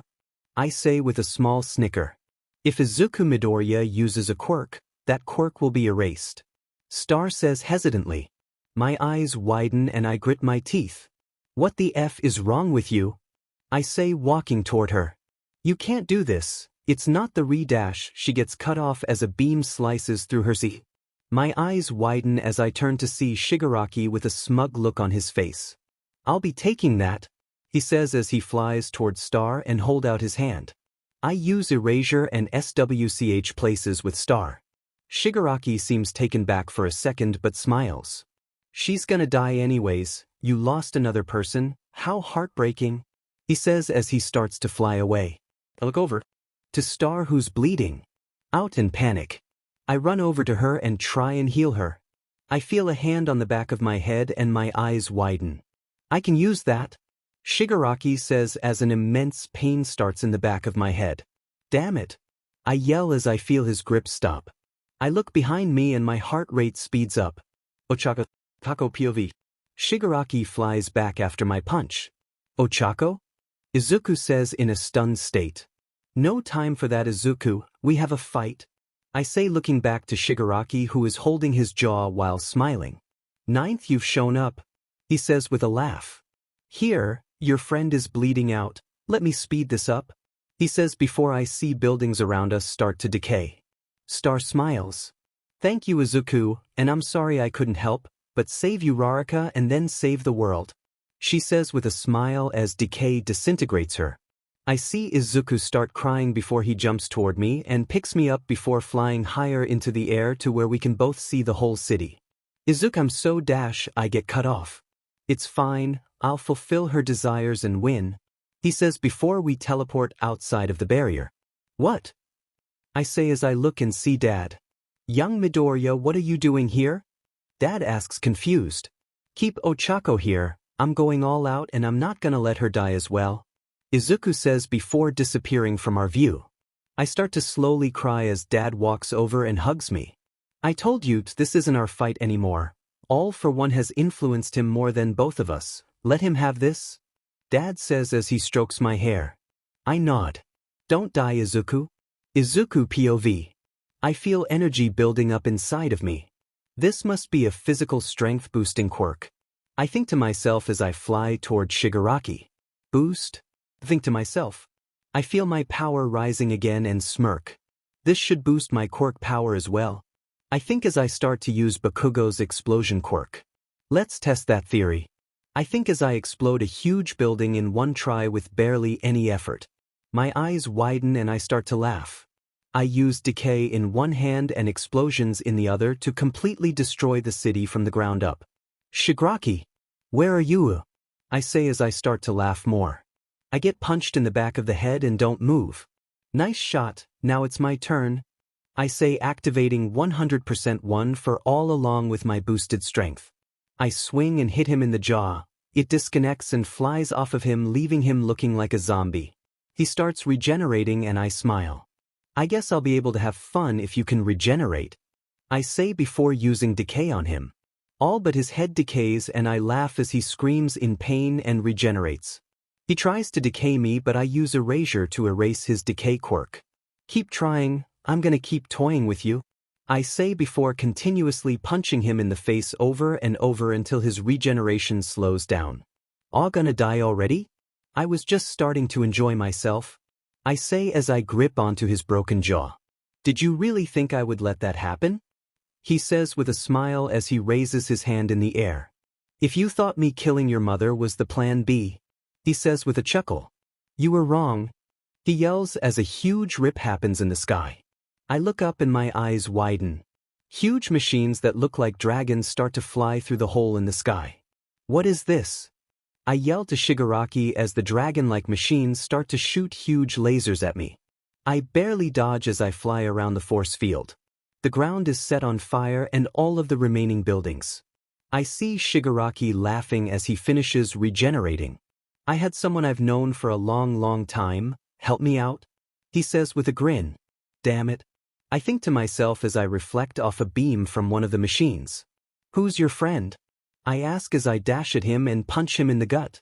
That has nothing to do with you, he yells, gripping onto my neck and using decay. I feel the bottom half of my body go numb but continue to punch him in the stomach.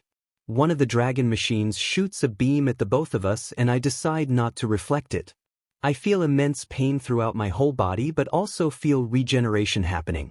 I need to stop those machines before anything, I think to myself as I SW'sh with one of the machines crushing Shigaraki and making me fly in the air.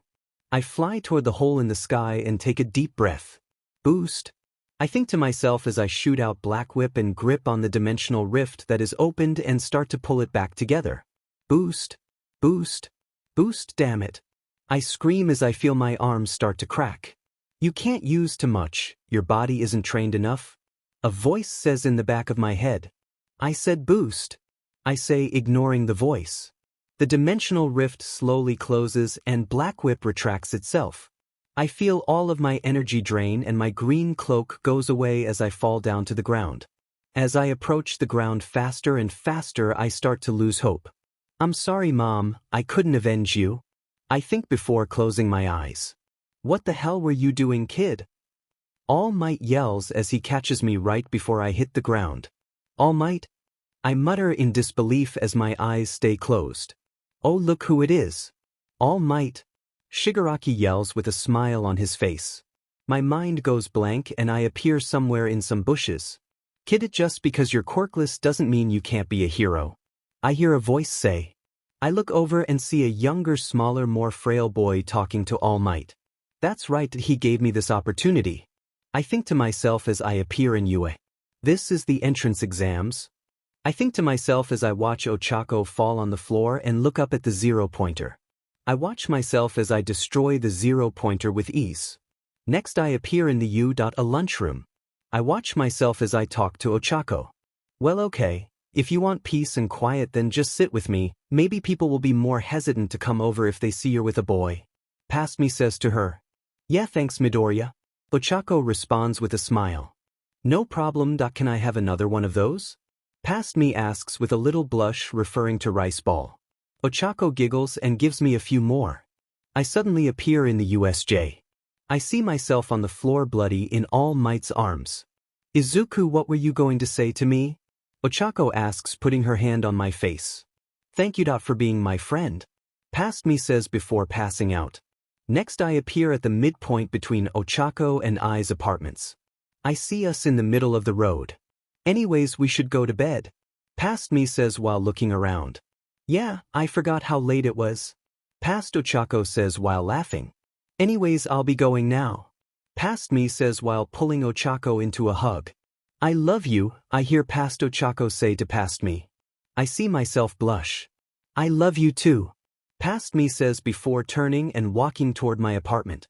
All of these moments with the people you love and appreciate, they'll be gone if you don't win. The voice in my head says. I smirk. Like I'd ever let that happen. Izuku POV. I open my eyes and see All Might and Ochako fighting Shigaraki. I stand up and power up one for all. Boost. I think to myself as I run toward Shigaraki. Move, guys. I yell to Ochako and All Might, who jump out of the way. I punch through his iki and grab onto his heart. This is the end, Tamura Shigaraki. I yell as I activate explosion. Ving. He says as he decays my arm, making the explosion stop and his heart survive. F dash. Think to myself. Boost. I yell as I immediately regenerate my arm. I throw a punch that connects with his stomach. A huge shockwave throws him away straight into the force field, and I see All Might and Ochako also get thrown back. A huge crater forms where I punched Shigaraki. Holy shit! I hear All Might yell. I smirk and use a speed quirk to appear on Shigaraki and punch him down into the ground. I continue to punch him and go farther and farther down into the earth. I feel the heat rising and my eyes widen. If I have to do this, I will. Think to myself. Boost. I scream over and over. I feel the heat become way too much to handle and break through a strong rock surface to see an orange light. The Earth's core. I think to myself as I pull back my fist. Vestige. All for one yells as his regeneration starts to slow more and more. You brought this on yourself, you ruined too many lives to count, now I'm going to end yours. I say as I grip onto his neck. You'll never kill me, not without me taking you with me, he says as he also grips onto my neck. He tries to use decay, but I activate erasure and smile. Nice try, I say before squeezing harder on his neck. I won't lose this easily. All for one says before wings pop out of his back and he starts flying up with me in his grasp. You can't win, damn it. I yell as I feel some of my quirks stop working. You're using too much. A voice in the back of my head says, damn it. I think to myself as I feel the pain start to kick in. We reach the surface, but he keeps flying up. What's your plan, damn it? You're gonna die today anyway. I yell as I struggle to grip onto him. If I can't win, you can't either. He yells as we get higher in the sky. It starts to get harder to breathe. Damn it. I yell as I feel the heat from the atmosphere. I activate One for All and grip onto his arm, breaking it in the process. Gah, he says before throwing me up in the air. I start floating, meaning we aren't on Earth anymore. I down and see the Earth from space. I won't let you end this, all for one. I think to myself as he flies toward me. I let him grab me and I latch onto his wings using black WHP. I rip them off, making him scream before I start to use all of the strength-producing quirks at once. Your plans end here. I scream as I crank back my arm. Milky Way galaxy smash. I yell as I punch him in the gut. The pure force of my punch creates a shockwave, sending me back down toward Earth. I see Shigaraki fly away from the force of my punch, and a huge explosion happens thousands of miles away. I feel my quirks power down and I close my eyes while falling to the earth. I wake up inside of One for All and see all of the users looking at me. Izuku, you won. Nana says, smiling with tears in her eyes. You even destroyed another planet to do it? The fifth says with a nervous laugh. I destroyed a planet? I ask, confused.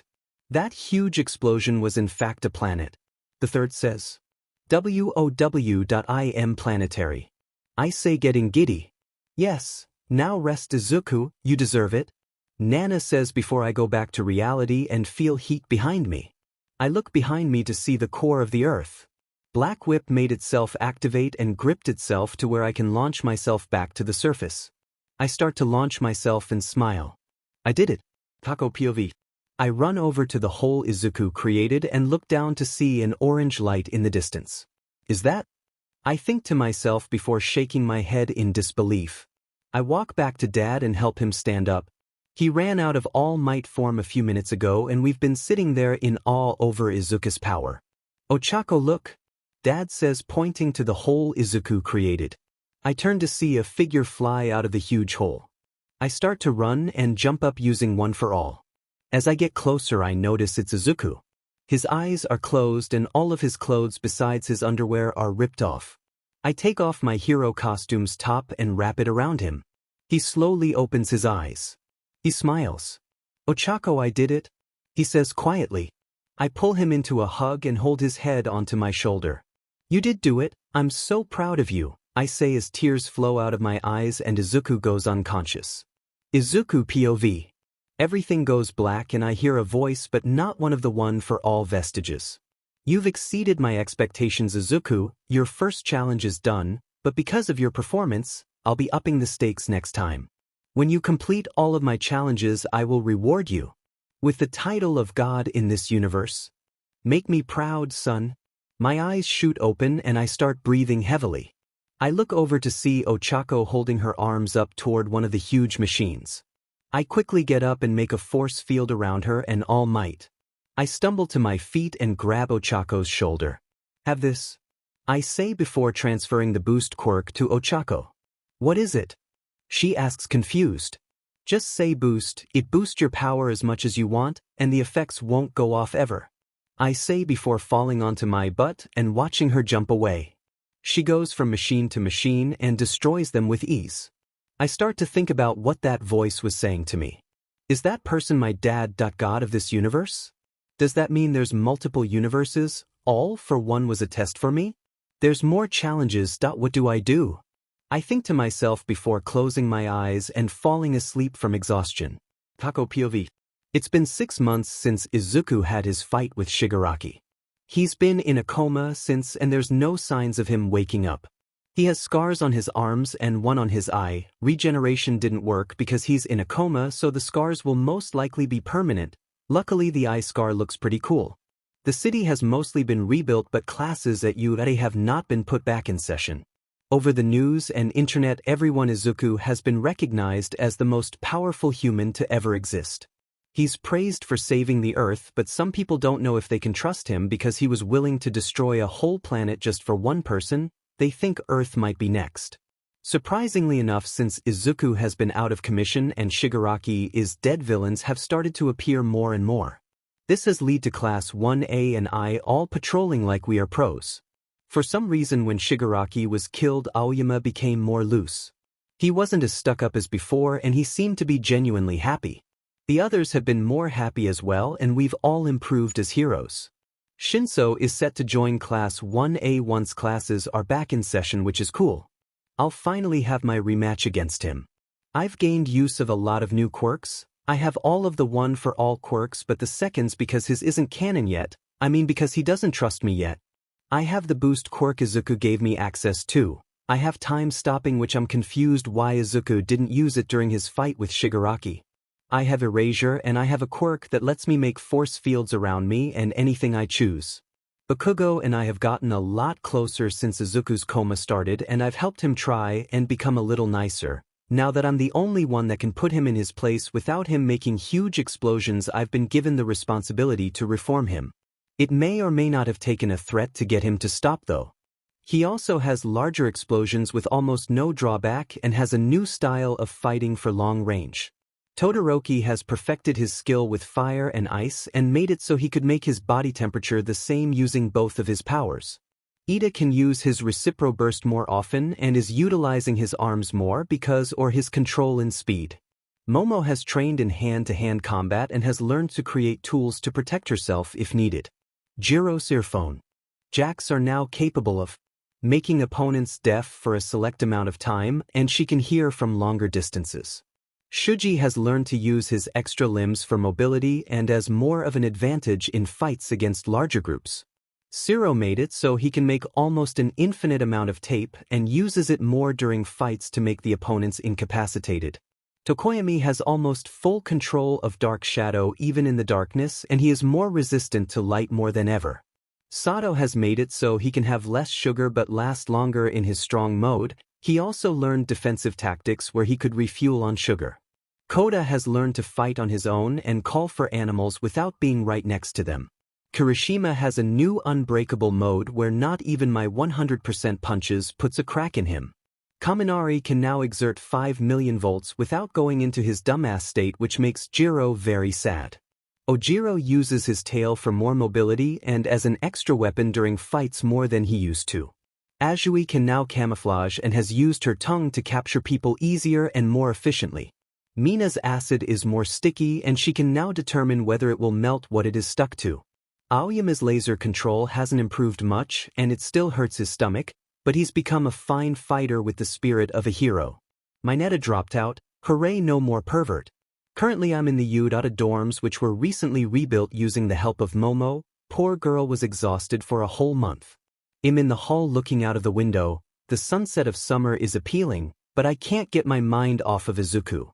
The one for all Vestiges can't get a hold of him but can still feel his overwhelming power. According to them, I'll also become a planetary being, but I don't really want to test the theory. I look over to see Katsuki walking toward me.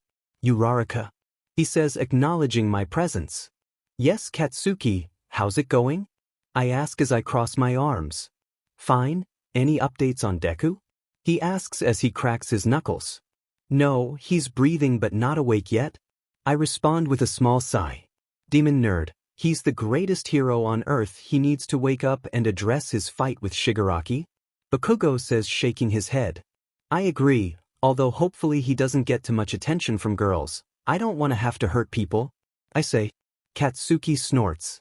I don't think he'd go for any other girl. After all, you were with him even before he admitted he had a quirk, or before he found out he was basically a comic book character. He says with a grin. You've got a point. I respond with a small chuckle. Anyways, ready for dinner? I ask him as I turn toward the stairs. Only if you train with me after. He says with a sheet-eating grin.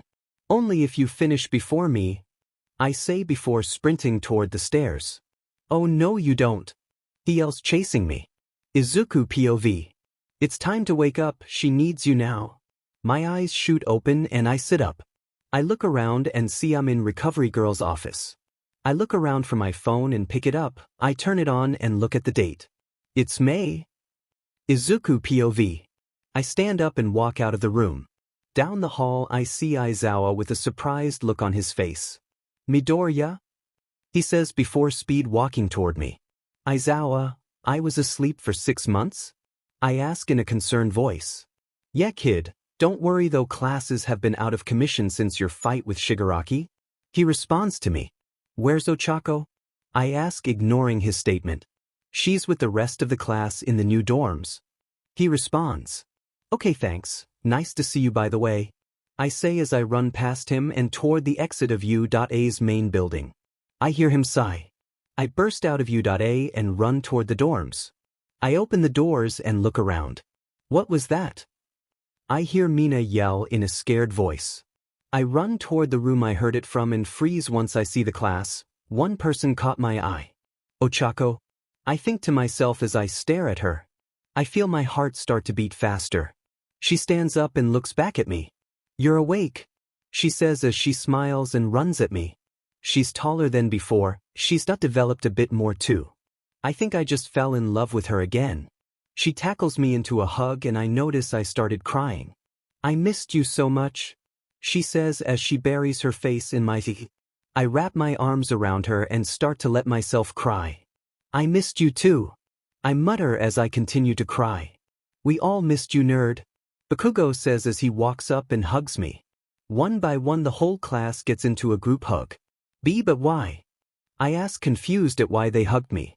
You're one of us, we were worried sick when you were in that coma, Todoroki says with a small smile. We all love each other like a family, and that includes you, Ida says in a more laid-back voice than I remember him having. Except me. I love you in a different way, Ochako says with a small giggle. I smile. I'm happy I can call you guys family, I say as the group hug slowly dissipates. Oh, by the way, you have a lot of press that have been waiting for you to wake up, Kaminari says, breaking the small silence. What, why? I ask, confused. Ochako flicks me on the forehead. You saved us and destroyed a whole effing planet. Did you expect people not to talk about you? She says with a chuckle. I laugh a bit and nod. I'll address it sooner or later. For now I need to go visit someone. Ochako, come with me, I say as I turn away. Okay. She responds, following me out of the dorms. Do you know where my mom was buried? I ask, choking up a bit. She frowns and nods. Come with me, she says before floating up in the air. I also fly up in the air and she leads me to a cemetery. Wait, isn't this where our apartments used to be? I ask, confused. Yes, my dad pushed to have the cemetery built here, she responds as we float down to the ground. Speaking of him, how is he? I ask as we walk up to the grave. He's good, Mom and him have made their own estate so they live in a huge mansion now, she says as she grabs onto my hand. That's great, I say as I look at the gravestone. Izuku Midoriya is written in an appealing script. To most she was just a stranger, but to the people who did know her she was a selfless sweetheart who would protect her son at all cost. We all know that up in heaven, she's watching over him now. I read out as I start to cry again. Ochako hugs me and I lean on her shoulder while crying. Izuku, a voice says from behind me. I turn to see Mitsuki Bakugo with flowers in her hand. Aunt Mitsuki, I say, popping up from Ochako's shoulder. It's been a long time, she says with a sympathetic smile. Yeah, I mutter as I look over to Ochako. It's nice to see you again, Mitsuki, Ochako says, bowing. It's nice to see you too, Uraraka, Mitsuki says with a smile. How do you know each other? I ask, confused. Uraraka here has been helping Katsuki become more of a man, mostly because she's the only one who can put him in his place, Mitsuki says, laughing. Ochako nods. That's great, I mutter as I smile at Mitsuki. Well, anyways, I dropped by to leave these for Inko. I wasn't expecting to see you here, Mitsuki says as she walks over and places the flowers on Mom's gravestone. Yet I woke up like 20 minutes ago from my coma and wanted to see Mom again, I say as I wipe the remaining tears off of my face. Mitsuki nods. I'm sorry for your loss, Izuku. I'm sure that she's proud of you and will be watching over you forever, she says as she goes to walk away. Oh, and keep an eye on the brat for me, she says with a small smile. Heko and I both smile as well as she. Please. Well, should we go back to U.A? I ask, sniffling and looking at Ochako. She nods and grabs onto my hand again. Let's go, she says as we both fly into the air and toward UA. Once we arrive, we go into the dorms and see All Might talking to the kids. Dad, we're here, Ochako says, making All Might turn around. His eyes light up and he walks toward me. He pulls me into a hug and I hesitate before hugging back. I was worried for you, kid, he says. I chuckle a bit. Yeah, I respond, smiling. He grabs my shoulders and looks me in the eye. You're the one they have hope in, they want to depend on you. Now that you're awake, are you willing to step up to the mantle? He asks me. What do you mean? I ask, confused. The world has its eyes on you. Will you become the protection they need? He asks me. I nod. Of course I will. I say, smirking. But only if they can too. I say, pointing toward the rest of the class. They all look surprised. All Might looks back at them and smiles. I think I can arrange that, he says, patting me on the shoulder. Well, looks like we're all gonna be pros, Todoroki says in a monotone voice. I chuckle. Yes, we will be, I say before looking back to Ochako. And now that I'm feeling bold, I say before walking toward her. Ochako, I want us to get married, I say, putting my hands in hers and smiling. The room goes silent. Kako POV. Am married? I yell, taken back. You're 16, you can't get married, Dad yells from behind Izuku. He caresses my cheek and smiles. Age isn't a factor in how I feel, he says as he leans in toward me. I start to blush. Suddenly everyone freezes but Izuku, and he smiles at me. Remember, I'd stop time if it means I can be with you, he says, smirking before placing his lips on mine. I blush a bit before he lets up. I snort. That was so cheesy, I say before bursting out laughing. I know, but the path I'm taking will lead us apart again. I want us to be bound together for the rest of our lives, so let's get married before I go, just so we know that we won't drift apart, he says while rubbing the back of his neck and looking at the ground. I smile. If you're gonna propose, at least bring a ring, I say, giggling and bringing his chin up so he's looking at me. I just woke up from a coma, give me a break, he says, laughing. I giggle a bit but get serious. Also, what's all the talk of having to go? I ask, concerned. I heard a voice in my head. It told me Shigaraki was just the first of my many challenges, and once I complete them I'm going to become the god of this universe, he says, muttering the last few words. God of the universe? I yell while backing away and putting my hands on my mouth.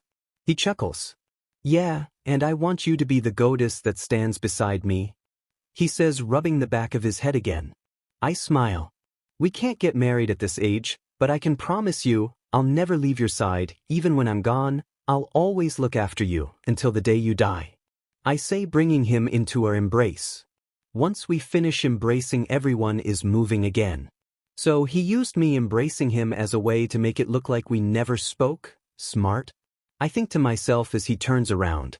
We wouldn't get married officially, of course, but in the future we will, right? He says, putting his hand on mine. Yeah, I say, smiling. Thank God, Dad mutters, making a tick mark appear on Izuku's face. You really had us, Midoriya. I thought you were gonna drop down on one knee and propose right then, Kaminari says, making himself look like a clown. I just woke up from a coma, how would I have a ring? Izuku says, making Kaminari nod. Fair point, man, you're smart, Kaminari says, making everyone go silent. No, you're just dumb, Jiro says, holding in a laugh. Kaminari smiles at Jiro. Everyone else burst out laughing. Oh, he's in love, I think to myself while smirking and looking at Kaminari. Anyway, Izuku gets cut off by his phone ringing. Hold on, Izuku says, stepping away from all of us. Izuku POV. Yes? I ask, picking up the phone. Midoriya, the press has been notified you're awake. Please be ready tomorrow because we will be going to Tokyo for interviews, Aizawa says in his usual tired tone. Can Ochako come with us? I ask. Yeah, sure, just meet me at the front of the dorms at 6:30 a.m. sharp. Don't be late or you're expelled, he says before hanging up. Wow, thanks so much for the heads up, I mutter to myself as I make weird faces at my phone. Izuku, what's going on? Ochako asks as she looks at me with a terrified look. We have to be up at 6 tomorrow, we're going to Tokyo with Aizawa, I say, yawning. Why? She asks, mimicking my yawn. I'm getting interviewed and I want you to come with me. I say, slightly smiling, hoping she doesn't get mad. At least ask me beforehand, you dork. She says, puffing her cheeks and poking my nose. I sigh. Yeah, next time I will. I say, mimicking her puffed cheeks. She giggles and skips away toward her room. I walk to the rest of class and all Might who are grouped up. Well, I'm gonna head off to bed. I gotta be up early, so, night everyone. I say as I walk away. First night back and I have to sleep and get up at 6, how fun. I think to myself as I walk back to my room. I open the door and freeze. Hey handsome, I've missed you. Ochako says in a stuck voice with a smirk. We talked about you missing me earlier, you know. I say awkwardly with a chuckle. Shut up and come here. She says, closing the door with black whip and dragging me toward her. I put my shirt back on and roll over to look at Ochako, who has already fallen asleep. I smirk at her even though I'm wiped out as well. I lay on my back and look at the ceiling. Love is amazing. I think to myself as I get flustered. I look at my phone and see it's 2:30 in the morning. Jesus Christ, how long were W-? I cut off my own thought and shake my head. I slam my head onto my pillow and try and force myself to sleep. You're not enough. I appear next to someone. They're shorter than me but have the same features. K. Kaken, what are you doing? The boy yells. It's been a long time coming, Deku. The other boy yells with venom dripping in his voice as he uses his explosion to explode the smaller version of me. I see BLD dripping down my own face as I lay on the ground lifeless. A tall man starts to walk toward the smaller version of myself. Izuku Midoriya, your time is here. Come with me, and I'll make your dream come true. I feel a shiver go down my spine. Who are you? The younger version of myself asks the man.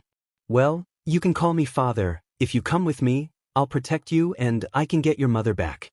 The man says, holding out a hand. Don't fall for it. I think to myself as I try and run toward the two. You can get mom back? The smaller me asks. Yes, and I can give you a quirk. He says as the younger me grabs his hand. Stop. I try and yell but my voice fades out. Don't fall for his lies, please. I try again but to no avail. Everything fades away and I show up in a lab. I see the same version of myself but with bags under my eyes and white hair. Izuku. All for one says with a grin. Yes, father.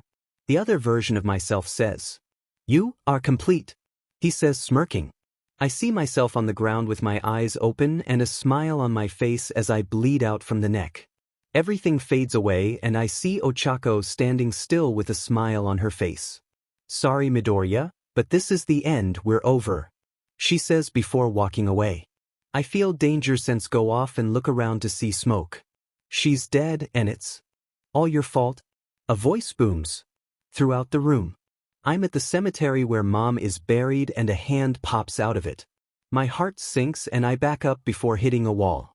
I turn to see the buildings around the cemetery still far away. Hello, Deku. I turn back to the gravestone and see Shigaraki with a huge smile on his face as he slowly decays from the bottom of his body. I'm never truly gone, he says before fully disappearing. I feel myself subconsciously activate one for all. Don't fall for it. I hear Nana say. Nana. Where am I? What's happening? I say as I get up and run out of the cemetery. It's not real. I hear the fifth yell. But I yell before running into an invisible wall. I raise my fist and punch at the thing stopping me. It breaks and I appear in the dorm's hallway. What the hell, Deku? Bakugo yells, walking out of his room. Bakugo? I say, getting scared for some reason. Why'd you just punch a hole in the wall? He asks, confused as a tick mark appears on his forehead. Are you real? I ask him, questioning if I'm in a real situation. The F are you on about? He asks, confused before rolling his eyes and going back into his room. I hold onto my head and drop to my knees. What's happening to me? I think to myself. A new challenge awaits you, Izuku. A voice in my head says. Why? I respond to it as I start to cry. Why me? I say to myself before leaving the dorms and flying to the rebuilt city. Please just give me a break. Kako POV. I wake up and roll over to see Izuku gone. Izuku! I say to myself as I get up and see myself in a different room. Where am I? I say out loud, confused. You own the quirk too, he needs to be away from you for now. I've brought you to a different universe. Enjoy your time here. A voice says in the back of my head. I try and activate one for all and it works. That's a relief at least. I think to myself as I open the window in the room and look outside. Oh shit, it's New York City. I say out loud. No shit, it is. A voice to my left says. I look over and see a random old man with glasses and gray hair. Who are you? I ask in a sassy tone. Stan, keep the noise down please. He says with a clearly fake smile. I roll my eyes and jump out of the window before activating black WHP to swing myself onto the roof. What the F dash? I hear the old man Stan say from below me. What, it's my quirk? I say back while shrugging. What the hell is a quirk? He says confused. Wait, don't tell me this universe doesn't have quirks. I think to myself before I feel danger sense go off. I turn to the right and see someone SW off buildings while chasing someone. Let's see what this is about. I think to myself as I start to use float to fly toward the flying person. Yo! I yell to the person.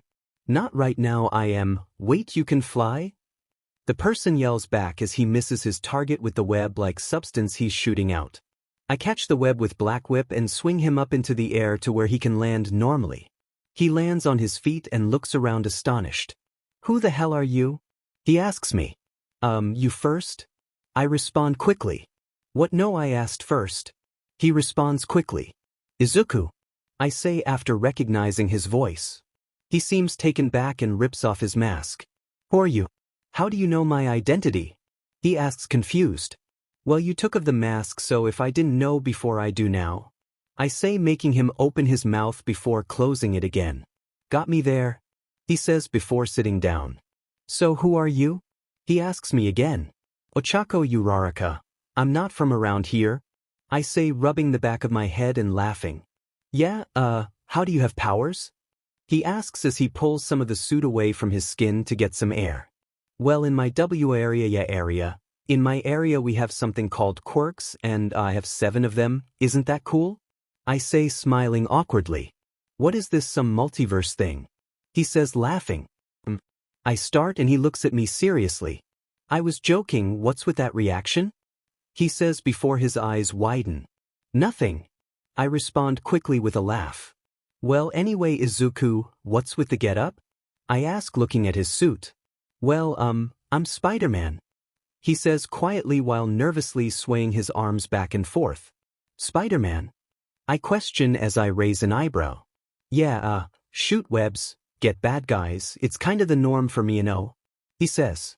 A short silence falls over us. Anyways, can I help you do spider things for a little while because I'm bored? I say, breaking the silence. Well, I'm not really good at working with a team, although all might and the Ave dash, I punch him in the gut, shutting him up. Well, why? He asks, holding his gut. Come on, weren't you chasing someone? I say, grabbing his mask and putting it on him. Well, yeah, but dash. No, shut up, come on, geez, Izuku. I say, rolling my eyes and using Black Whip to mimic his SW. Izuku POV. I'm on top of the highest building in Tokyo. My head feels hazy. I don't know why I was hallucinating last night. Was it a dream? Could I be dreaming now? I look at my hand and start to cry. I can't even tell if I'm really awake. Why'd it go wrong so fast? I think to myself as I send a Delaware smash into the air toward the sky to make sure nothing breaks. I sigh. Why doesn't my power feel like it's mine? I think to myself. All to one. I say as I grit my teeth and clench my fist. This doesn't feel like my quirk. I can stop time, that's my shtick. These quirks just showing up, they don't feel like mine. Well, they aren't, they're everyone else's. Then why is it called all to one? Some dumb name made up by the fifth. I say out loud with a small chuckle. I heard that, kid. I hear the fifth say from inside of one for all. I smile. Kampiki, it means perfection, egotistical, but if I'm going to be a god, my quirk's name will be perfect, literally. I think to myself with a snicker. Has nothing to do with stopping time, but not like I can't do more than that. I stand up and jump off of the building. I stop time right before I hit the ground. Even if I can do more, it's still very convenient. I think with a smile. I go back to UA. My heart sinks as I see Utada completely collapsed. Izuku, I've been looking for you, Ochako says, running up to me with a small limp as she cries. Oh, Ochako? I say, running over to her. What happened here? I yell as Ochako falls into my arms. He's back. She mumbles before she goes limp. Wake up, this isn't funny, Ochako, wake up. I say as I slowly shake her. She wasn't lying. I WHP my head to the left and see Shigaraki with a smile on his face. I killed you, that this isn't real, right? I say as I put Ochako on the floor and walk backwards. He laughs a bit before approaching me. I squint my eyes as he gets close. I feel his hand wrap around my neck and my eyes shoot open. I'm as real as it gets, he says, not loosing his grin. Then I guess it's time for round 2. Izuku POV. I use one for all and crush Shigaraki's hand. He pulls it off of me and holds it before smiling at me as the hand regenerates. I feel my head start to hurt. I flinch and Shigaraki pounces at me. He puts his hand on my face, but I use erasure to ensure my face doesn't get decayed. Biasud, he says before punching me in the nose, sending me back into the rubble of what remains from Yue. I look on the ground next to me and see Ida on the floor lifeless. Next to him is Todoroki with one of his arms clean off. My heart starts racing even faster. I get up and back away from them before accidentally hitting something. I turn to see Bakugo.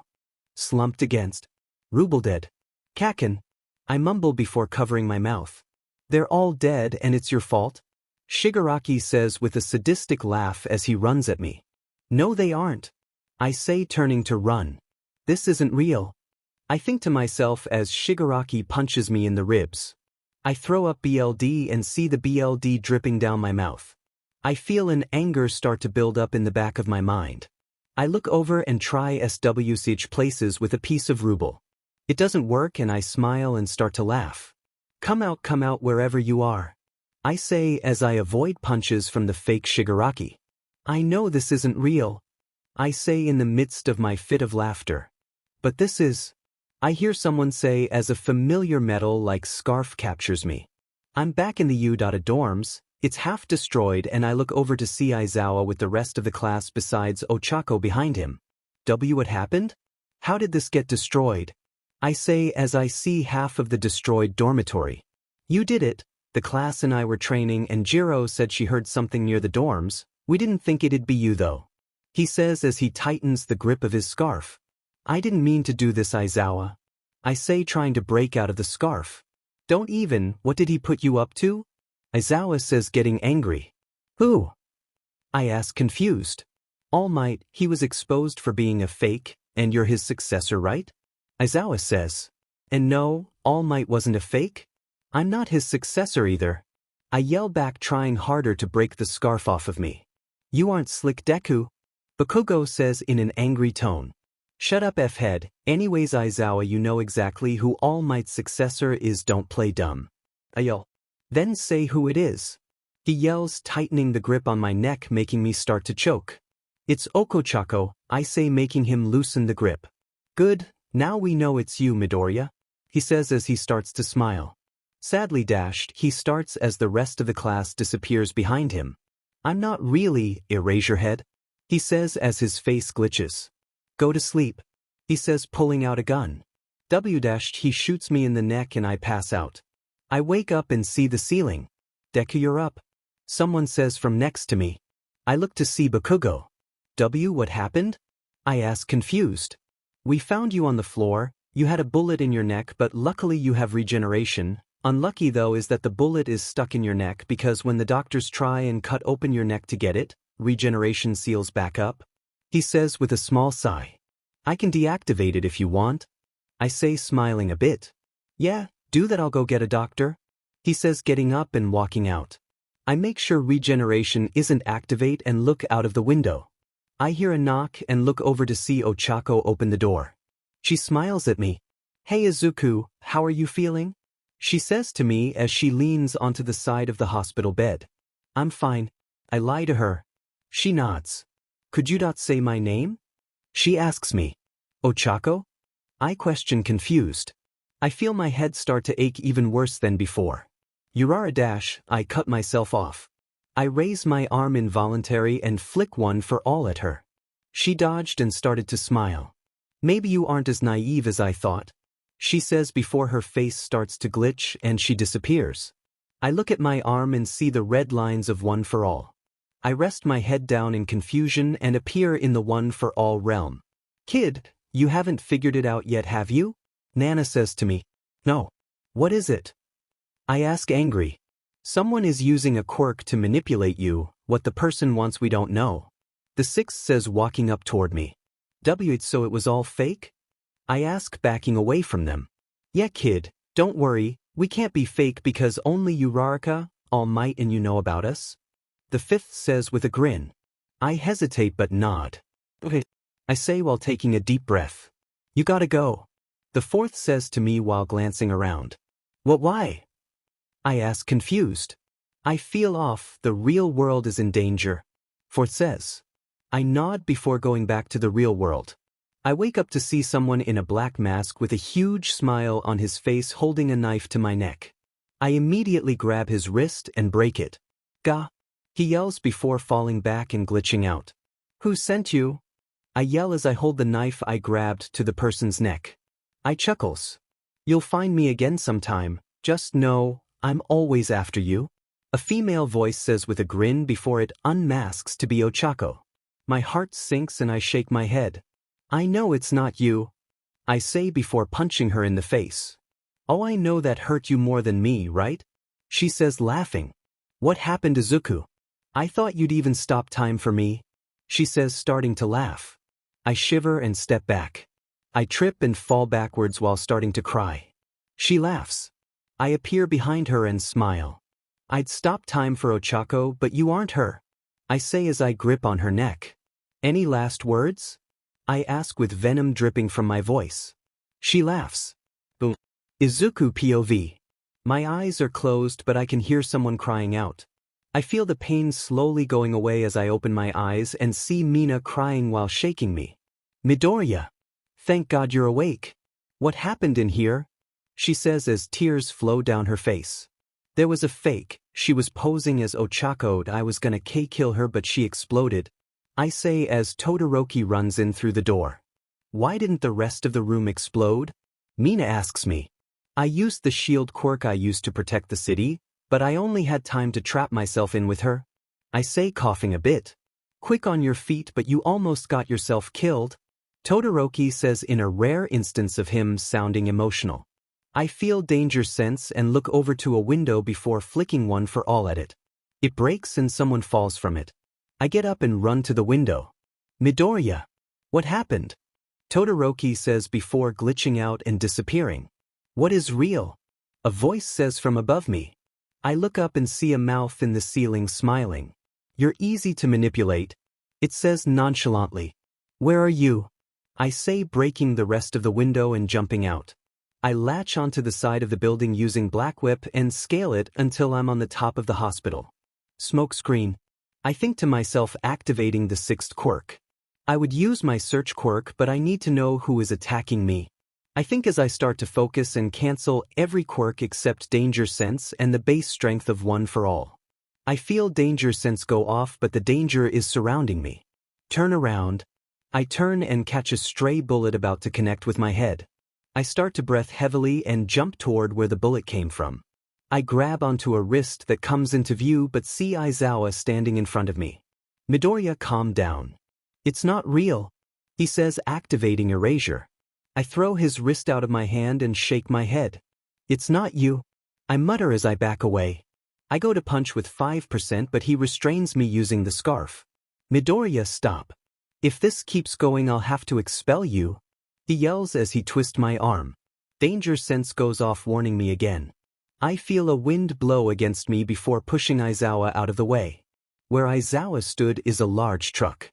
Damn it! Aizawa yells in pain. His leg was crushed under the truck's bed. I immediately punch the truck off of Aizawa and pick him up onto my back. Okay, you are real, damn it.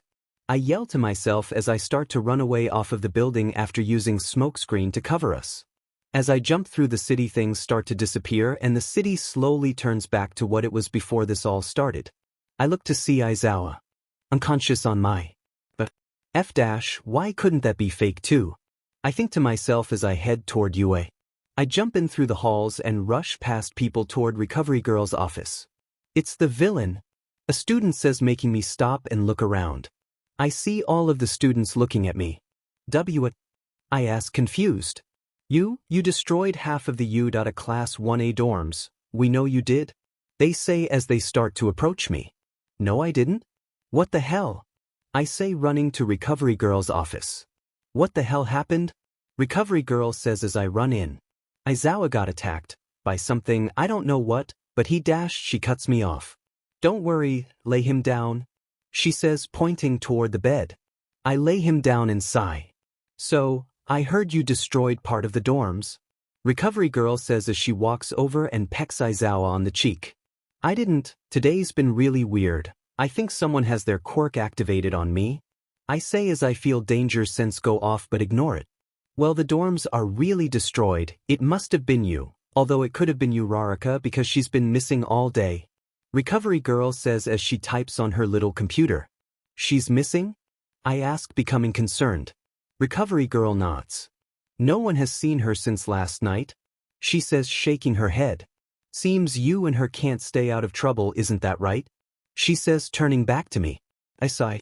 I guess so, I say before I look out of the window and see the sun start to set. Why are all the students in the school if it's about to be sunset? I ask, remembering students chasing me. Since the dorms were destroyed, then put the school into lockdown. Right now you're actually a fugitive, Recovery Girl says. What? Fugitive why? I say, backing up confused. Remember, they think you destroyed the dorms. Aizawa didn't believe it though, that's why he didn't knock you out and bring you to prison, she says, laughing a bit. Oh, I say, looking over at Aizawa. Can I stay here until he wakes up? I ask, not looking away. Recovery Girl nods. Yes, you can, he should be up shortly, she says before sitting down. I nod. A few minutes later, Aizawa wakes up, jumps out of bed and going into a corner in a fighting position. Aizawa, don't worry, it's all okay, I say, using erasure to make sure he doesn't try to use his quirk. He lowers his arms and nods. Thank you for saving me, Midoriya, he says as he goes and sits down on Recovery Girl's bed. So what's the plan? I ask him. I think that you're being manipulated by someone's quirk. You have danger sense, yes? He asks me. I nod. It's using danger sense against you. You think there is danger even if the danger isn't real, but the problem is the person is really causing danger as well, so it could be fake or real, he says, sighing. Can you use search to find the person? He asks me, raising a brow. No, I need to know who I'm looking for to actually find them, I respond, clenching my fist. Damn it, he mutters while holding onto his scarf. You know how to capture people with Black Whip, right? He asks me while slowly taking off his scarf. Yeah, why? I ask as he holds out his scarf to me. Use this. If a fake me shows up, it will most likely have it on. Use it to capture them and see who it is. I'll be watching from the shadows, so don't worry about me being gone, he says as he ties his hair into a ponytail. I nod. Thanks, Aizawa, I say, turning toward the window. No problem, kid, and do me a favor. Help me rebuild the dorms later. I don't want Yaoyorozu to have to do that again. Also avoid heroes. They think you're a villain now, he says, making me chuckle. Gotcha. Anyways, meet me at the tallest building in Tokyo, I say as I jump out of the window. It's time this comes to an end. Izuku POV. I'm jumping through the city and notice things around me becoming different. I smirk and use smoke screen to block out my own vision. I remember where the tallest building is, so jumping from building to building going to it while blind will be easy. I reach the top of the skyscraper and stop using smokescreen. Come on out, I say to no one. I know someone's here, I say as the scenery changes to the dorms half destroyed. You did this, a voice says from behind me. I turn and punch the air using one for all. Nothing happens. I didn't do shit, I say as I see all of Class 1A walk out of an elevator. You think I'm stupid or something? I say, laughing to myself. Yes. The voice responds. Bakugo would never comply with going in an elevator with that many people. Wait, what? I'm not stupid. I yell in an angry tone. Yeah, you are, you demon nerd. The fake Bakugo yells. DMN, you got his personality down perfect, huh?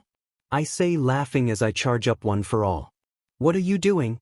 I hear Aizawa say from behind me. I turn to see him with his scarf on and smirk. Nice try. I say before sending the real Aizawa's quirk and wrapping it around the fake one. He tries to move, but I stop time. I jump behind him and kick his neck. I touch his shoulder and he gets sent a few feet away onto the ground. God damn it. The voice says. So it is him. I think to myself as I run at him. So, who are you really? I say as I punch him in the ribs, sending him to the edge of the building. Why isn't it working? He yells as he looks at his hands. So it was a quirk, time is stopped. You can't change things in my view or yours because nothing is happening in reality. I say, smirking as I grab his hand and snap it. F dash. He screams as he holds his hand. Don't worry, Recovery Girl is a great person. She'll fix you up before we send you to prison. I say, punching him in the face, making a tooth come out. You think this is over? I have people everywhere, kid. He says as he deactivates his quirk. He's a man not much older than me. He has brown hair and purple eyes. You have people everywhere, but no one is going to save you from prison. You're lucky I'm not gonna kill you. I say, squeezing his jacket. He laughs. You're so lucky, kid. You have this quirk. You're perfect. I was born with no quirk. He says, tearing up as he laughs. They bullied me, they almost killed me, but then he arrived, he saved me and gave me this quirk, but then you killed him. He says with venom dripping out of his voice as he grabs my wrist and squeezes it. My heart sinks. All for one gave him his quirk, didn't he? Think to myself. It's not worth it. I say. He gave me everything and you killed him. He yells, crying more. He didn't, he gave you the power, but now it's yours, he's gone, he can't control you anymore. You can be a hero. I say, crying a bit. He's just like how I was, he's the result of what I would have been if All Might didn't save me that day. I think to myself as tears fall onto his jacket. No, I can't, I've done too much. He says, trying to get away from me. No. I promise. I'll get you into a rehabilitation program, you can be a great person, I promise. I say, trying to convince him. It's either there or prison, dude, and prison isn't fun. I say, acting like I know from experience. His tears overflow and he just starts crying louder. Please. Help me, Deku. He says, crying as he clutches on my hero suit. I bring him into a hug. It's never too late, you can do it. I say, comforting him. But what if I can't? He mutters. Don't doubt yourself, you have an awesome quirk and it'd be amazing, especially for interrogation. I say with a small laugh. He laughs a bit too. I pull away and decide to use a healing quirk on his wrist. I'm sorry for breaking your wrist. I say, rubbing the back of my head. He laughs and wiped tears off of his face. Don't worry, I should be the one apologizing. I'm sorry I made you see all those bad things. I shouldn't have done it. He says, bowing down. You're right, you shouldn't have, but use your powers for good from now on and I'll forgive you, okay? I say, patting his back. He straightens his posture and nods with a smile. He holds out his hand. Uraraka Hideki, it's nice to meet you, he says, laughing a bit. I smile and nod before taking his hand. Izuku Midoriya, the pleasure's mine, I say before starting time again. The fake class disappears and Aizawa jumps out from the shadows. I see you've worked it out? He says, being cautious. Yeah, turns out he's just been misguided. I say as I put a hand on Hideki's shoulder. Hideki bows at Aizawa. I'm sorry for causing trouble for you and the others at High School. He says. I was hoping we could get him in a rehabilitation program at Udare. I think his quirk would be perfect. I say to Aizawa as I keep an eye on Hideki. I can arrange that. Aizawa says, nodding. Oh, and can you snitch on your people for me? I think they can be rehabilitated as well. I say to Hideki. He nods and smiles. Thank you for this opportunity. He says, bowing.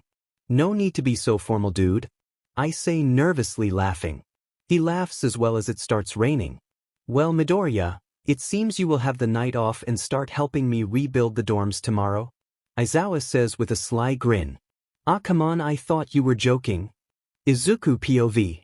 After Hideki, Aizawa and I went back to you, I decided to look for Ochako. I kept telling myself not to be worried, but it was getting harder as the hours passed. I just hope she's okay. Kako POV. Wait, so there's a guy named Norman Osborn and you and his daughter Momo Osborn are really close, but he knows you're Spider-Man and is secretly the Green Goblin who wants you dead? I ask Izuku as he rubs the back of his head. Yeah. He says, nervously laughing.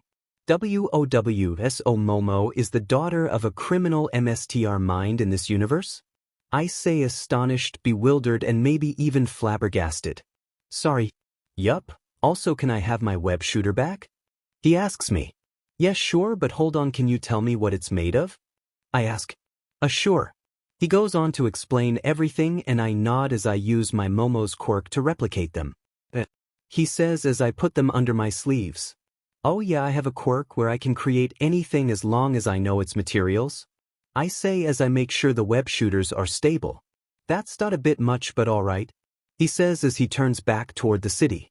Anyways, let's swing, he says, jumping off and doing a backflip. I quickly make myself a duplicate of my mask from my hero costume and jump off behind him. This is great, but I wonder what my Izuku is doing. I think to myself as I swing toward Oscorp behind this Izuku. Heads up. Izuku yells as he swings to the right. I feel danger sense go off and the web I was using is cut off. I start falling and yawn. I open my eyes again and see this version of Izuku holding his hand out to me. It'd SCK if you died in a different universe, wouldn't it? He says with a small laugh. I guess Izuku is always there to save someone no matter what universe I go to. I think to myself as I laugh and grab his hand before using float to stop both of us in the air. Bullets are inconvenient. I say as I catch one that is flying toward me. I let out smoke screen and Izuku grips harder on my hand. Left. He mutters just loud enough for me to hear. I let go of his hand and stop time. I float over and see a person with a sniper in his hand. On his jacket it says Oscorp, and I sigh. I grab his gun and snap it in half before starting time. What the hell? The man says, backing up against a building. I put on a scary smile. Work for Osborn again and I'll kill you, got it? I say with a psychotic laugh after. He nods before running away. Might as well be overwhelmingly scary while I'm in a different world. I think to myself as I jump on top of the building I was on the bottom floor of and look down at Izuku. He looks up at me and waves. Nice, he says as he swings up to me. Yeah, thanks. Just a little death threat and he was running with his tail between his legs. I say nonchalantly. He looks at me confused and nervously laughs. Yup, gotta love death threats. He says sarcastically as he jumps back off of the building and continues SWNG toward Oscorp building. I roll my eyes and follow him. We end up in the lobby of Oscorp going up an elevator. You'd think Spider-Man had better means to confront a villain, huh? Izuku says as he leans against the wall of the elevator. I snort. Yeah, once we get out I'll make you look cooler, okay? I say, making him raise a brow. Oh hell yeah, he says, cracking his knuckles and putting his mask back on. The elevator opens and Osborn is there in the Green Goblin suit. Izuku, you're here, he says as he throws a green ball into the elevator. I stop time and tap Izuku's shoulder. Now set something up, I say excitedly. Watch this, he says as he jumps over and goes next to Goblin. I go over to Goblin's desk and sit down. I start time and Izuku sends webs at the elevator as the green ball explodes.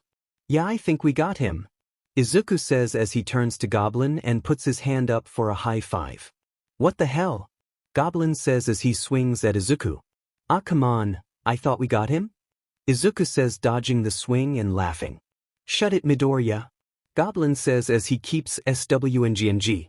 Izuku keeps dodging and walks toward the lab room. Come on, Osborn, you don't want Momo to find out you're a villain, right? She'd hate that, Izuku says as he roundhouse kicks Goblin into the lab. I stand up and start to question myself. Could I take his quirk if I had all for one? I think to myself as I walk toward the door. As I do, Izuku flies back out and hits a wall. Ah, DMN, that hurt, he says as he stumbles to his feet. Goblin peeks his head out and has a huge smile on his face. Your time is up, Spider-Man, he says as he jumps at Izuku. Izuku shoots a web at his face and he steps back while scratching it off. Damn it, he says as he sees Izuku jumps at him. I should stop this or end it, I think as I slowly walk toward them. Goblin looks over and see me. Who the hell are you? He says as he slashes at me. I put a shield up where he swung and his hand smacks off of it. What the hell? He says as he tries to punch me again. It's time to leave, the voice that brought me here says. Goblin focuses on Izuku again and he gets punched so strong the building behind him breaks. Sheet! He yells as he falls. I see myself start to glow. I run over and jump out of the building to see Izuku trying to use his web shooters. I use the web shooters I made and grapple onto him before SWNG him back up toward me. He grabs my hand as he swings up and we land on the roof of the building. Why you saved me? Thank you, he says as he hugs me. I laugh. No problem, but it's time I go back to see my Izuku, okay? I say as I fade away. I'll never forget you, I promise, he says smiling. I take off my web shooters and put them on his wrist. You won't have the opportunity to forget me if you're dead, so go beat the goblin and make sure Momo isn't heartbroken after for me, okay? I say smiling. He smiles back and nods as I fully fade away. Izuku POV. I sit on Ochako's bed a sigh. I looked everywhere that I don't know where she could be. I think to myself as a tear drops down my face. Why are you crying? She asks me from behind. Because I can't find you and I miss you, I say sadly. I'm right here, you know. She says. Well, I can wait. What the foo dash? Izuku POV. You're here? I say as I jump up and wrap my arms around Ochako. Yeah, hey, that I missed you. She responds laughing. Where'd you go? I was worried sick. I say accidentally getting louder. I got teleported to a different universe. It was so cool I met you except you were this thing called Spider-Man. She says enthusiastically. Wait, so while I was going through an existential crisis you were talking to a different me? I say with a straight face. Wait, what happened to you? She asks, suddenly getting worried. Well, there's this person named Uriai Hideki and he made illusions of Shigaraki, you dying, bunch of other shit, and I couldn't tell what was real until Aizawa found me. For a little while I was a fugitive and if you open the door you'll see what I did. I say, pointing to the dorm's door. She walks over and opens it to see a huge crater where dorm rooms used to be. Holy shit, all of that happened in one day? She says in a surprised voice. I nod. Today actually, I say with a shaky smile. Wait, so what happened to the guy who did this to you? She asks me as she walks back over and sits next to me. Well, Aizawa and I baited him into revealing himself and I found out that he was tricked by All for One into becoming a villain and was born quirkless and bullied for it. I saw myself in him, like I could have been like him if not your father had saved me. I say, looking down and clenching my fist. She leans over and hugs me from the side. I'm proud you didn't kill him, or anything like that. She says, slightly fumbling her words. Yeah, I tried. I say, laughing a bit. I don't like this, Izuku. She says to me. What do you mean? I ask as I rub her back. You always being in danger, like I know we're heroes and all, but your destiny is to become a god and the whole challenge stuff just doesn't sit right with me. She says. Trust me that I've been thinking the same. Putting everyone else in danger because of my father's selfish antics isn't fun, and I don't want to do it, but what's the point of fighting it? I ask while frowning. She pulls back and looks me in the eyes. You determine where you'll be in the future, see, can't you become the aggressor instead of just waiting for him to send people down to fight you? She asks me with tears threatening to spill from her eyes. But didn't you want me to stay out of danger? I ask, confused. I do, but he's up there planning, and even if you try to avoid it, he'll end up killing others. She says, putting her hand on my arm. If I stop him earlier he won't attack Earth anymore, but if I train and unlock my full potential then I could beat anything he sends to me, right? Think to myself. I'd rather you face him head on than have you deal with the pressure of everyone here's lives basically in your hands. She says to me as she rubs her thumb on my arm. But what if I can't? He's sending threats that I can barely handle. If he can control them he's probably hundreds, maybe thousands of times stronger. I say, shaking my head. She takes her hand off of my arm and cups my cheek. Dude, you can stop time, you can boost your own powers as much as you want, you destroyed a planet by accident after just discovering some of those quirks. At this point it's not about how strong you are physically, it's all about what's going on up here. She says, poking my forehead. I smile. You can do the same, you know? I respond, chuckling. Well, I wasn't tasked with becoming God, so not my problem. She says, shrugging and giggling. I playfully push her onto the bed and she keeps laughing. I stand up. Anyways, wanna spar? I ask while cracking my knuckles. I hear her snort before Black Whip is suddenly wrapped around me and I'm right next to her on the bed again. She snuggles up to my Vestige and wraps her arms around me as Black Whip goes away. Let's just stay like this for a while, is that okay? She asks as I see her eyes closed. I brush the hair out of her face before giving her an embrace on the cheek. Of course it is. I respond as I hug her. She's right, not only do you need the physical power to become the god I've destined you to be, you need the mental power as well. Can you handle death? Can you deal with the guilt of causing death? If you can't, you'll never be ready for this spot.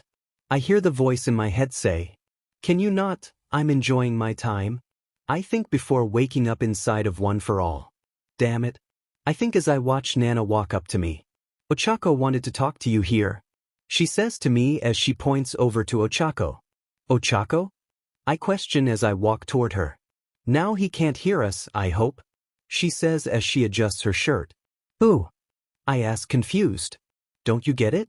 Your dad can hear us from outside, but if we're here he might not be able to. She says, smiling wider as she speaks. I get it. I say, getting giddy for some reason. You're a genius. I say as she nods.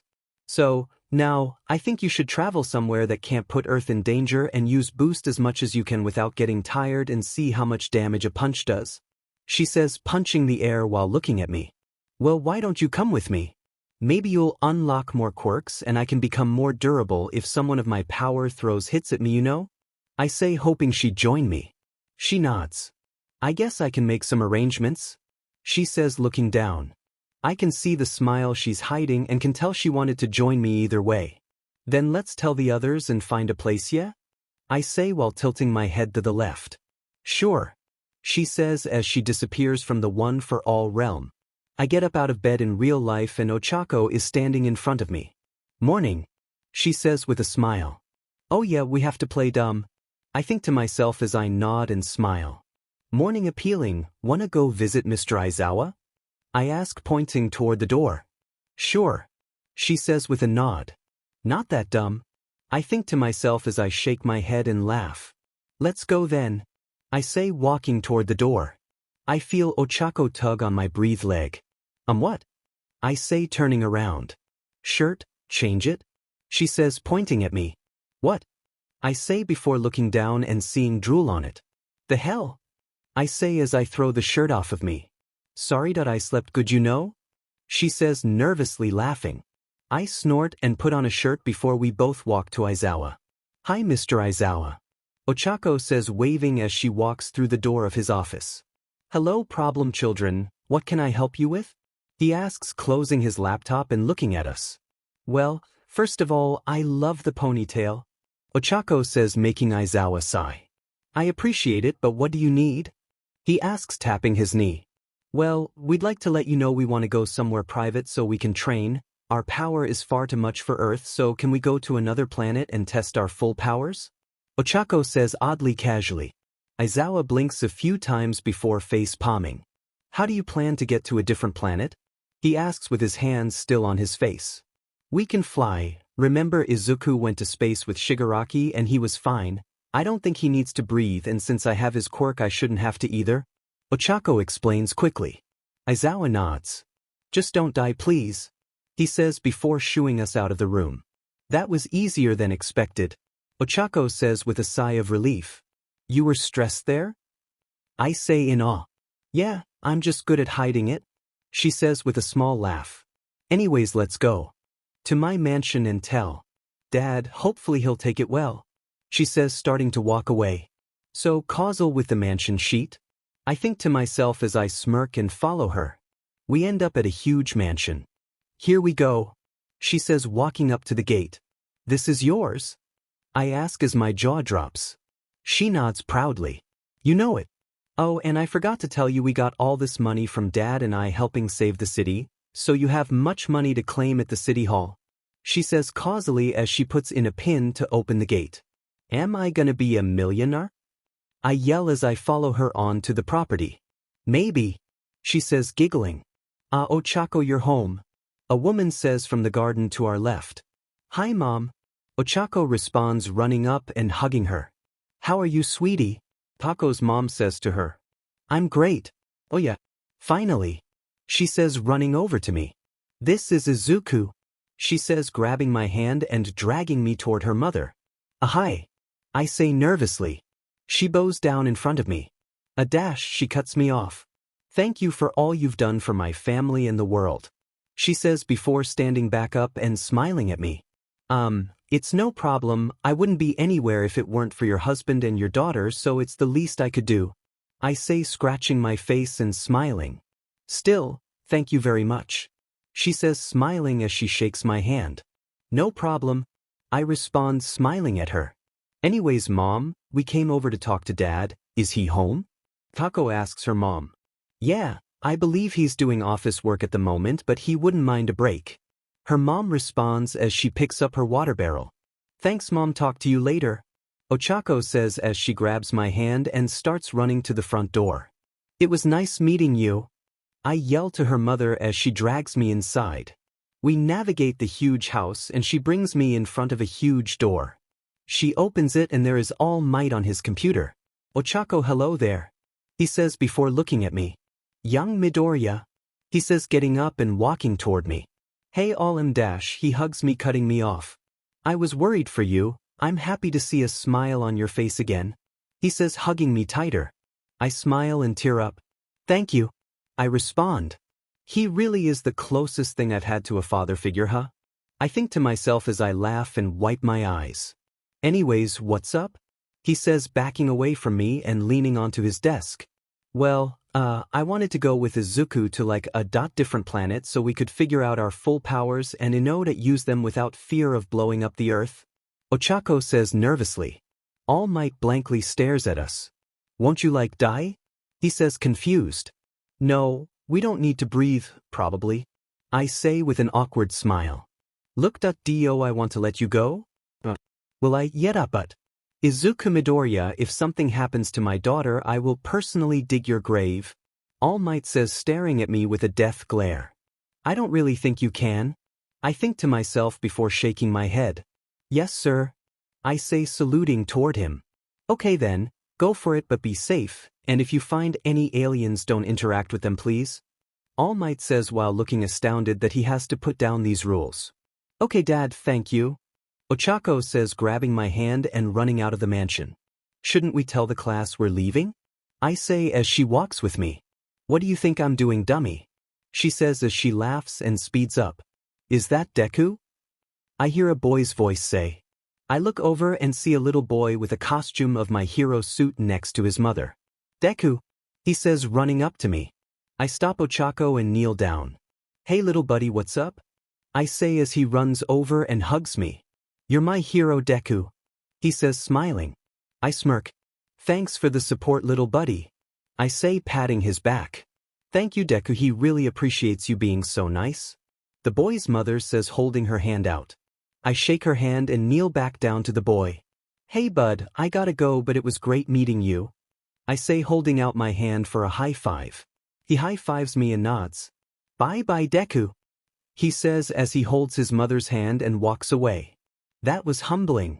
I say as I turn back to Ochako, who has her cheeks puffed. Didn't even see me. She says jealously. I chuckle. Don't worry, that doesn't matter. Wanna find a planet now? I ask as we walk to you after we say goodbye to everyone. She says, yawning. And take a nap. She says, shaking her head. We walk into the dorms and call for everyone to gather around.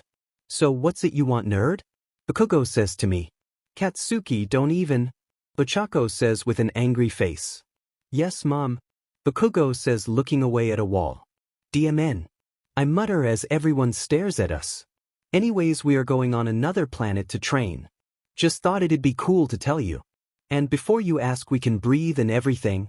Ochako says, making everyone's jaws drop. You're going to another FE planet? Bakugo says, started to lose his cool. Ah, Katsuki. Calm down. Ochako says, walking over and putting her hand on Bakugo's mouth. I smirk, seeing Bakugo being treated like a dog. He rolls his eyes and nods. Ochako backs over toward me. Don't like seeing her touch other boys though. I think as a small hint of jealousy creeps into my mind. Anyways, yeah, we're gonna leave after I nap. Ochako says as she walks toward the stairs. DMN. I hear Mina say. Yet not sorry for the sudden move, it's just necessary for our power, no? I say, scratching the back of my neck. It's cool, bro, just be safe, okay? Kaminari says in a rare appearance of his serious side. Yeah, as long as you're safe, I'm cool with it. Kirishima says with his signature smile. Just don't die or anything. Bakugo says quietly. Aw, does Baku bro actually care? Kaminari says, smirking. Shut up, man. Of course I care. Bakugo says as he starts to walk away. My eyes widen and a smile creeps onto my face. I guess Ochako really knocked some sense into him, huh? I say to no one in particular. Oh, you should have seen it. She manhandled him. Jiro says, walking up next to me. It was scary. Siro says, shivering. I smile and look back at everyone. I know most of us don't talk much, but I'll miss you all. I say, putting my hand out in a fist. So manly. Kirishima says with tears flowing down his face as he puts his fist out to mine. Midobro, it's been great. Kaminari says, also putting his fist against mine. I look to the rest of the class and they just smile and put their fists in. When you come back, it'll probably be class 2A? Ida says with a small chuckle. Yeah, we're getting old, huh? Kirishima says, wiping tears off of his face and laughing.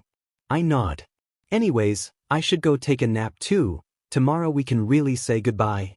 I say, pulling my fist away and turning around. I walk to Ochako's dorm and open the door to see her laying down facing the wall. I walk over and lay down next to her. I close my eyes and try to sleep but hear a sniffle. I open my eyes and see Ochako looking at me with tears in her eyes. I immediately sit up and put my hand on her cheek. What's wrong? I ask as she sits up and hugs me.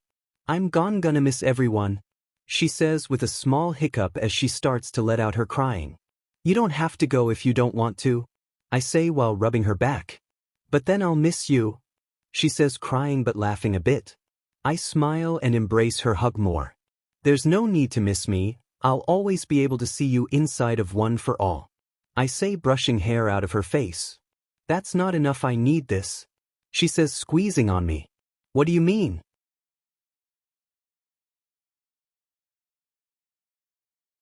Have that side when I was the only one who could scare the shit out of Katsuki? She says, laughing. Yeah, fair point, I say, holding my throat where she was choking me. Anyways, let's find shelter, Ochako says, turning away and walking toward a mountain. Yet let's do that, I say, seeing the sun starting to set. We find nothing, but Ochako creates some metal using Momo's quirk and creates a small house out of it. She creates a mattress and we lay down together. Night night, Izuku, Ochako says, yawning. Night. Next time I'll actually try and train instead of getting my butt handed to me. Narrator POV, been a while, right? The members of Class 1A were finally back in class, now as Class 2A. After Izuku Midoriya and Ochako Uraraka went to train on a different planet, the class badgered Mr. Aizawa to start classes again and start the next year.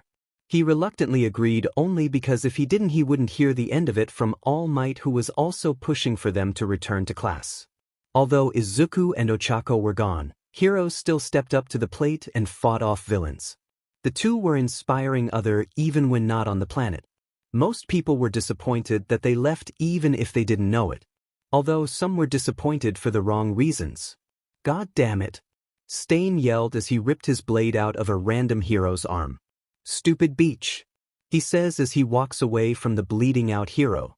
Stain, you seem to be in distress, Hawks says from behind him on a roof. What do you expect? That DMN girl left the FING planet. She told me she would be a hero out here, and for months she kept her promise. Now that she left, all bets are off. Stain responds to him as he starts to jump away. Now save that stupid hero too. Stain says as he disappears into the night. Hawks does just that and helps the smaller hero get to a hospital. Looks like Stain is finally a full-fledged villain again. Hawks thinks to himself as he goes to meet up with fellow hero Endeavor. "Enji, how's it going?" Hawks says as he walks up to their meeting spot. "We aren't there yet, Hawks." The older Todoroki responds to his coworker. "Any update on Stain?" Endeavor asks as he taps his foot on the ground. He's back to being a villain. Because of Ochako Uraraka's recent departure from Earth, he believes she broke her promise to him and that she's a fake hero now. Hawks says leaning onto the edge of the building the two are standing on. So because a young girl left the planet, she's all of the sudden not a real hero? Endeavor says confused at Hawks' statement. "I think he knows something we don't. If she is some random girl, then why does he care?" Hawks says standing up straight and looking at Endeavor. "He shouldn't." Endeavor responds tightening his head at Hawks. "Exactly. Stain says the only true hero is All Might, and he's retired now or at least close to being. What if the Uraraka girl has a connection to All Might?" Hawks says to Endeavor. "I could have my son Shoto look into it, seeing that they are in the same class. Even if she's not there, you must have some information on her, right?" Endeavor says crossing his arms. "I don't think we need that. Why not talk to All Might directly?" Hawks says pointing toward the huge mansion in the distance. Endeavor looks over and chuckles a bit. "You kids are getting pretty good, you know?" Endeavor says while shaking his head. "Oh, you don't have to tell me. Just follow me, we can go now." Hawks says with a smug smirk as he starts to fly toward the mansion. The two fly and land at the gate of the mansion. They press an intercom and a female voice answers. "This is the Yagi household. Who am I speaking to?" The voice says. "Hello there, I am the Pro Hero Hawks and I am accompanied by Pro Hero Endeavor. We would like to speak to All Might if that is okay with you." Hawks says to the intercom as Endeavor awkwardly stands behind him. Yes, of course, let me go get him." The woman responds from the intercom. "So he lives with a woman. Could she be his child?" Hawks thinks to himself before hearing the intercom start again. "Hello, this is All Might speaking." All Might says through the intercom. Yes, hello, as you know it's Hawks and Endeavor." Hawks says as he looks back to Endeavor. "Come on, bud, say hi." Hawks says to Endeavor knowing it'll annoy him. "Tashinori, we'd like to speak face to face." Endeavor says making Hawks raise an eyebrow. "Sure, NG, I'll unlock the gate for you now." All Might responds. A few seconds later the two pro heroes heard a click and the gate slowly opened. They made their way inside and found All Might. "Hello you two, why don't we go to my office so we can speak?" All Might says leading the two toward his office. Once they enter the office, All Might closes the door and sits down at his desk. "You two want to have a seat?" All Might asks as he points to two chairs next to a small table. Hawks nods and sits down, but Endeavor doesn't move.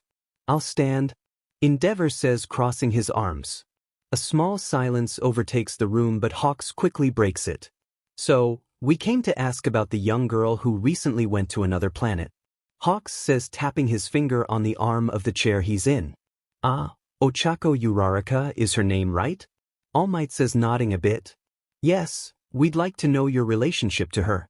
Endeavor says making All Might shift in his seat. "Well, she's just a student at the school I work at. Why?" All Might says straightening his posture. "Well, the villain Stain is out for her. Apparently he saw your heroism in her and now that she left he believes she broke that. Could you tell me what the girl's quirk is?" Hawks says crooking his neck to the side. "She has multiple quirks, I believe." All Might says with a small stutter. "And one of them is scarily similar to yours, correct?" Hawks says smirking. "Well, her and the young man she went to a different planet with have similar quirks, so I don't exactly know what you're getting at." All Might says nervously. "Well, they clearly aren't related, right? Unless you're the father of Izuku Midoriya, which I don't think is true. You'd be mourning the loss of Izuku Midoriya. Instead you live with a woman now." Hawks says making All Might gulp. "What's your goal here?" All Might says clenching his fist under the desk. "Just admit it, All Might. Uraraka is your daughter and you've been hiding her identity so she doesn't get targeted by your enemies." Hawks says standing up and putting a hand on All Might's desk. Kids these days are getting way too good, huh? All Might mutters. Exactly. Endeavor says from behind Hawks, making him turn back. I assume you guys have a past or something? Hawks says, making the two others shake their heads. He was my rival when we were both new heroes. All Might says as Endeavor scoffs. My only goal was to become better than you. Don't even act like I ever came close. The older Todoroki says with a smirk. Fair point, I guess you couldn't handle this heat, huh? All Might says, making Hawks laugh. I see what you did there. Hawks says, pointing to All Might. Endeavor shakes his head and turns back. Let's go, Hawks. He says, walking out of the door. Oh, and by the way, All Might, we won't tell the Hero Commission about your relationship with the girl. I just wanted to know why Stain was really mad, anyways. Bye. Hawks says, exiting the room. All Might sighs. So much for a secret, he says out loud to himself as he gets up and walks over to the sofa. At the same time, Izuku and Ochako were both training for their next fight. So you can break a tree, right? Ochako says while wiping sweat off of her forehead. Yup, when I activate boost I can destroy multiple at once. Izuku responds while mimicking a punching motion. Okay, good, now focus on doing something else. You know how I said you mostly utilize your strength in straight-up punches? Ochako says while holding her chin. Yeah. Izuku responds, putting his arm down and walking closer to Ochako. Try and do what I do. If you learn to be more agile, you won't have to use as much power, which can also make you use less stamina, you know? Ochako says, smiling at Izuku. He smiles back and nods. Got it, Captain. He says, saluting and turning back toward his side of the boundary.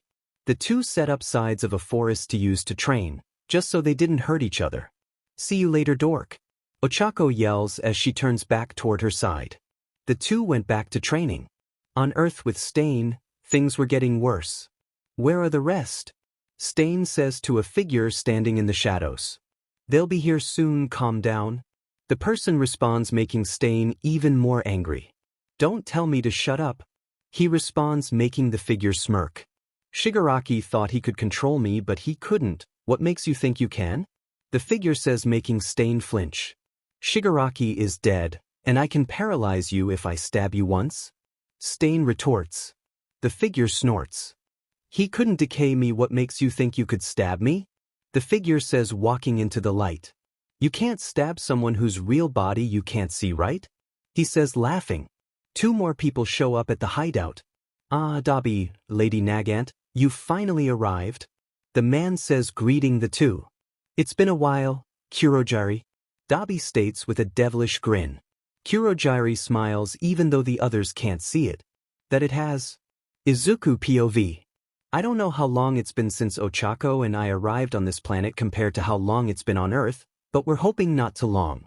We destroyed most of the forest on the planet we found and think we're ready to finally have our rematch.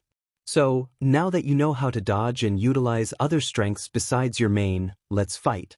Ochako says smugly as she throws her hands up. If you're ready, sure. I respond with a smirk.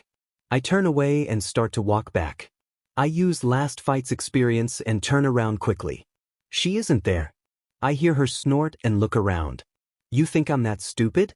She says to me while laughing. I spot her in one of the remaining trees and start to use a lightning quirk in my hand and jumping toward where I see her. I punch at her but only feel the connection of the tree. Come on now, I thought you were able to be more movement-based than pure strength in your quirks? Ochako says, appearing next to me and leg sweeping me. I fall onto the ground below the tree. I can't be movement-based when I can't even see you. I respond, cracking my shoulder. Then find me a prick, with how many quirks you have and you're telling me you can't use one to locate me? Ochako responds in a sassy manner. Well, yeah, I guess you're right. I respond, rolling my eyes as I dodge a stray metal rod thrown from behind me. What quirk was that? I ask, confused as I pick up the rod. Oh, it's Momo's, and I have a really good memory. Ochako responds as two more metal rods fly at me. I catch both of them and smirk. I feel a sharp pain drive through my ziti. Nice catch. Ochako says as I turn to see her while another rod is stuck through my stomach. Not cool, dude. I say as regeneration heals me but keeps the rod lodged inside of me. Looks painful, Ochako says with a snicker. Nah, You get used to it and oh? I respond SWNGNG at her. She dodges under me and kicks the rod to the left, making it rip through me slightly. Regeneration easily heals it, but it knocks me onto my side. Come on, stop SWing so predictably. I feel like more of a teacher than training partner. Ochako says, rolling her eyes. Then teach me, I say with a grin. She pauses. What? She says, trying not to laugh. It was my poor attempt at a cool quip, okay? I say while walking toward her. At least you admit it was bad. She says, shrugging as she walks back away from me. You want me to fight smarter, not harder, that's sure, I think to myself as I start to run at her. I start to throw a punch at her and she scoffs before catching it. I smirk and grab her shoulders before pulling her closer to me, impaling her with the rod she lodged into me. She struggles to move as tears start to flow down her face. I guess you got me, she says, holding back tears as she looks me in the eye. I reach out to touch her cheek, but she disappears into thin air. Well, technically you got me, just not mean, you know? Ochako says, pointing at herself as I see her in one of the trees. What? How? I ask, confused. Remember twice, that dude you killed? Yeah, I have his quirk but stronger. They can take more damage and I'm not insane, so I know who's the real me. Ochako says, smiling. But wanna know what this means? Another Ochako says from behind me. I turn to her and she smiles seductively. I win. Another says as she makes ice form onto the rod still lodged inside of me. Regeneration can't work because I'm frozen. Forfeit, I wouldn't want to hurt you even more. Ochako says, holding a blade to my neck with a straight face.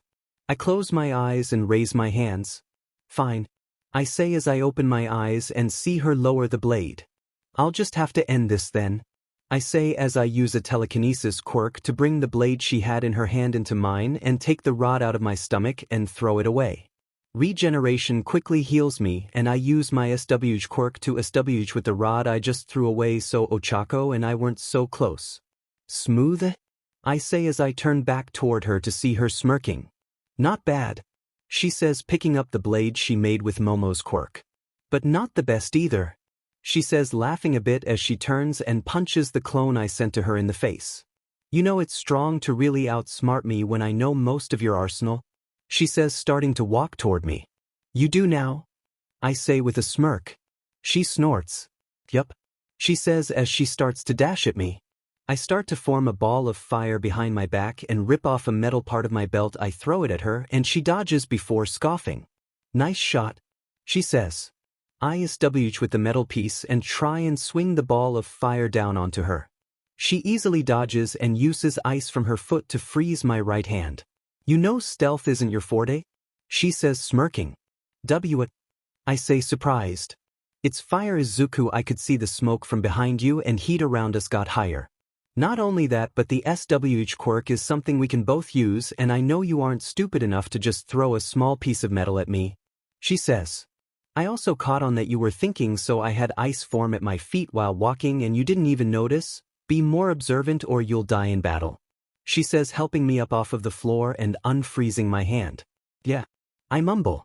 You know I don't see why you aren't gonna be the god here. You're a lot better at this stuff than I am, I say, frowning. She pulls my chin up to face her.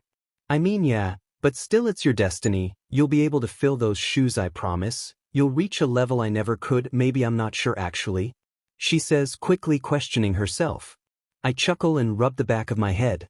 Yeah, I guess, I mutter as I look back toward Earth. As I do, I see orange all over the earth. My heart slowly sinks as I tap on Ochako's shoulder. I guess they didn't wait for you, huh? Ochako says as she starts to run toward our little home base. Sorry this took so long to come out and that it wasn't even much, but my motivation for everything is kind of low. I'm not gonna make any promises I can't keep, but hopefully I'll upload more of these again more consistently. Narrator POV. Class 1A was grouped up on top of the U.dorms along with Aizawa. They've made their move, Aizawa says, looking back to the class. Let's kill M. Bakugo yells with small explosions in his hands. Chill bro, Kirishima says, patting his shoulder. Shut up both of you, we stick together, especially you, Aizawa says, pointing to one of the students. Of course I will, Shinso says, smirking. The main building of UA had been evacuated, the pro heroes were leading their classes into battle. No one knew who started the war, but they knew who would finish it. In an unknown location, 3 people were talking. Dabi, you've been in a fight with Deku, yes? Kurogiri asks. Kid knocked me out cold though, and he killed Toga and twice in cold BLD. He only left me alive to be captured another hero named Shoto. Dabi responds smirking. Nagant? What about you? Kurogiri asks. He didn't kill me either if that wasn't obvious. He told me I could be a hero or some shit like that. She says as she rolls her eyes. So he has a god complex, huh? Thinks he can decide who dies and when? Kurogiri says smiling. Don't ask how he smiles, just go with it. Let's take away that complex. How will he react when he's not in control? Kurogiri says adjusting his tie. Ya kid will probably kill us all. Speaking of killing senselessly, where's Stain? Nagant says looking around. Kurogiri scoffs. He's out killing heroes as per usual, he says before he spins his chair and goes to a computer. What are you doing? Dabi asks annoyed. Giving our friend some company, Kurogiri says sarcastically. Send out the Nomu, target class 1A. Kurogiri says as he clicks a button on his computer. Back with class A huge screech could be heard across the city. Suddenly hundreds of Nomu show up and start to scale the dorms. Sheet. Aizawa mutters. Todoroki, do it now. Bakugo says smirking. Both Todoroki and Mina nod and run to the edge of the dorms, and Todoroki surrounds the Nomu with a huge tower of ice trapping them inside. Mina uses as much of her acid as she can and drops it on them. Bakugo now. Shoto says looking back. Bakugo smirks and uses explosions to go above the tower of ice and landing on the edge. Die. Bakugo yells as he releases the sweat in both of his gauntlets into the tower and blows them up. The acid from Mina makes the explosions 10x stronger. The dorms shake and Bakugo falls back off of the tower of ice. I gotcha. Siro says using his tape to catch Bakugo. Yes. Kaminari says throwing his hand up. No time to celebrate, more Nomu 6 o'clock. Jiro says alerting the class. Got it? Momo says creating a large cannon. My tummy hurts. Aoyama says as he continues to shoot his beam at people. Dark Shadow come back. Tokoyami says recalling Dark Shadow. Jiro creates a blast with her ear jacks, making all of the Nomu stop moving and cover their ears. Todoroki makes a huge wave of ice and freezes some of the Nomu. Aizawa and Shinso use their scarves to wrap a few up.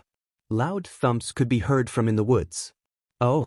Tsu mutters as the students look over to see Gigantomachia. I thought he died? Todoroki said confused. Clearly not. Bakugo yells in an angry tone. Don't be any idiot who's right there. Bakugo yells pointing at Gigantomachia. In an instant all of the Nomu are gone and Gigantomachia is on the ground. Calm down Katsuki, fighting a friend while fighting enemies doesn't mix well. Ochako says smirking at Bakugo.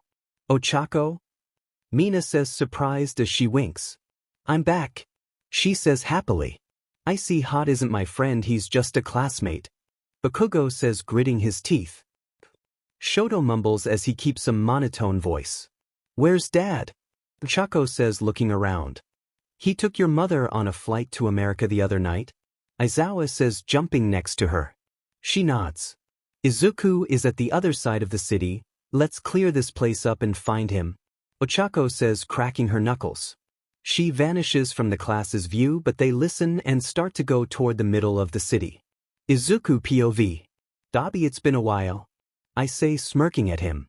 I hear a loud bang but already dodged to the left before. You too, Nagant? I say not looking away from Dabi. I left you two alive for a reason, clearly I made a mistake in doing so. I say as rage takes over my body. Who are you to decide when we die? Dabi says making flames appear in his hands. My smiles widens. I'm God. I say as I start to laugh. God complex? Our old leader had that, look what happened to him. Dabi says scoffing. No, Toya, you don't understand, I am the son of God, I will decide your fate right here and now, trust me, Endeavor won't miss a thing. I say avoiding another bullet from Nagant. I use SWH to SWH with a bullet from Negan's gun. If you keep shooting at me, I might change my mind of letting you go. I say as I grab her by the neck and throw her into the ground, making her cough up BLD. She grabs at my hand. They forced me to kill, heroes are nothing but scumbags. She says, biting onto my hand. Kill or be killed, isn't that the saying? I say, laughing. You could have resigned, you could have manipulated them into changing your position, but no, you did what they wanted you to. I say, gripping harder on Nagant's neck. Dabi sends fire at me, but I endure it. Nagant on the other hand screams in pain. Better tell your friend to stop, yeah? I say as the skin being burned keep regenerating immediately. Dabi, stop please? Nagant screams in pain. The flames from behind me stop and I smirk. I look back to Dabi to see him next to me about to punch me in the face. I catch his wrist and break it. You're nothing without the flames your father gave you. Instead of training with combat, you did what he did and tried to rely on it. Imagine you didn't though. Your fire is stronger than his. You could have become far greater than he was. I say, winding back my fist and punching him in the jaw. He goes flying back into a building and Nomu start to surround Nagant and I. I look back to Nagant to see her crying. It makes me twitch and I back up off of her. Kill her, the voice in my head says. I charge a bolt of lightning in my hand and she starts to back up. Stop please, she says in between cries. I raise my arm to her and close my eyes. I'll do anything, I promise, she says, making me open my eyes. Anything? I say, smirking. Kako POV. The class and I have been wiping out hordes of Nomu. I started to run toward a certain part of the city after Jiro said she heard a gunshot. I look around until I lay my eyes on Izuku. He's healing Dabi, who seems to have a broken wrist.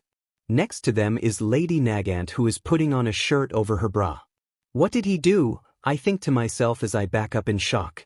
Izuku helps Dabi up off of the floor and looks toward the tallest building in the city. I see him mouth something out and they all run toward it. My heart starts to beat fast. Is he a villain? Why was she half naked? Doubly dashed. My thoughts get cut off by a hug from behind me. You're okay? Katsuki says, rubbing my head. I really hope so, I say as a single tear rolls down my face. Izuku POV. Thanks for stitching me up, Nagant says from next to me. Same here, I guess, Dabi mutters, making me laugh. No problem, I respond as we all look down to the Nomo filling the city. In the distance I spot Class 1A and smile. I forgot you're part of that group of brats. You and some girl are way too good for that class, Nagant says, aiming her sniper at them. Shoot and I kill you, I say, seriously, making her slowly unscope. I wasn't gonna chill, she says, rolling her eyes. The only reason we're on your side now is because you threatened to kill us if we didn't join you, Dabi says, sighing. I chuckle. Yeah, that's true, I respond as Nagant starts sniping Nomu in the brain. My danger sense goes off and I tackle Nagant away as an explosion happens next to us. Dabi went away himself. DMN Deku? A familiar voice says. Kaken? I say, confused as I get back up. W, why do you join the villains? Bakugo yells at me. I didn't, Kaken, I forced them to help. I'll back. Is that true? I hear Ochako say as she's holding a blade to the back of my neck. Ochako, I swear, what do you think would make me do that? I say, putting my hands up. Let him go, Nagant says, aiming a sniper at Ochako's head. I find it ironic, Ochako, you're holding a blade to my neck as if I don't have a regeneration quirk? I say, smiling. I hear her giggle a bit. That wasn't funny. Anyways, why did I see this beach putting a shirt back on? Did you cheat on me? Ochako says, getting serious again. No, I'm not stupid. Why would I cheat on you? I say, looking at Bakugo and rolling my eyes. Also, it's because while I was making them join me, Dabi shot his flames toward me and burned her as well. Clothes don't do so well with fire on them, you know? I say, looking back at her. I feel the blade go away off of my neck and I turn around to see Nagant lower her sniper. Now that the interrogation is over, can we go kill some Nomu? Dabi says, making us all look over at him. What? I'm not trying to die to this idiot's hands, he says, making a gesture toward me. Ochako side-eyes me, but before she can say anything, Bakugo yells at us.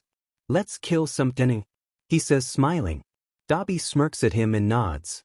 Let's go boom boom boy. Dabi says as they both start to scale down the building. Narrator. Izuku Chako, Bakugo and the villains make their way through the city. They were taking out Nomu and slowly started to notice they weren't coming out. So I assume whoever is in charge sent them after me? Izuku says to Dabi as they fight back to back. Yeah, I'm not sure how many are left though. Dabi responds, ducking under a beam from Izuku. Why do they think some stupid Nomu are gonna kill me? I killed your old MSTU, or is this guy any different? Izuku says as he watches Ochako have a pink coat of energy surround her. Don't ask me, man. Boss probably has something up his sleeve. Dabi says, laughing a bit. Like Gigantomachia? I already knocked that thing out. Ochako says, butting into the conversation. Dabi freezes and looks over to her. So that was you? Dabi says before starting to fight again. Ochako chuckles. Deku isn't the only one who could kill your Emster. She says, dodging a fire quirk and slicing another Noma's head off. What's your quirk anyways? Nagant says, jumping down next to Ochako while using airwalk. Which one do you want to know? Ochako says, smirking. It's Kanpiki. We both have the quirk and can access any quirk on Earth when we reach full potential. Izuku says, butting in. How the F do you guys have the same quirk? Dabi says. Long story short, my quirk has a quirk to transfer quirks and copy them, so I gave it to her. Izuku lies. FING nerd got a overpowered quirk? Bakugo says, blowing through 5 Nomu. Izuku smirks. Leave her. A voice says in Izuku's head as it starts to throb. Dad? Izuku thinks to himself as he gets dizzy. He creates a shield around all of them and collapses. Izuku POV. It's almost time, Izuku. The voice in my head says. I won't let you take over. I respond to the voice. It's inevitable, you'll be just like I am, and someday, you'll pass on this title as well. The voice says with a small laugh. What if I refuse? I say, clenching my fist. All you love will perish. I'll have another child with another useless woman and history will repeat itself. The voice says, laughing. I will come down to Earth soon and bring you back here. Make sure everything is in tip-top shape for me, boy, or you'll regret it. The voice says before I wake up on the floor. Get up, I hear Bakugo yell. Are you okay, Izuku? Ochako says as the force field around us collapses. My mind raced with thoughts of my father coming down to Earth. I stand up and grit my teeth. All I wanted was to be happy, to be a hero like All Might, but he ruined it. I think as a tear flows down my face. The green cloak of energy appears on me. He took away my mom, called her useless. I think while closing my eyes. I start to shake with anger and a huge bubble of energy covers the arena I'm in and kills all of the Nomu. I avoid civilians and the rest of the class. I won't become a god. Think to myself. I use search and see 2 figures under the city. I punch down through the earth and right to where they are. It's Stain and Kurogiri. Stain goes to stab me, but I deflect the blade with my forearm and knock him out cold. I grab Kurogiri by his only visible body part and crush it. I smirk to myself and look to the sky. I'll kill one. Taco POV. Izuku jumped out of the big crater with a huge smile on his face. He looked crazy. I took out the threat. He says, laughing a bit. Who was it? Aizawa says, appearing next to us along with the rest of the class. Our old pal Kurogiri, and your old pal, Stain. Izuku says, looking at me with a death glare. I say, scared. If only you took him out when you had the chance, but no, you left him here because of his stupid philosophy. Izuku says angrily as he turns back to Aizawa.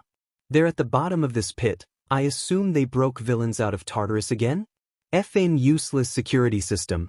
Izuku says as he rolls his eyes and jumps away using one for all. What's up with him? Dabi says, making the class's attention go to him. Aren't you a villain? Kaminari says. Shut it, Pikachu. Anyways, Shoto, I see you're doing well. Dabi says, smirking. Toya, why'd you do it? Shoto says with a straight face.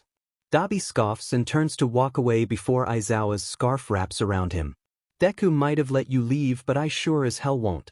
Same with you, Nagant. Aizawa says, erasing Nagant's quirk and getting the class to apprehend her. Izuku POV. Useless woman. I think to myself as I clench my fist and walk into the grounds of Tartarus. How dare he call my mother useless? I think as I see villains walking out of the prison with smiles on their faces. I grit my teeth and walk faster toward the villains. They spot me and start to form a group in my path.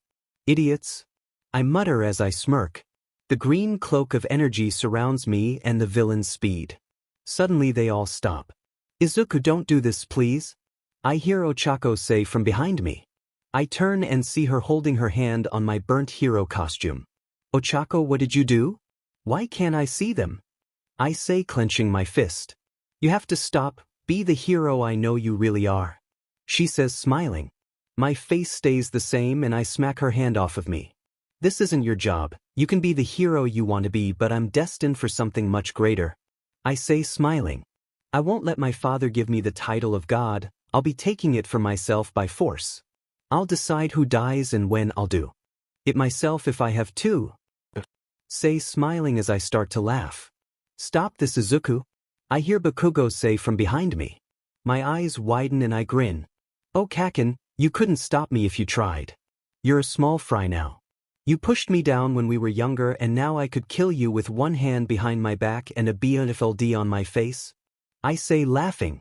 Both Ochako and Bakugo disappear and I look to see Hideki. Hideki? I say as my smile fades. What happened to you? You helped me become a better and now you're insane. He says as tears threaten to leave his eyes. I blankly stare at him. I'm doing what must be done. I say as I hear the villains get closer. I smirk at Hideki and quickly turn and use a quirk to form sharp stones which stab through each villains as he killing them. I hear something fall behind me and turn to see Hideki crying and his phone on the floor. Deku, stop this? He says, walking up to me and shaking my hero costume. Get away from me.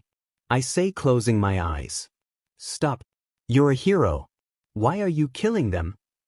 He says as I look down to him tugging on my costume. I said, get away from me.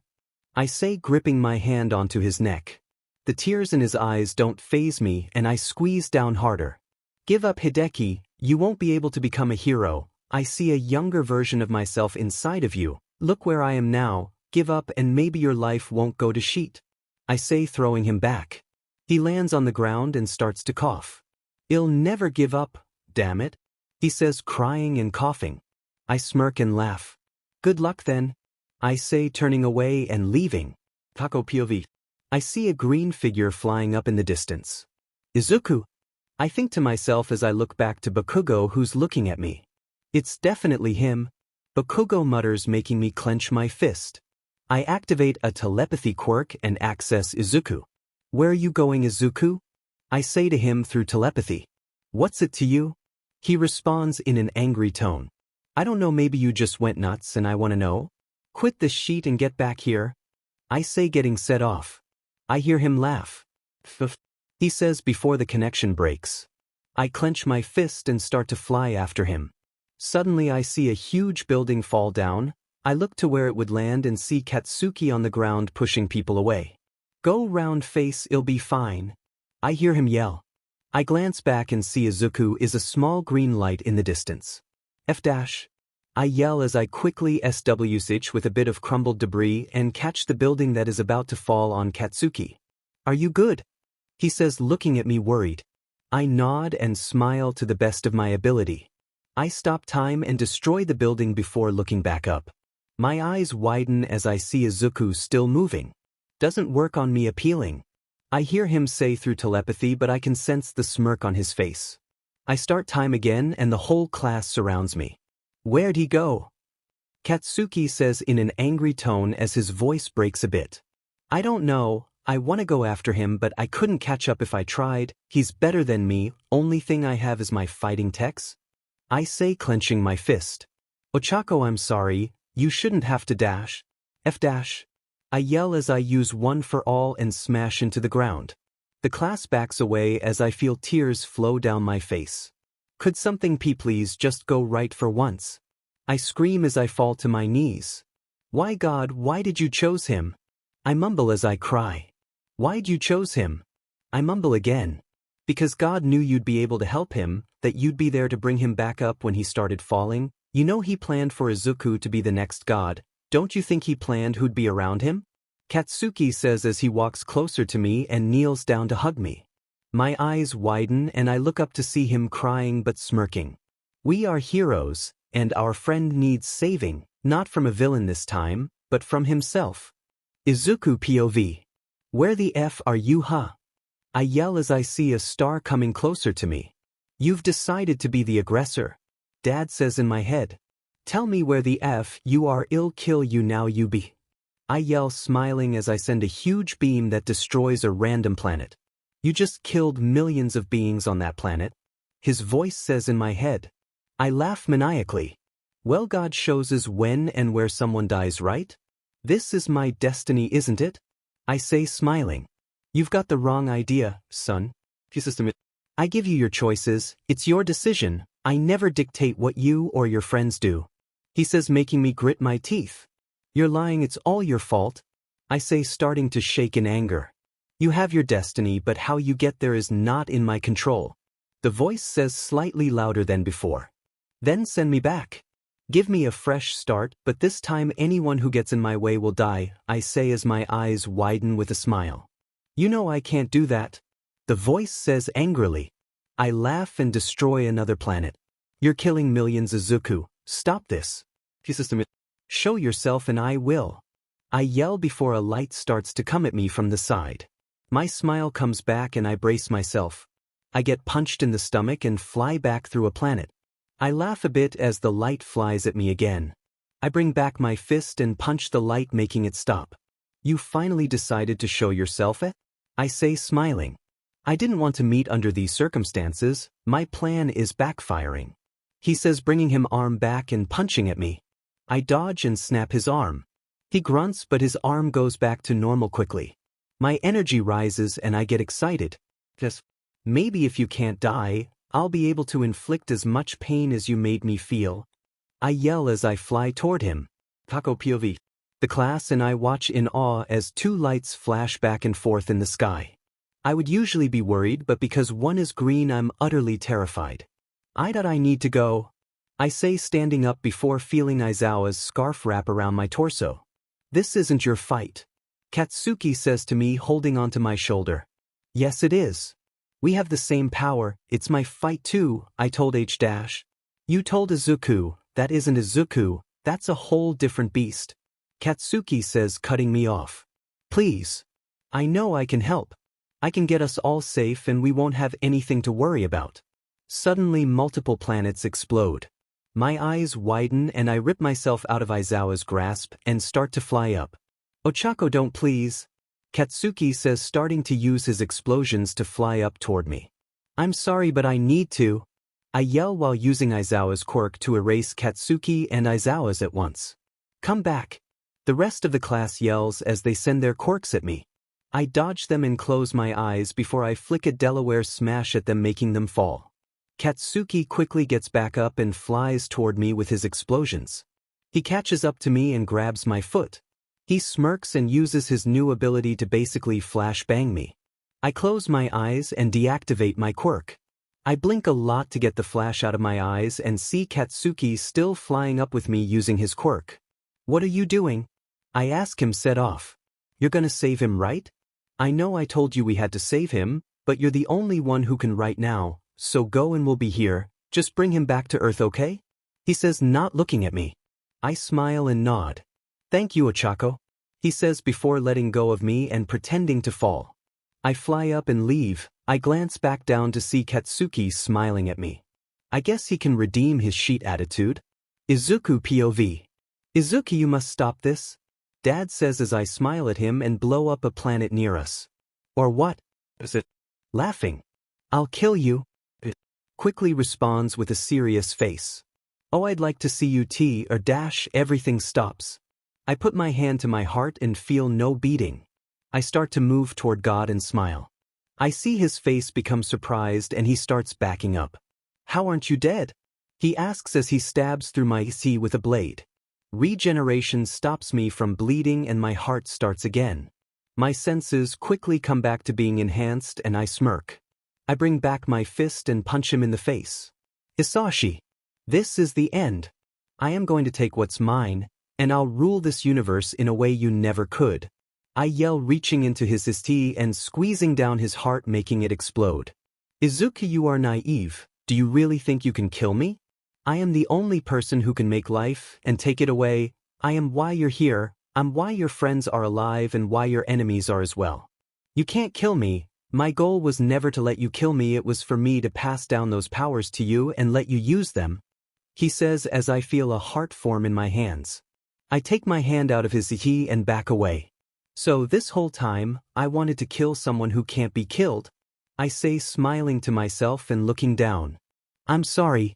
You don't get to apologize. How do you do it? How do you decide that someone shouldn't live or how long they should? It's not fair. Everyone around me who dies, I can blame it on you. For what? What's good about it? I don't get it. I yell as my breathing slows.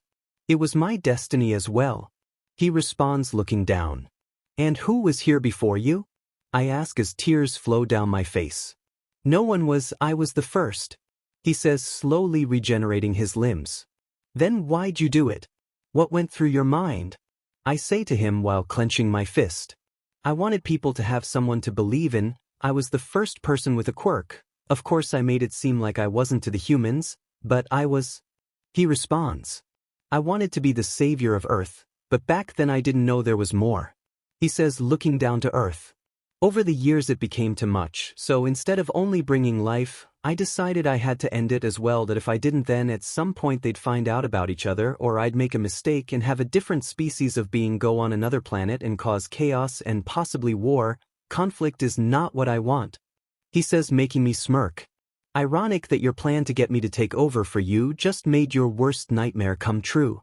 I say, shaking. You're right, I shouldn't have relied on luck. I should have stepped down and raised you myself, with my goal in mind. He says, looking at his palm as a hologram shows up of me while I was young. You were such a peaceful boy. I kept my eyes on you for a long time. I didn't know the bullying would bring you this far. And when I saw the #1 hero save you when you jumped, a wave of relief passed me.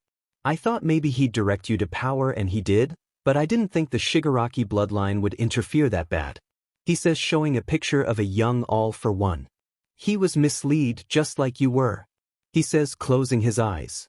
Don't you dare compare me to that BC. I say, activating one for all. It's true, look at you. I told you that you killed millions of beings on that planet and you didn't bat an eye. He says, making me twitch. But I stutter. You have become what you sought to destroy, haven't you? He says, looking back at me. No, I haven't. I say as I get punched in the jaw, knocking me away. I look back to where I was punched and see the one who kept me grounded the most. Ah, so it's you. It's nice we finally met. Dad says to the person. Ochako Uraraka. Tako POV. You've become what you sought to destroy. The person says. I wanted people to have someone to believe in. I was the first person with a quirk. Of course I made it seem like I wasn't to the humans, but I was. He says. I wanted to be the savior of Earth, but back then I didn't know there was more. He says, looking down to Earth. Over the years it became too much, so instead of only bringing life, I decided I had to end it as well, that if I didn't then at some point they'd find out about each other or I'd make a mistake and have a different species of being go on another planet and cause chaos and possibly war. Conflict is not what I want. He says, making me smirk. Ironic that your plan to get me to take over for you just made your worst nightmare come true. Izuku says, shaking. You're right, I shouldn't have relied on luck. I should have stepped down and raised you myself, with my goal in mind.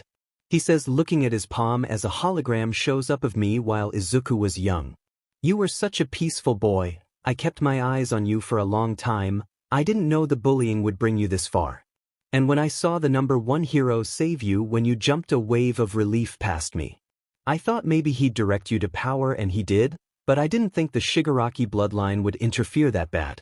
He says, showing a picture of a young all-for-one. He was misled just like you were. He says, closing his eyes. Don't you dare compare me to that BC.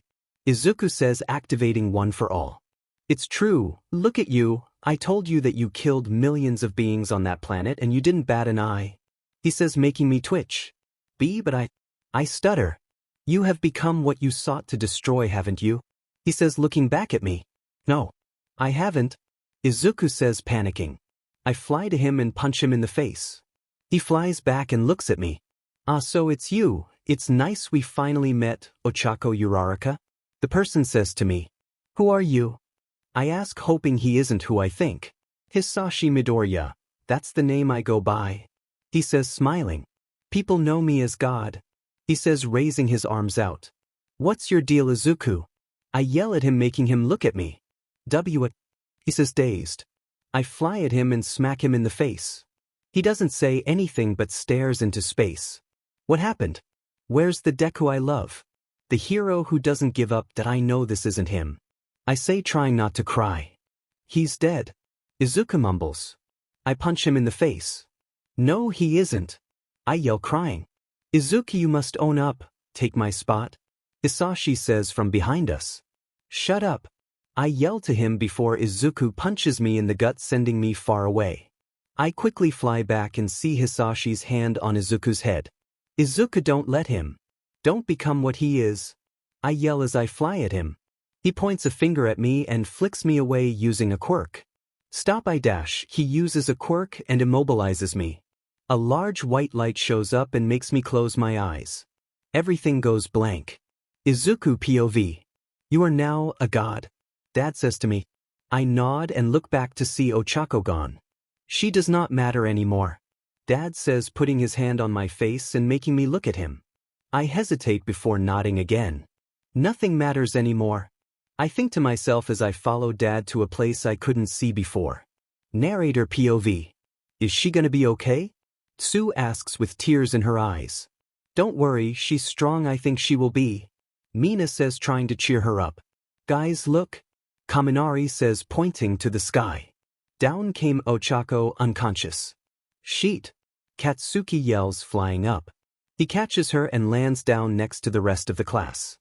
He shakes his head as he lays her down and walks toward a destroyed building. Dabi and Nagant stand distance, thinking about themselves, along with what Izuku had become.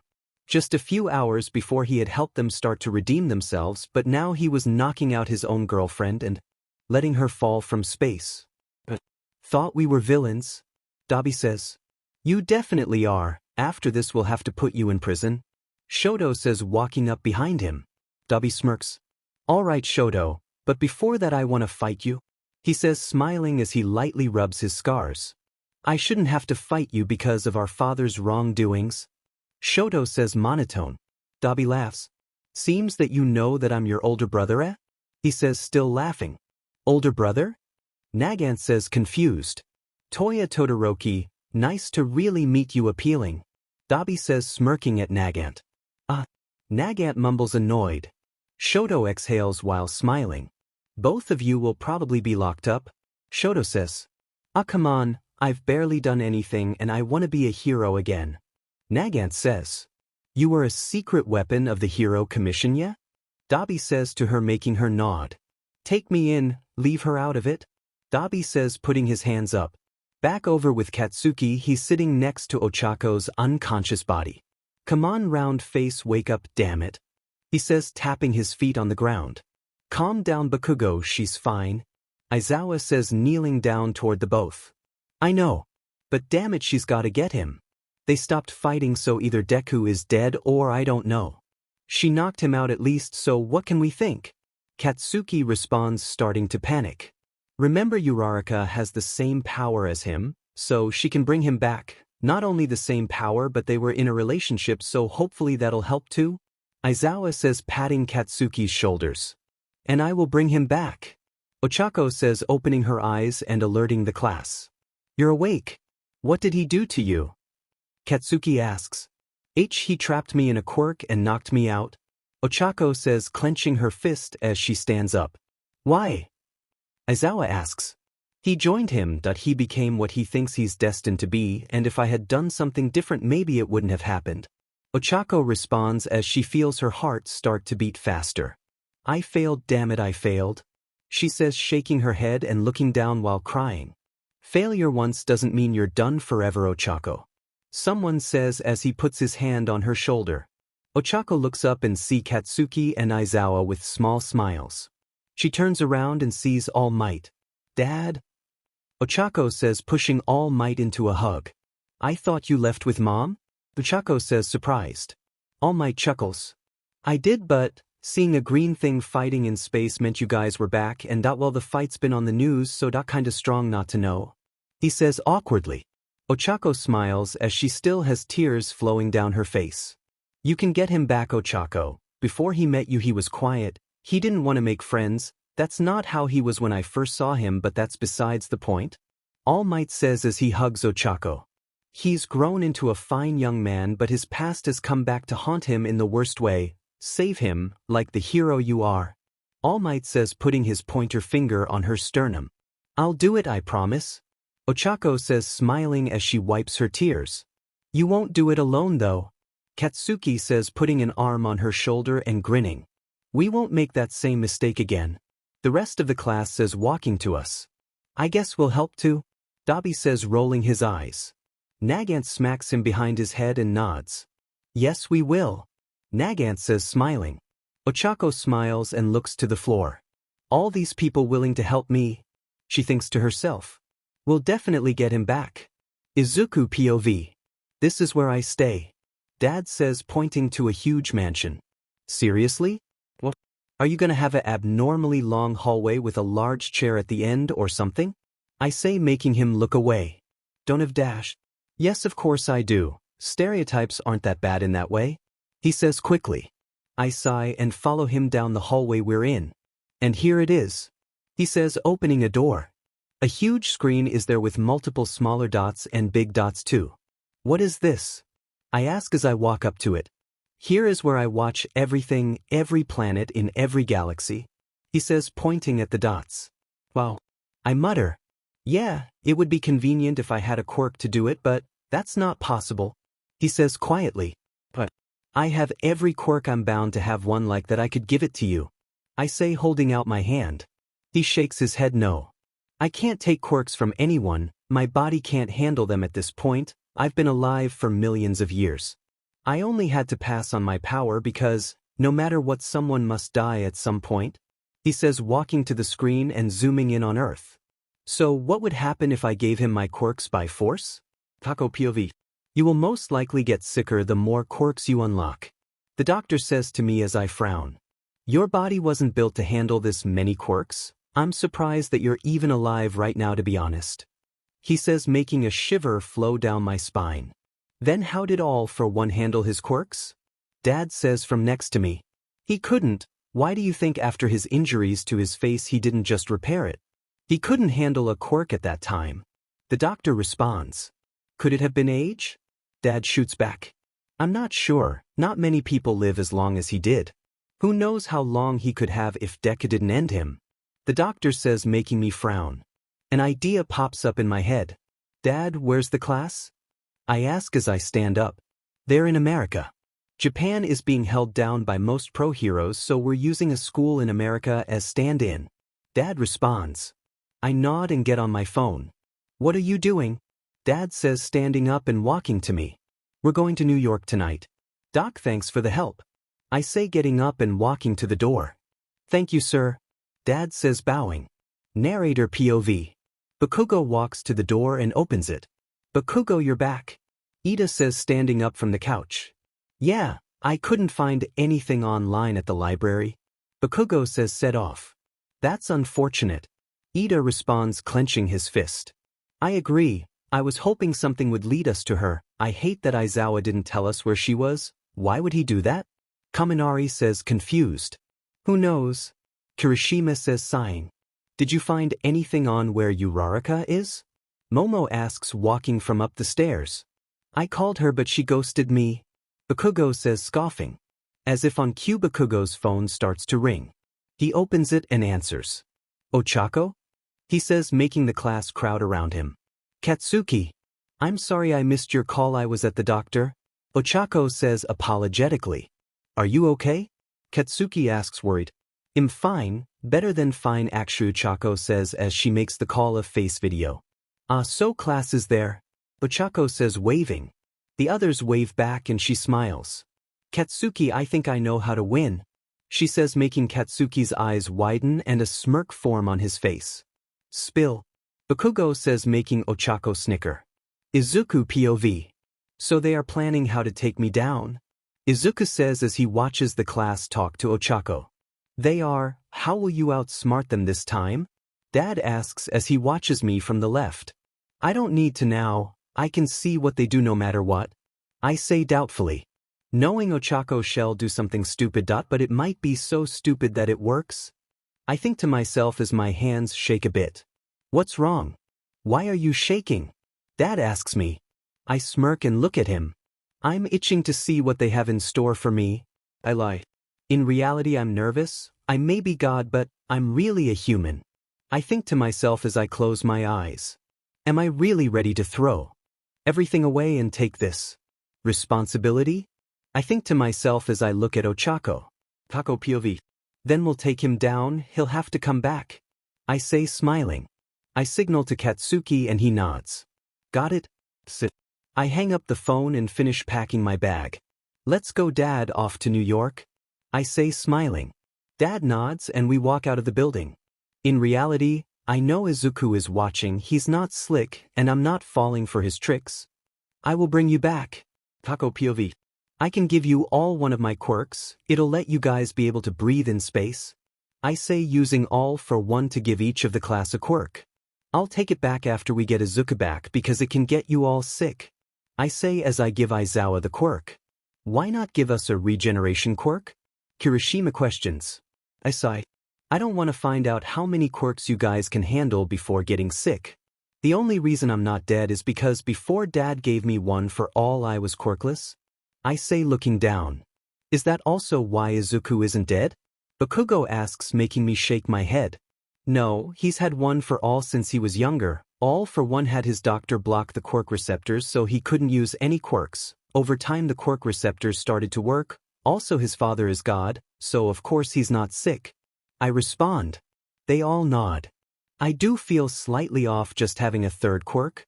Todoroki says, cracking his neck. I almost forgot that you basically normally have two. Momo says, frowning at him. Todoroki nods. Well, Momo, you can use a jetpack. Katsuki, Todoroki, use your quirks to fly. Kirishima, latch onto Katsuki and Kaminari onto Todoroki. Koda, stay here. Also Momo, can you create something for some of the class to fly with? I ask, distracting myself. She nods. Let's do this then. Narrator POV.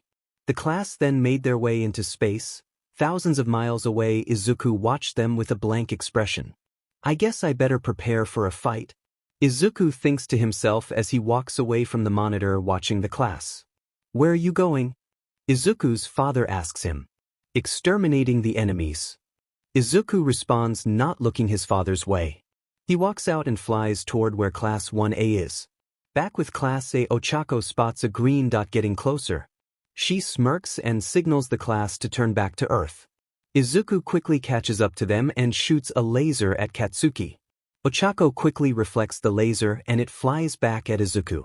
It slices a hole in his face, but it quickly regenerates. Izuku smirks. Izuku activates a telepathy quirk and connects it to Ochako.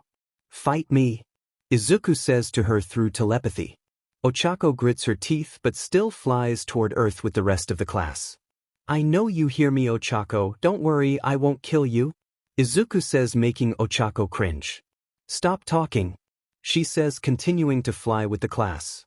Fine, I'll have to do this then, Izuku says, activating time stopping. He flies to Ochako and touches her shoulder. She stays still. It's been a while since we've been here alone, eh? Izuku says softly. Ochako turns around and smacks Izuku in the face using one for all. He flies back a bit but quickly recovers.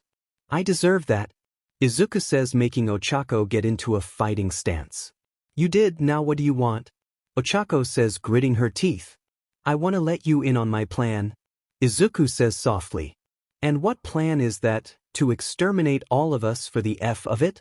Ochako yells while activating one for all and punching Izuku in the jaw. To save all of you, how dense are you? Izuku yells, making Ochako clench her fist.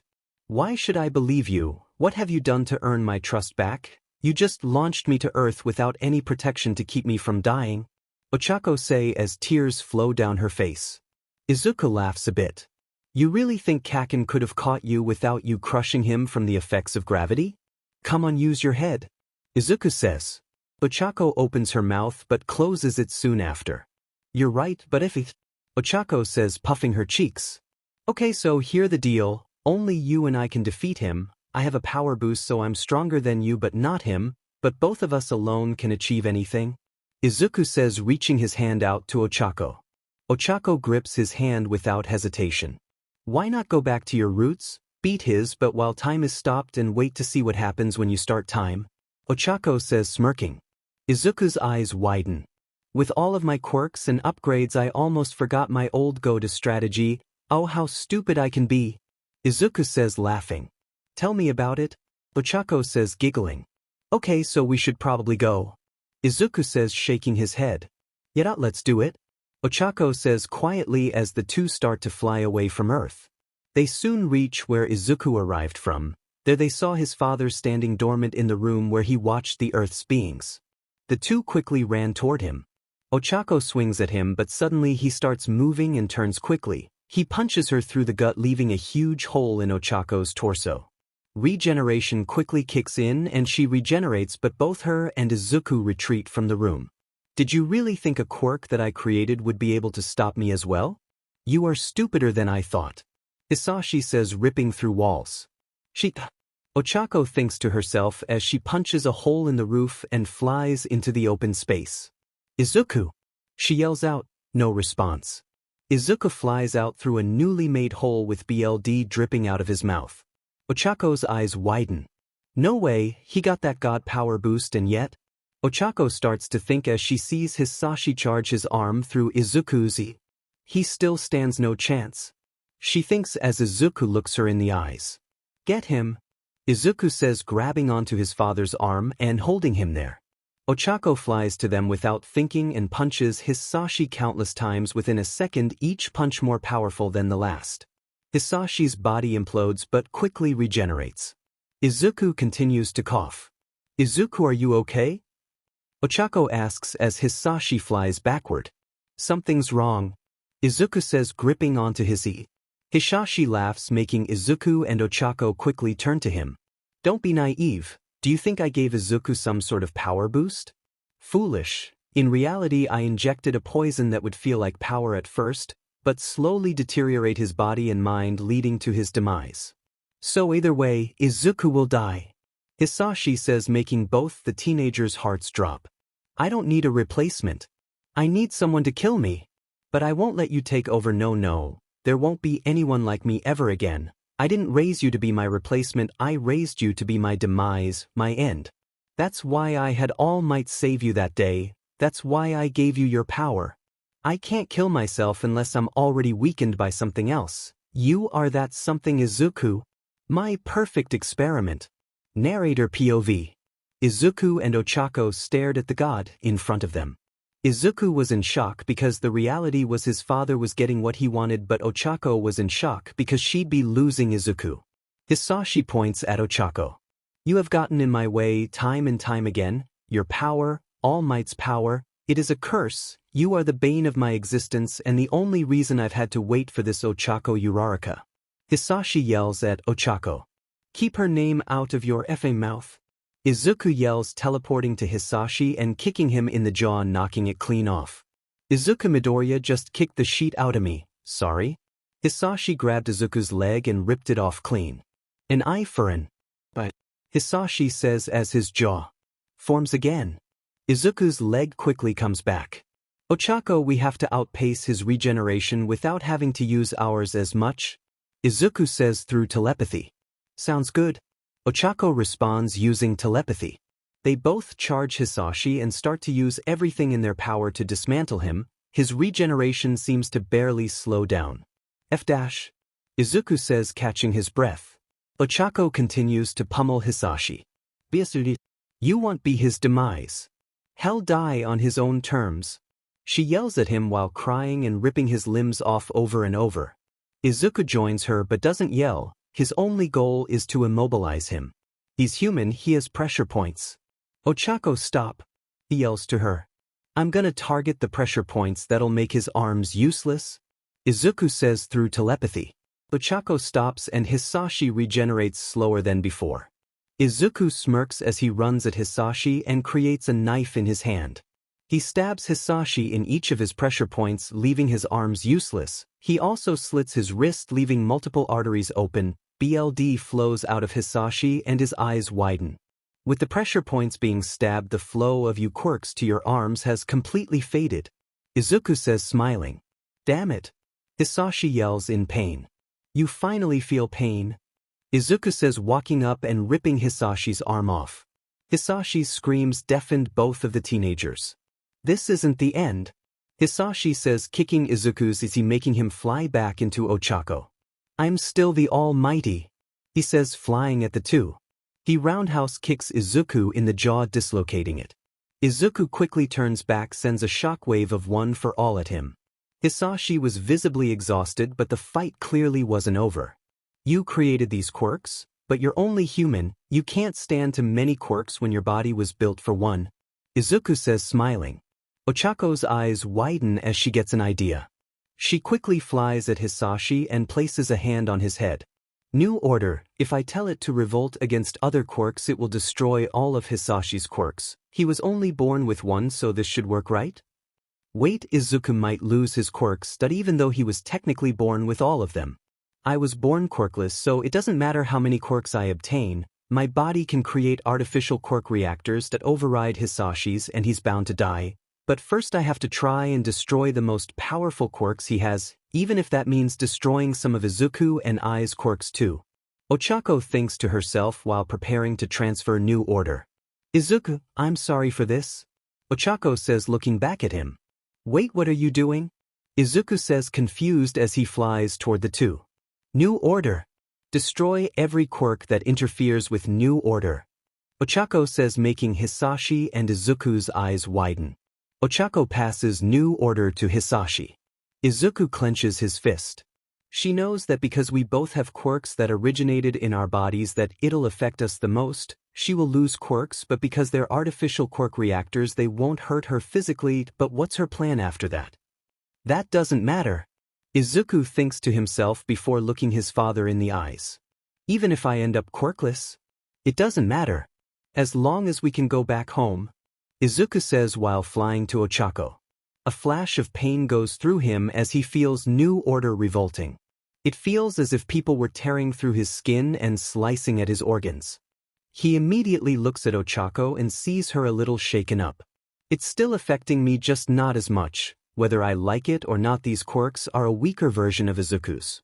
I shouldn't see that much of a difference in my combat ability or overall strength. Izuku, on the other hand, Ochako thinks while looking over to him. Izuku was wide-eyed and coughing up. BLD Hisashi suddenly started laughing. It's finally gonna happen, he says, having a laughing fit. Thank you, Ochako Uraraka. You are a genius. You found a way to make me weak enough to kill, and you made Izuku weaker so that he won't be able to take over my position, he says, coughing up. BLD. I thought I was supposed to be the naive one, father. Izuku says, smirking. I would never take your spot. My only goal was to kill you for doing what you did to me. I guess in the end, we're both getting what we wanted. He continues with a coughing fit after. A few seconds of silence go by before Izuku starts falling down toward earth. His eyes shut beforehand. Sheet! Ochako yells while flying down toward him. She looks back up to see Hisashi also falling down due to his loss of quirks, keeping him able to breathe in space. Ochako catches Izuku and flies him down to earth while letting Hisashi fall on his own. Ochako and Izuku land on earth, and Izuku quickly opens his eyes and starts breathing. He grips onto Ochako's hand. Ochako, it hurts Dada so bad, he says, gripping his stomach with his other hand. It'll be alright, I promise. I still have quirks, I'll help you beat him. Ochako says, smiling and pushing hair out of his face. They had landed in the middle of a city and hundreds surrounded them. Ochako looked up and saw everyone. Sheet, if Hisashi lands here, everyone in the area might get hurt. Ochako thinks as she stands up and looks around herself. Everyone, you have to run. Ochako yells at the civilians. The greatest villain is on his way. Run. Ochako screams again. Everyone runs away, leaving the city next to empty. Ochako looks up and sees a small dot rapidly approaching. Izuku, he's almost here, it's time to get up, Ochako says while Izuku adjusts himself to Earth's gravity. Alright, Izuku says, getting up. The small dot becomes much more clear and Hisashi smashes into the ground, creating a huge dust bowl. Izuku only had one thought on his mind. This is it, at the end of my journey, I've got to win. Narrator POV. Izuku and Ochako stood against the smoke and dust flying past them. Once it cleared, Hisashi was standing on the ground. He was looking around like he was confused. It has been so long since I've been on Earth that I'm not used to the gravity here, he says. That doesn't matter right now, Izuku says, clenching his teeth because of the pain. It's finally time we take you out, Ochako says, holding on to Izuku's other hand. Hisashi looks at them blankly. I won't go down without a fight, he says lightly before running toward them. Izuku cracks his neck to the side. Ochako, I'll fight him head on, you take vantage points, Izuku says to Ochako before bolting toward his father. Ochako jumps onto a building and runs along it. She looks down and sees Izuku fighting Hisashi. Hisashi's combat is surprisingly good without having arms. Ochako thinks to herself as she starts to form a ball of energy using One for All in her hand. One for All has gotten so powerful my body can't handle it, but at least now I can use it as a psychical weapon for range as well. Ochako monologues. Ochako connects to Izuku via telepathy and begins to throw the One for All sphere. 6 o'clock incoming, Ochako says. Izuku dodges to the right quickly and the sphere Ochako threw hits Hisashi in the torso, making him cough up more BLD. Izuku smirks and uses his position to throw himself up and roundhouse kick his father, sending him flying to the right into a building, making it start to collapse. She hears a scream and sees a child on the roof of the building. Help us. We didn't evacuate, a woman next to the child yells. Sheet. Ochako thinks to herself before she feels a jolt of energy. Time starts to slow down for her. She jumps up and starts to scale the slowly falling building. Is time slowing down for everyone else? Ochako asks Izuku through telepathy. Izuku doesn't answer for a few seconds and Ochako looks down at him to see him with his mouth open as he runs toward Hisashi. No, Izuku says, sounding slow. I guess I'm just fast then. Ochako thinks to herself as she runs to the child at the top of the building. She stops and the boy screams and falls back. Are you okay? Ochako asks as the boy recuperates. You're fast, he says before shaking his head. Anyways, they're in the building that's falling as we speak, the boy says before Ochako starts sprinting into the building. She runs down the stairs. Since everything is slowed for her, she could see every detail. Papers flying slowly and cracks appearing in the building. She spots people running down the stairs. She punches a hole in the side of the building using One for All and grabs everyone quickly. She flies back up to the top and grabs the boy there. She runs to the edge of the city and sees water. She places the people in a boat and runs back to the falling building. Her eyes widen. Holy shit, it's the Empire State Building. Ochako thinks to herself as she looks and sees Izuku land a punch on Hisashi. She looks and sees the buildings under the Empire State about to get destroyed. She clenched her fist and blitzes over and makes sure everyone is evacuated before the building can even move a foot. She connects to Izuku via telepathy again. Stand still, this is gonna hurt, but make sure Hisashi gets hit as well, Ochako says to him before running up a skyscraper behind the Empire State Building. Alright, Izuku communicates back. Ochako breathes in and jumps toward the Empire State. Boost, she says before activating a boost quirk along with One for All and any strength quirk she has access to. She punches the building, making it accelerate at unmatched speeds straight into the ground. A loud boom fills the city. Thousands of glass shards start to fall from around the whole city. Ochako feels her ears pop but lands on another building. Izuku, are you okay? She says through telepathy. She hears him coughing. Yeah. Come help me out down here, he says before the connection cuts off. A shockwave goes through the Empire State's remains and out comes Izuku. Hisashi flies up behind him and kicks him down, catching him off guard. Ochako jumps down while using One for All and flings another sphere at Hisashi.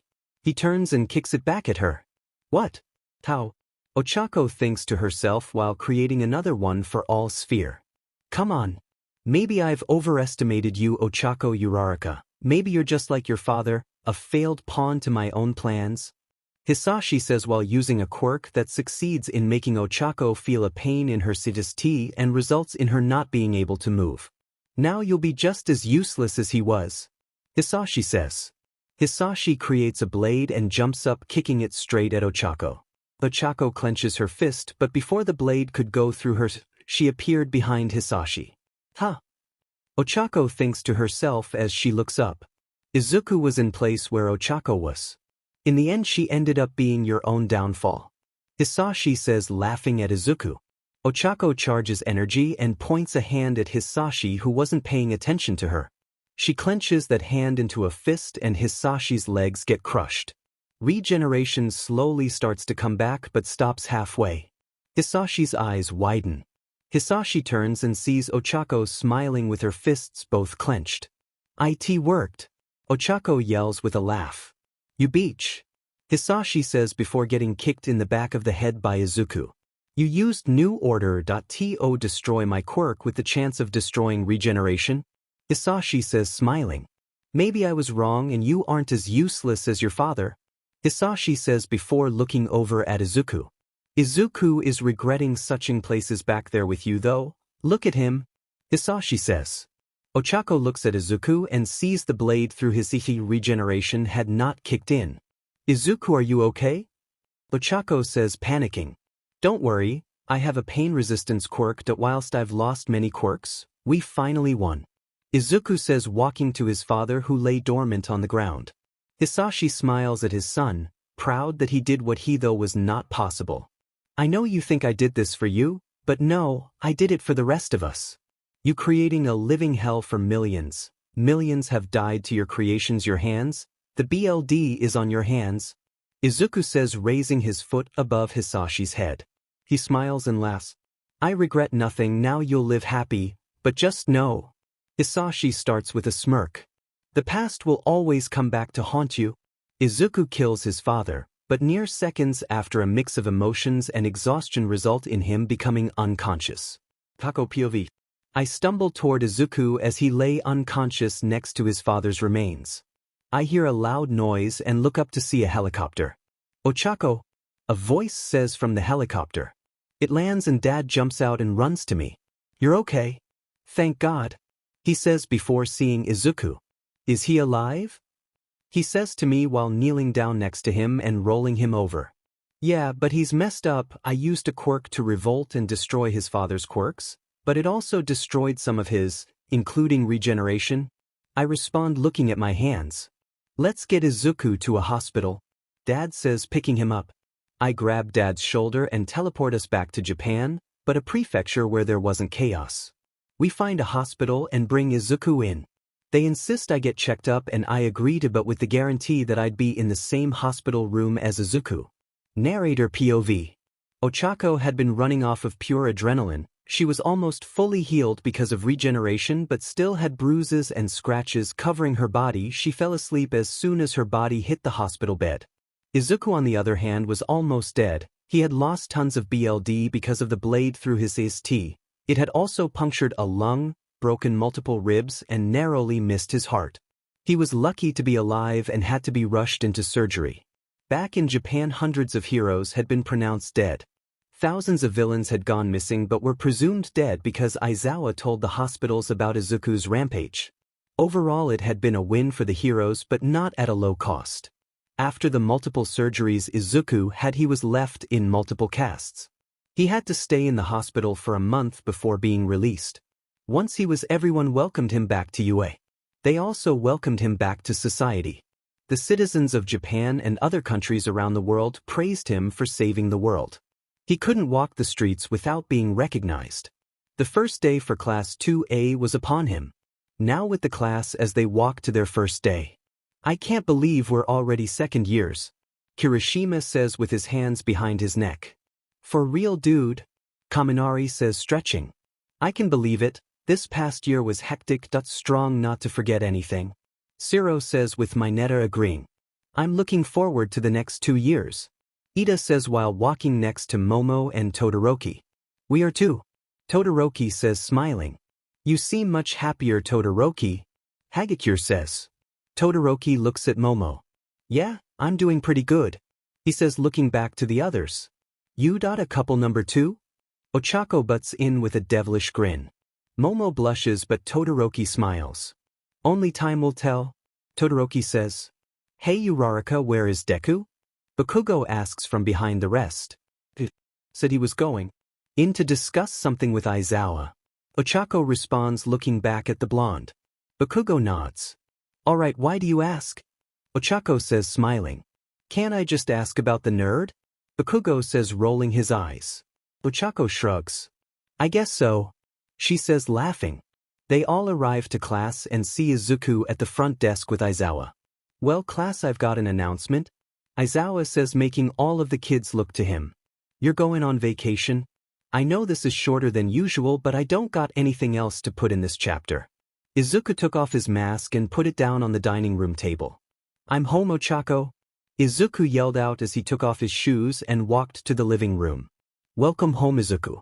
Ochako smiled at him as she laid on the couch, exhausted from a long night of hero patrols the night before. Man, being a hero is strong. Izuku plopped himself next to Ochako and leaned his head on her shoulder. Sure is. Ochako yawns and leans her head on his. So we still on for tonight? Izuku stretches while getting back up. Yeah, I'm excited. Why won't you tell me where you're taking me though? Ochako complains while Izuku smiles and laughs. Patience, my love, you will find out later. Izuku smirks at her and she puffs her cheeks while looking away. Fine. Ochako scoffs. Izuku shakes his head and walks into their room. He shuts the door and digs through his pockets before pulling out a small case. He opens it and stares at the ring inside. Tonight's the night, he thought to himself before shutting the case and putting it in between their mattress and the bed frame. Izuku started to change out of his hero costume and Ochako walked into the room. Hey Izuku, what time are we leaving? She says while watching him change. Izuku stares at her for a second before laughing. We can leave whenever you please, Izuku says as he pulls down his breathes. Ochako giggles. Remember when I first saw it? Ochako bursts out laughing, remembering her time back in U. They graduated 10 years ago and had been together for 13 now. Izuku had been pressured to propose to her since they were 19, especially since way back then when they were 16 he had an impromptu proposal before he and her fought his father. Now, the 28-year-old Izuku and 27-year-old Ochako lived together in a big house on the countryside. Izuku had learned to finance when he was 17 because a lot of him money from saving the world was leaving his bank account fast, and he didn't want to be broke by 20, and that worked out because now he was still rich over 10 years later. Yeah, it was really funny in retrospect. Izuku put on a pair of jeans and took his shirt off. Ochako walked over to the bed and sat down with a smirk on her face. Wanna have a bit of fun before we go? She offers while pulling the shoulders of her shirt down to her stomach. It falls down to her sides and she puts one leg over the other, attempting to stuck Izuku. Izuku pulls a new shirt on and laughs. Later, I promise. He smirks and Ochako sighs. Fine. Ochako continues to take off her clothes as she wants to change as well. Any big villains on patrol? Ochako asks as she puts on a pink sundress and a beige sun hat. Not today, no. Things have been pretty tame, you know that. Izuku smiled and laughed as he put on a jacket. It's cold out, isn't it? Ochako sighed and Izuku nodded. She quickly took of the sundress. Why did I think it would be spring weather yet? Ochako muttered, scolding herself. It was December. Since Ochako retained all of the quirks, so she had a cold resistance quirk as well, but she just didn't want to look silly wearing something like that in a cold. Izuku, on the other hand, almost lost all of his quirks. The only remaining were One for All and its quirks, and the time-stopping quirk. Kenpiki still didn't work for him fully, even though it was now a quirk inside One for All. Doctors were confused about it, and so were he and Ochako because they actually knew how One for All worked. Izuku patted her head. Yeah, you're a dope sometimes. Izuku laughs and Ochako punches him in the gut. Ouch. Izuku giggles and starts to poke Ochako on her stomach. Ochako falls back onto the bed and Izuku continues to poke her stomach. Stop, stop. Ochako laughs. She's very ticklish. Izuku chuckles and stands above her, still poking her all over. Izuku falls over on top of her and embraces her. Once he stops, he sees Ochako's permanent blush a little darker than usual. Are you sure we have to wait till later? Ochako breathes heavily while her hands are wrapped around his neck. Izuku smirks. Yes, I am sure. He smiles, obviously trying to annoy her. Ochako rolls her eyes. You used to be like a rabbit with it, so honestly I'm surprised. Ochako teases, making Izuku laugh. How could I not be? With how appealing you are, anyone would want that. Izuku flirts. Don't say that and not back it up. Ochako pulls him down closer and embraces him again. Izuku pulls away after a few seconds and puts his hands up. Like I said, later? He smiled sarcastically. Izuku walked out of the room and put on his green jacket. Ochako huffed as she also got up and put on a jacket. Izuku opened the door and Ochako walked out. The two walked to the car and got in. Can you tell me where we're going? Ochako asks while Izuku fiddled with the keys. Nope. He replied, finally getting the keys in the ignition. Izuku started the car while Ochako puffed her cheeks and looked out the window. The two drove for a good hour before entering a city so familiar. Whoa, we haven't been here in forever, Ochako said while mesmerized by the pretty lights. Yeah, I thought it would be fun as a late Christmas celebration, Izuku said while pulling into a parking lot. Ochako smiles and looks at Izuku as he takes off his seatbelt. I remember this restaurant. We came here for our 10-year anniversary. Ochako also takes off her seatbelt. Yeah, I really loved the food, and we both had to work late last night even though it was Christmas, so we never really got to celebrate. Izuku looks over to her and smiles. Ochako giggles and embraces him on the cheek. I'm hungry, let's go eat. Ochako backs off Izuku and opens the door. Izuku smiles and also opens his door. The two head in the restaurant and have an amazing dinner. They managed to stay unrecognized because Ochako used a quirk to change their faces. Once they walked back outside, Ochako went to walk to the car. Wait, Izuku said, making Ochako turn around. What's up? Ochako questions. Come with me. Izuku runs over and grabs her hand. What are you doing? Ochako asks as Izuku runs head first at the building. He stops time and taps Ochako's shoulder. He jumps up onto the side of the building and starts to run up again. Remember this place? Izuku asks as they dash up the building. No.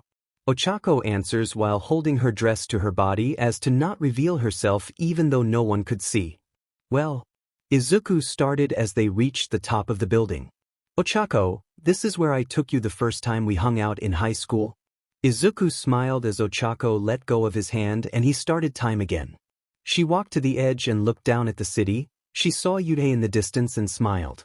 It's an appealing view, isn't it? Ochako says, making Izuku smile, remembering the first time they were up there. It's been a good 13 years since we've been up here, only a few days or weeks before we became a couple for the first time. Izuku walked up next to her and put his hand on her shoulder. This is where I fell for you. Ochako looked over to him with a blush and a smile. I love you, Izuku, Ochako says before looking back to the city. Izuku backs off and breathes in before feeling his pocket. Ochako, you've changed my life countless times. Izuku starts. Ochako's eyes widen as she realizes what's happening. You've been there at the lowest of lows and the highest of highs. Izuku smiles and takes the ring case out of his pocket.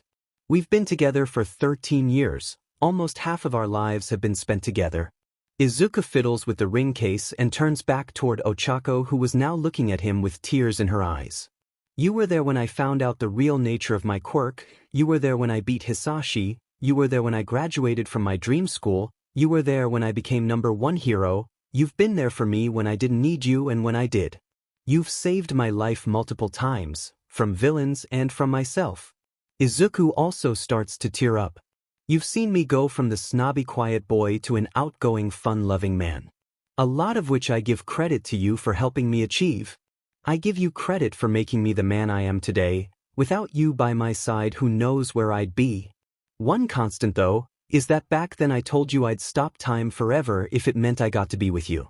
So I guess as much as I've grown, some things never change.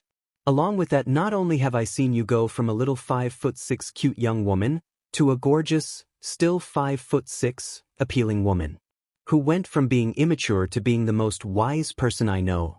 I truly am lucky to call you my girlfriend. Izuku looks at his watch. It's 12 a.m. December 27th. Your 28th birthday? Izuku says with Ochako being surprised. Ochako, happy birthday, but I'm tired of calling you my girlfriend. Izuku walks toward Ochako with tears in his eyes. He kneels down. Ochako Uraraka, will you become my wife? Izuku says with tears now flowing down his face. Ochako bursted into tears and fell into Izuku's arms. The two cried for a few minutes before Ochako sniffled and backed up, holding her hands on Izuku's shoulders. Another thing that never changes is your crying. Ochako giggles. Izuku chuckles. Runs in the family? Izuku says, remembering Inko. So? Izuku sniffles and shows her the ring. It took you long enough? Ochako says, looking at the ring and starting to cry again. Yes, I'll be your wife, I'll marry you. Ochako replies before grabbing Izuku's cheeks and embracing him. Ochako, I love you so much, and I'll love you until the day I die. Izuku says after Ochako lets go of her embrace. Ochako giggles. I love you too, Izuku. The end.